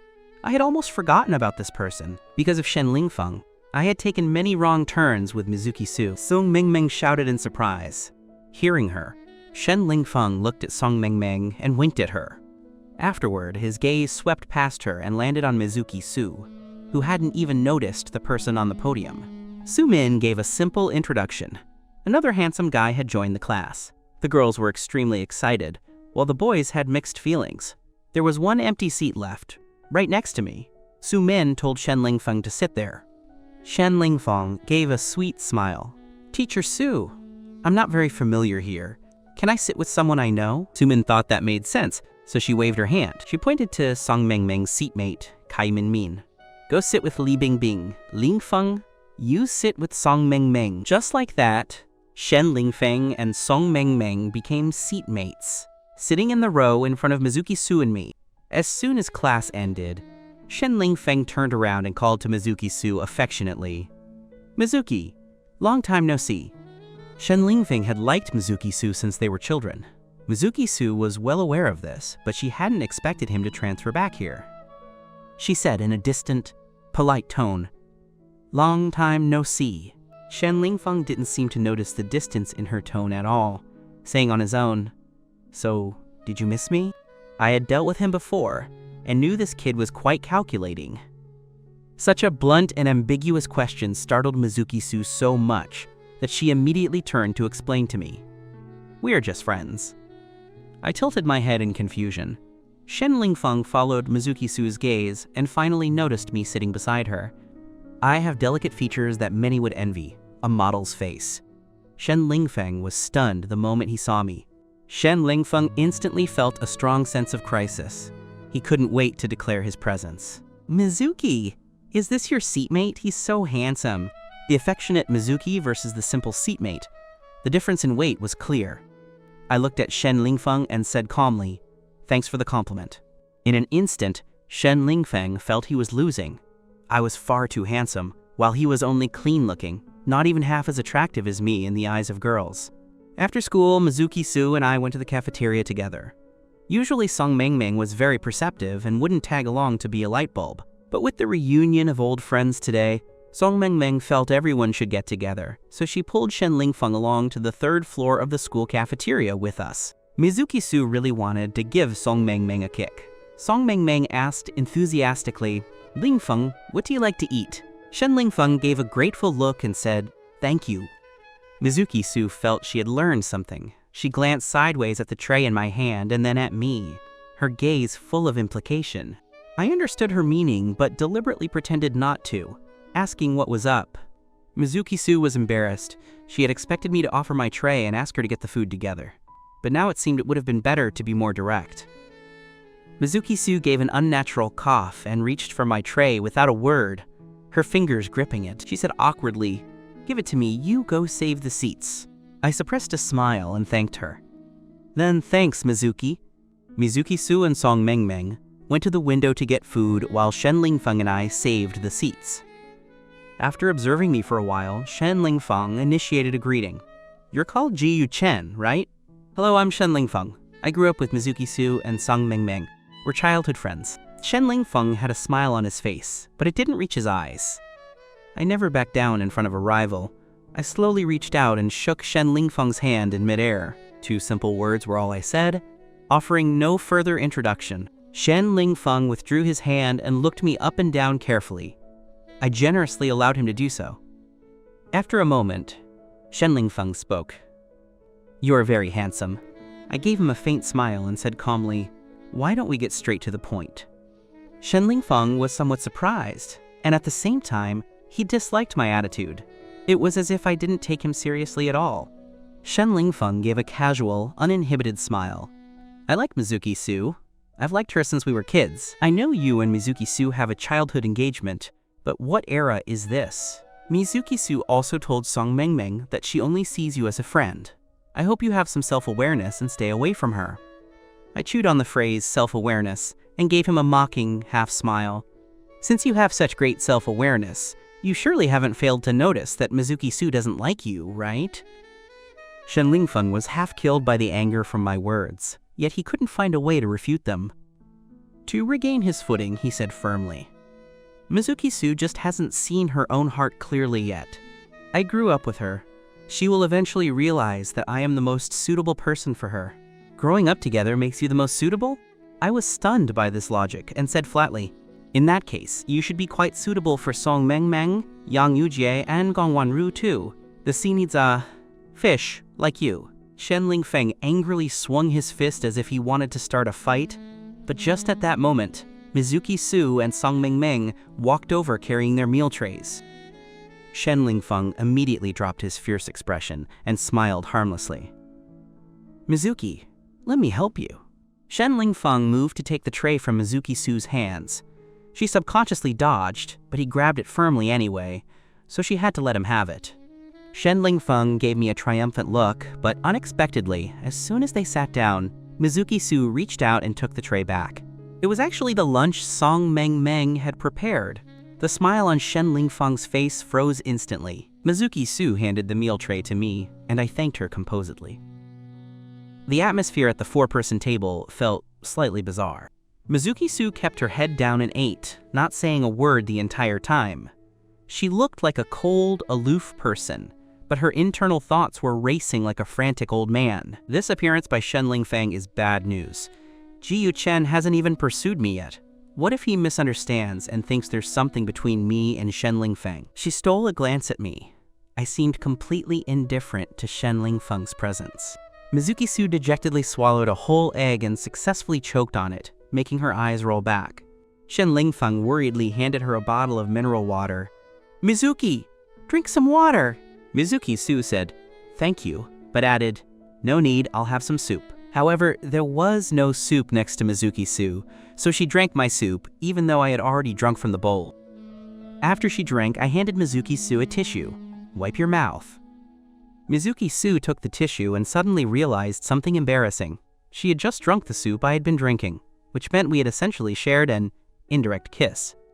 Shocked by this realization, Mizuki Su's gaze subconsciously drifted to my lips. In a second, her face turned bright red. She quickly looked away and whispered, "Thank you," to me. What a total cutie, blushing at the drop of a hat. I lowered my head and continued eating. Shen Lingfong watched the interaction between us, feeling very bitter in his heart. Song Meng finally noticed the tension was off. As soon as lunch was finished, she dragged Shen Lingfong away. Mizuki Su and I walked back to the classroom together. I walked in front while she followed behind me. Mizuki Su wanted to take the initiative, but a simple sentence rolled around in her mouth and she just couldn't say it. As we reached a corner, a boy rushed out from the opposite direction and accidentally bumped into me. I subconsciously stepped back. The boy hurriedly apologized and ran off. I lost my footing and stumbled back a few steps. Mizuki Su, fearing I would fall, caught me in a hug from behind. This was the first time we were this intimate while fully conscious.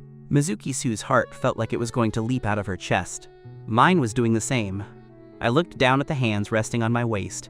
They were slender and long. I called out, "Mizuki Su." Mizuki Su was startled and responded. Her voice held a hint of nervousness. Seeing her so nervous, I felt in a very good mood, and the corners of my lips curled up. "Don't you think you can let me go now?" For a moment, Mizuki Su didn't want to let go, but she restrained the impulse and slowly pulled her hands away from my waist. "Be more careful when you walk from now on." After school, Shen Lingfong, refusing to give up, suggested that everyone get together. Everyone did not include me. He asked Song Meng to invite Mizuki Su, Yang Yuji, and Gong Wanru to play an escape room. Mizuki Su didn't want to go, but Yang Yuji and Gong Wanru had already invited me. I didn't know Shen Lingfong had organized it, so I agreed. Seeing that I was going, Mizuki Su also nodded and agreed. So after school, we met at the escape room shop. Shen Lingfong looked at me with eyes practically spitting fire. I was surprised to see him, but since I could annoy a rival, I was quite happy. I smiled and greeted Shen Lingfong. Shen Lingfong squinted his eyes at me dangerously. Escape rooms are about intelligence and courage. I have both, and so does Mizuki Su. But today, someone clearly had an ulterior motive. We had barely entered the room when Shen Lingfong called out tremulously, "Mizuki, I'm a little scared." He reached out to grab Mizuki Su, but Song Meng pulled him away. "Don't be afraid, I'll protect you." Shen Lingfong rolled his eyes at her in the dark. The story was about what happened to a child who vanished on a rainy night. Mizuki Su and I followed the clues to analyze the situation. Song Meng, Yang Yuji, and the others also got involved in the analysis. No one paid any attention to Shen Lingfong. Shen Lingfong had played this escape room before. He knew that an NPC would come in to scare people soon. He quietly moved behind Mizuki Su, trying his best to avoid Song Meng this time, but unfortunately, Yang Yuji saw him. Yang Yuji raised an eyebrow and reached out to poke the back of Mizuki Su's hand. Mizuki Su looked up at her in confusion.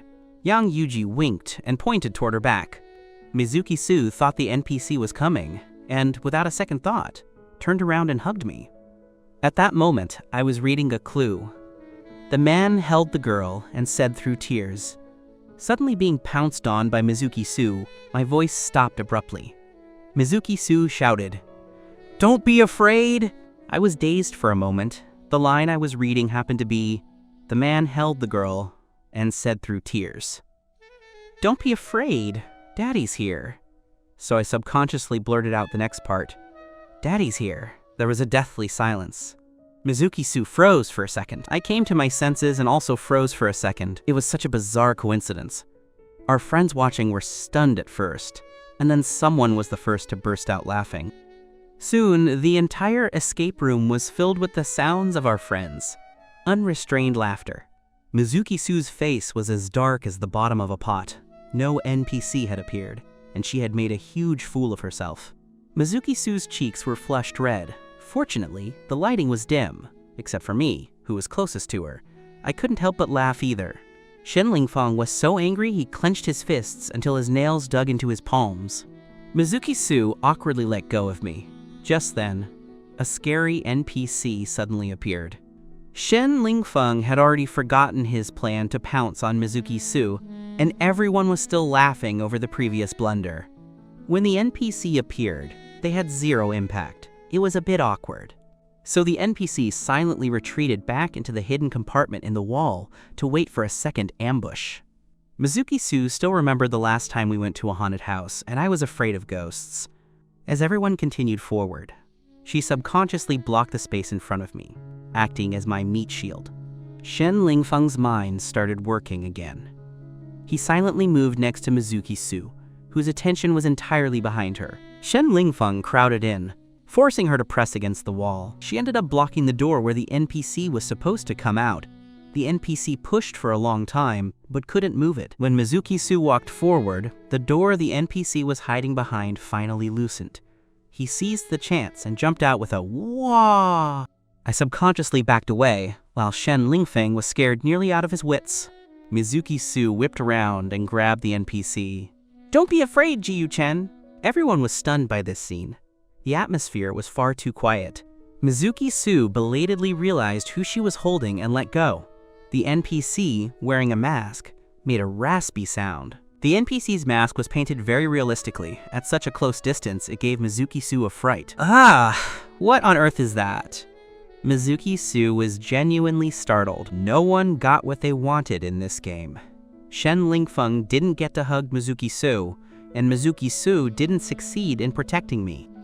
Only Song Meng Meng and the other two were having the time of their lives laughing. Having lost so much face, Mizuki Su couldn't handle the embarrassment. She was sulky and silent the whole way, her mind filled with the thought, "This is so humiliating." After leaving the escape room, Mizuki Su walked ahead with a tense face, not even noticing when I stopped. I held an ice cream and poked Mizuki Su's shoulder from behind. Mizuki Su thought it was Song Meng Meng or Yang Yuji, and said impatiently, "I'm not in the mood," I asked with a smile. "Are you sure?" Mizuki Su stopped instantly and whipped her head around. I held up the ice cream and handed it to her with a smile. "Here, eat this." Mizuki Su reached out for the ice cream and said, somewhat touched, "Thank you." Then she looked up and saw Song Meng Meng, Yang Yuji, Gong Wanru, and Shen Lingfeng. Every single one of them was holding an ice cream. The so-called romantic gesture was only that. Mizuki Su stared glumly at her ice cream, feeling utterly stifled. But what she didn't know was that hers was the only one I had bought. The others had bought their own. The second monthly exam arrived as scheduled, and the day after it finished was the sports meet. This time I didn't hold back, and I was confident in taking first place. In my past life, I also studied hard, just so Mizuki Su would notice me. To be by her side, I was in the same exam room as Mizuki Su this time. After the exam, Mizuki Su asked me, "How did you do?" I curled the corners of my mouth and said with a smile, "Not bad." When I said that, Mizuki Su's heart sank halfway. Oh no, I'm going to be overtaken. She had just gotten a question wrong. It was a trick question, and after thinking carefully after the exam, she realized her mistake. Mizuki Su felt a bit insecure and asked me, trying to sound casual, "Do you boys generally dislike girls who aren't as good as you?" I looked at her, seeing her serious and cautious expression, and couldn't help but laugh. Mizuki Su, like a child who had done something wrong, stared at me blankly. "What are you laughing at? Did I say something wrong?" I tried my best to hold back my laughter and spoke. No wonder, Mizuki Su clearly wasn't the type to care about grades, yet she had suddenly started studying like crazy a few days before the monthly exam. It turned out she was worried about this. Not necessarily. If you truly like someone, even if she isn't as excellent as others in many ways, you'll still like her. As I said this, I looked at her with a smile in my eyes. Mizuki Su had an illusion that I liked her.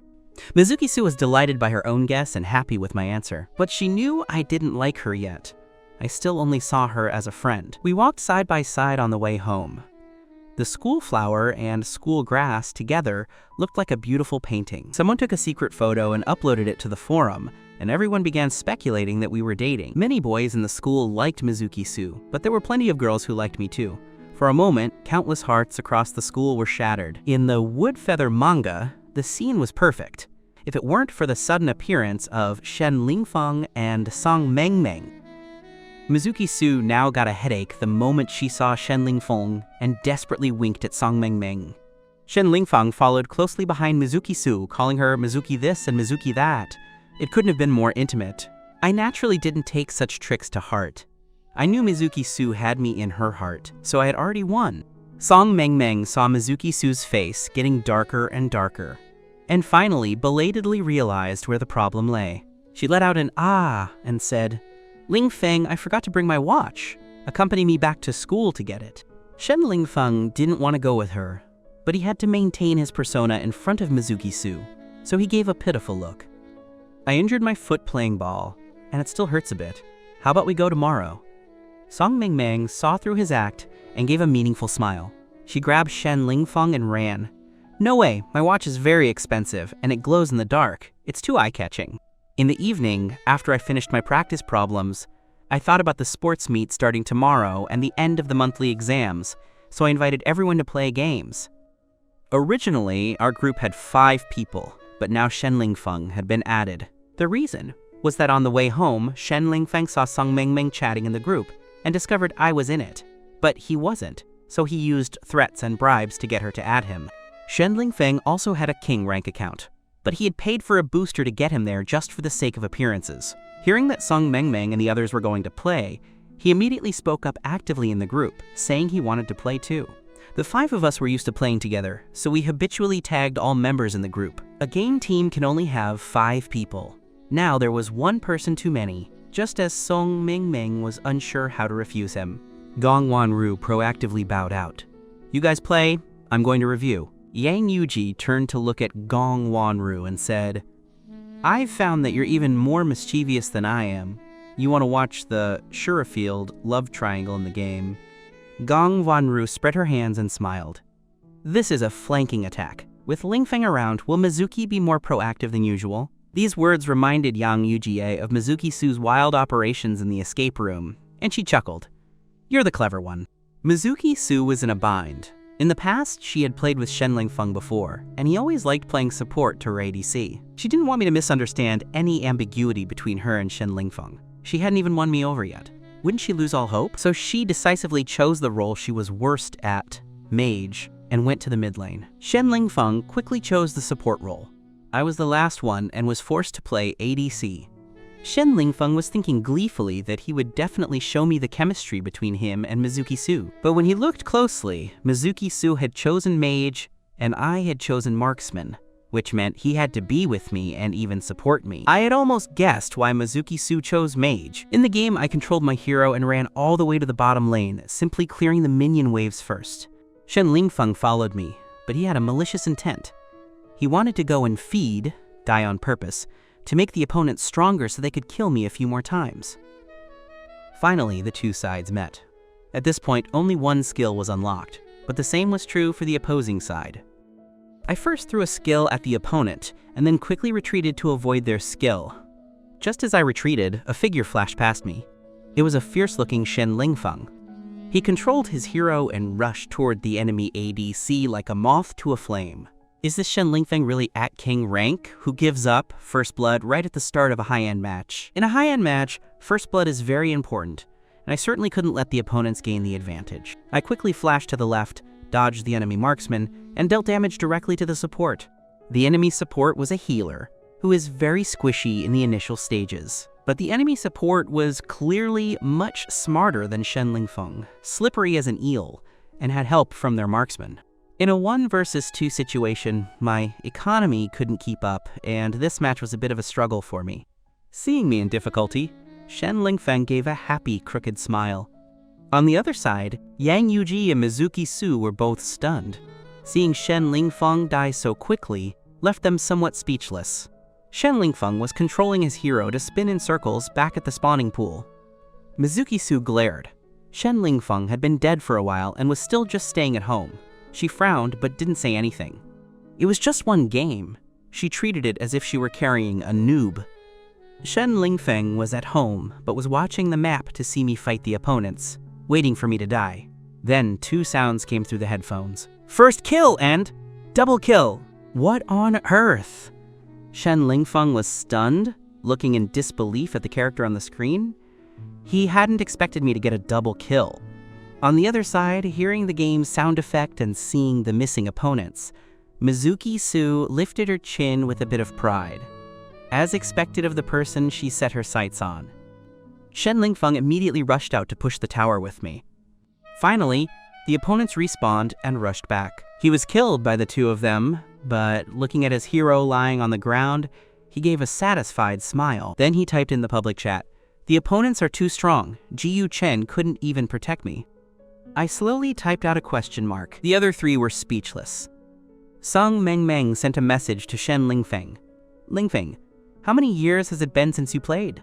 Shen Lingfeng thought she was blaming him for dying twice and replied, quote, "I haven't touched it for over a year. I'm a bit rusty." Song Mengmeng rolled her eyes in frustration. This isn't about being rusty. You've forgotten that the support protects the marksman, not the other way around. The sentence Shen Lingfong had just typed in the chat was a bit moronic. Only then did he realize it was over. He had done 7 stupid things in a row. I ignored it, saw several people gathering in the mid lane, and ran over to support Mizuki Su. This time, Shen Lingfong was very proactive. But because everyone had voice chat on, the moment he saw so many enemy health bars, he was so scared he kept backing away and subconsciously shouted, "Mizuki, save me!" Someone chased after this noob and was about to finish him off.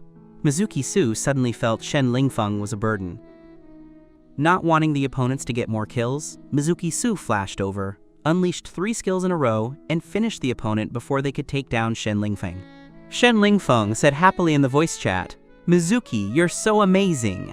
While he was talking, the opponent chasing Mizuki Su saw that her skills were on cooldown, anticipated her next move, and flashed behind her. A freezing skill was thrown first, trapping Mizuki Su. She was stuck.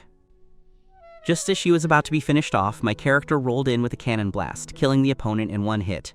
I smiled and said to Mizuki Su, "Be careful." To be honest, Mizuki Su's skills aren't bad, and she's usually the one protecting others. But the few times she's played with me, I've always been the one protecting her. And last time, when she foolishly drank chili water and cold beer, resulting in a stomach bleed, I was also the one who carried her to the hospital. Hearing my low chuckle through the headphones, Mizuki Su was momentarily entranced. She felt her headphones growing hot, making her heart surge. Even though they weren't in the same room, she subconsciously nodded. "I will. You too." On the other side, Song Mengmeng shouted mischievously, "Aye! Be careful, Jiyu Chen. Why don't you come protect me? Do you not love me anymore?" Yang Yuji interjected. "You think you're Mizuki? Why should he protect you?" Song Mengmeng laughed loudly. "Well, since I'm not Mizuki, Jiyu Chen only protects our Mizuki." Their teasing made Mizuki Su feel anxious, but she knew that if she tried to stop them, it would look like she was trying to hide something. She was afraid their teasing would make me unhappy, and even more afraid that I would keep my distance from her because of it. To her surprise, the next second I replied to them with a chuckle. "At least you two have some self-awareness." Mizuki Su was stunned. What does that mean? Her heart felt like it was expanding with a hot air balloon. She opened her eyes wide with surprise and joy, a smile in her eyes. Jiyu Chen didn't refute Song Mengmeng and Yang Yuji. Did that mean that she was special to him? Because of this guess, Mizuki Su had a smile on her face the whole time. But she went back to being a clumsy girl, frequently getting distracted and dying in the game. Fortunately, Mizuki Su snapped out of it in time and followed me to sweep through the battlefield. With the cooperation of Yang Yuji and Song Mengmeng, we finally achieved victory. That game lasted over 40 minutes. When it finished, I was exhausted and went to the bathroom to shower. Mizuki's mother called her, but her phone was on silent and she didn't hear it, so her mother called me instead. I had just come out of the shower and hadn't had time to dry my hair when I answered the call. I took the phone and went next door to find Mizuki Su. The door was open, and Mizuki Su was sitting at her computer, chatting with someone. I knocked politely on the door. "Who is it?" Mizuki Su turned around and saw me. An unconscious smile spread across her face as she hurriedly stood up. Mizuki Su stared at me so foolishly that she didn't look where she was going and accidentally tripped over a footstool. She stumbled forward and I stepped up to catch her, shouting, "Watch out!" Mizuki Su pinned me against the wall. I was stunned for a moment. I could smell her unique floral scent. She fell right into my arms and we were embracing tightly. I could hear my own abnormal heartbeat, and I didn't quite know what to do with my hands as I held her. I looked down and could see her figure clearly. I swallowed hard and silently looked away. Mizuki-su was incredibly nervous, feeling both my abs and my body heat. She was so tense that it took all her courage just to speak, and she had no idea how to break the stalemate naturally until I softly called her name. She let go of her hold on my waist and slowly stood up, putting some distance between us. Mizuki-su opened her mouth, trying to organize her words. "Sorry, I didn't mean to." After saying that, she felt a warmth in her nostrils. "Is it a runny nose?" she wondered, covering her nose with her hand. Seeing how shy she was, the little urge I had to tease her vanished from my mind. "Your aunt called you. You should give her a call back." Mizuki-su made a sound of realization, finally understanding why I'd come to see her. "I'll call her in a bit," she replied. Thinking I was about to return to my room, she suddenly felt a sense of reluctance, her dark eyes looking at me with a pitiful expression. I glanced at her, and the smile in my eyes could no longer be hidden as I walked past her. I went to the computer desk behind her and pulled out a tissue. Mizuki-su caught a glimpse of me just now. I seemed to be smiling. Her brain worked at high speed, thinking of the possibilities she had been guessing. It felt like fireworks were exploding in her heart, bubbling over with joy. I returned to her side, and seeing her smiling like an idiot, the smile on my lips deepened. "Look down, Mizuki-su." "What did you say?" She had been daydreaming and hadn't heard me. I placed a hand on her shoulder. Startled by the gesture, she stood there like a wooden post, her body stiff. She didn't notice that my other hand was holding a tissue to wipe the nosebleed for her. As I leaned in close, Mizuki-su nervously closed her eyes, nearly falling into my arms out of surprise. Knowing she had misunderstood, I kept a faint smile on my lips while wiping her nose. I teased her on purpose.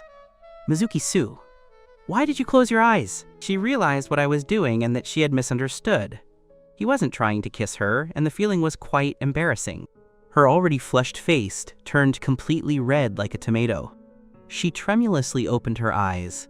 She didn't realize her gaze was like a coquettish accusation, and she had the urge to just give up on being composed. Her voice rang out. "You suddenly got so close to me. What else was I supposed to do but close my eyes?" I heard her clearly, but mischievously tilted my head, my tone full of feigned confusion. I waved the tissue in my hand. "Your nose was bleeding." Mizuki-su already knew. Her expression went numb. "Thank you so much." She wanted to show her best side in front of me, but instead, she kept making a fool of herself. She said nothing more. The sports meet arrived amidst everyone's high expectations. Shen Lingfong had just transferred to the school, so naturally he hadn't signed up for any events. I signed up for the men's 800-meter long-distance run and the 4x100-meter relay. Mizuki-su and Song Mengmeng signed up for the 50-meter sprint and the relay.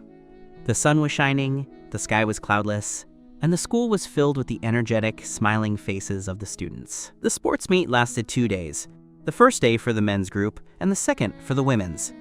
On the sports field, the competing students were running as fast as they could, full of passion. Cheers for various classes echoed from the speakers from time to time. On the field, Song Mengmeng looked around.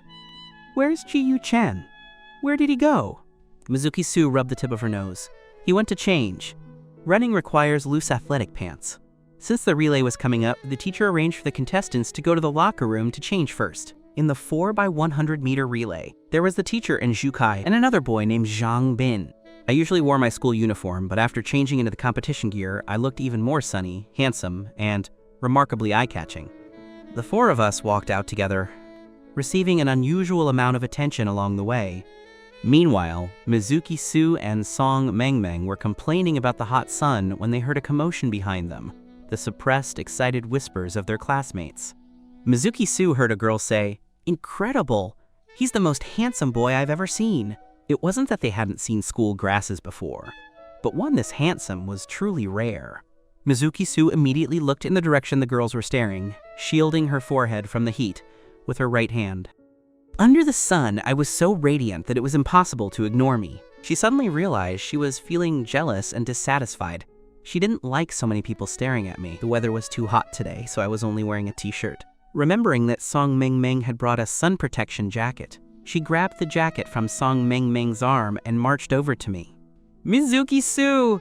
I saw her and smiled to greet her. She gave a curt, in response, her arm passing by my waist as she handed me the sun protection jacket with a expressionless face. I took it, my head full of question marks. Seeing this, her mood improved slightly. However, since it was Song Mingming's jacket and not hers, Mizuki-su's expression turned a bit gloomy again. I was taken aback for a moment and then gave her a wide smile. Her heart took a heavy hit instantly. The smile on her face vanished in a second as she pretended to turn back and talk to Song Mingming, though her heart was racing. He smiled at me, didn't he? Seeing her obvious attempt to hide it, my smile grew even more brilliant. How did I not realize before that she was so easy to read? Was I too naive in the past? In the 4x100-meter relay, I was the final leg. The neighboring class had 2 student athletes in the first and fourth legs, making them our biggest rivals. Mizuki-su stared at me without blinking. Before the race started, a bold girl ran to the broadcasting booth and shouted, "Ji-yu Chen, go for it, I love you." The surrounding crowd was in an uproar. I looked toward the booth in surprise. That girl was brave, saying such things over the school speakers. Wasn't she afraid of being lectured by the teachers? Mizuki-su's face had already darkened. Her eyes were deep and cold as she looked at the girl who had spoken.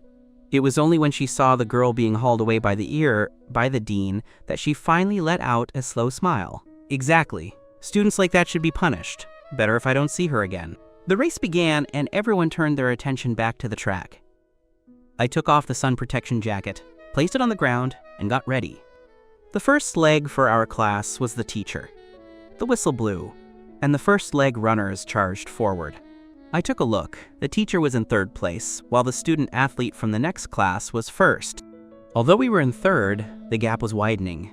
Caught up in the cheers around me, I couldn't help but feel anxious. Faster, a bit faster. Finally, the teacher handed the baton to the second leg runner, Zhang Bin. I didn't know much about Zhang Bin, but seeing his shy personality, I was worried he might fall too far behind. However, the moment he took the baton, he burst forward. His speed was even faster than the teacher's, and he soon overtook second place and started chasing first. Finally, at the third handoff, he caught up to the leader, and both of them handed off the baton at the same time. Many students nearby were shouting, "Go Class 1!" Those were our classmates. Xu Kai put in all his effort, not wanting to waste the lead Zhang Bin had fought for. Perhaps he tried too hard, as he tripped and fell right after starting. It wasn't a serious fall, but he couldn't get up immediately. We were going to be last. The moment he stood up, he felt like he didn't want to continue. I shouted anxiously from the front, "Xu Kai, if your leg is okay, go for it!" The students of Class 1 were furious seeing him just stand there. "Xu Kai, run!" Xu Kai felt even more ashamed. I was helpless. "Xu Kai, even if we're last, we have to finish the race." "Keep going!" He looked up. He was already in last place for the third leg, but everyone was still cheering for him. Suddenly, he didn't want to give up. He gripped the baton and ran with all his might. The Class 1 students huddled together, discussing the situation. "It looks like our class is definitely coming in last. Xu Kai is something else. If his leg is fine, he should move faster. He was just dazing there earlier, wasting so much time." While some were resentful, Xu Kai finally handed the baton to me at the last moment. The people of Class 1 had already given up hope, but suddenly there was a burst of cheers from the sidelines. Everyone looked up. They saw a handsome, sunny version of me, moving my long legs like the wind, overtaking one opponent after another. Way to go, Ji-yu Chen. My speed was breathtaking. Combined with my long legs, I managed a miraculous comeback.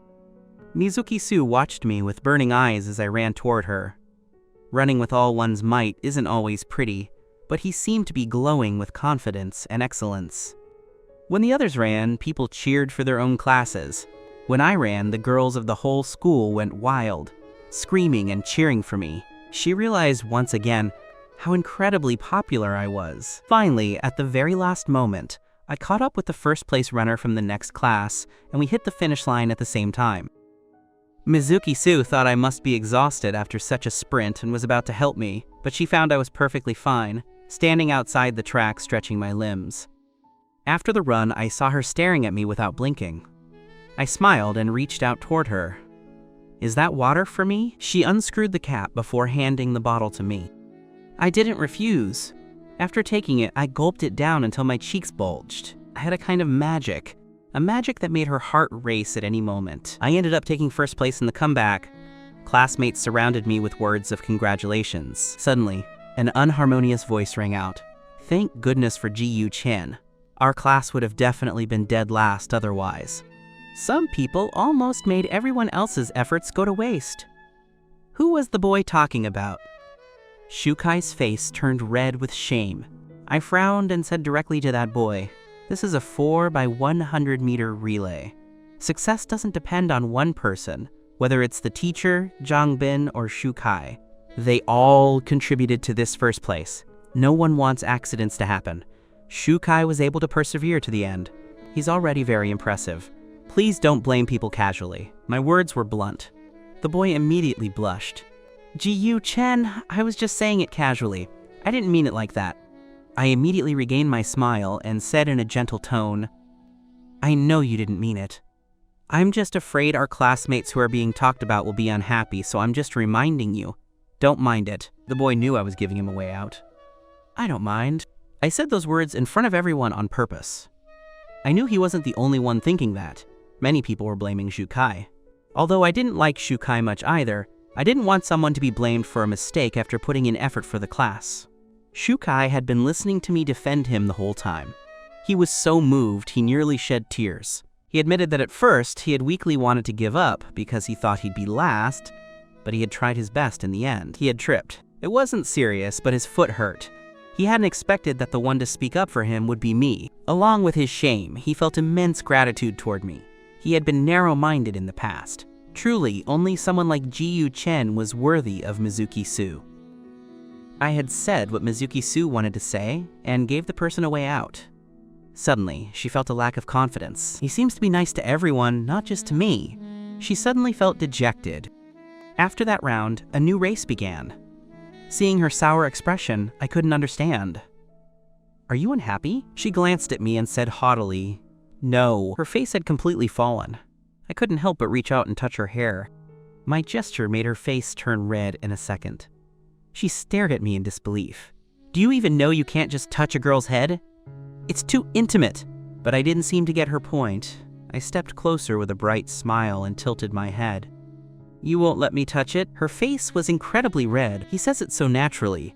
Does he like me or does he not? If she kept looking at me, she feared she wouldn't be able to stand it. Blushing, she turned her head away to look into the distance. She said awkwardly, "Touch it if you want. I'm already beyond help. I just like him." "Oh, touch it if I want?" I teased her, enjoying it very much. Seeing her clearly shy to death but pretending to be haughty, I couldn't help but continue pushing her boundaries.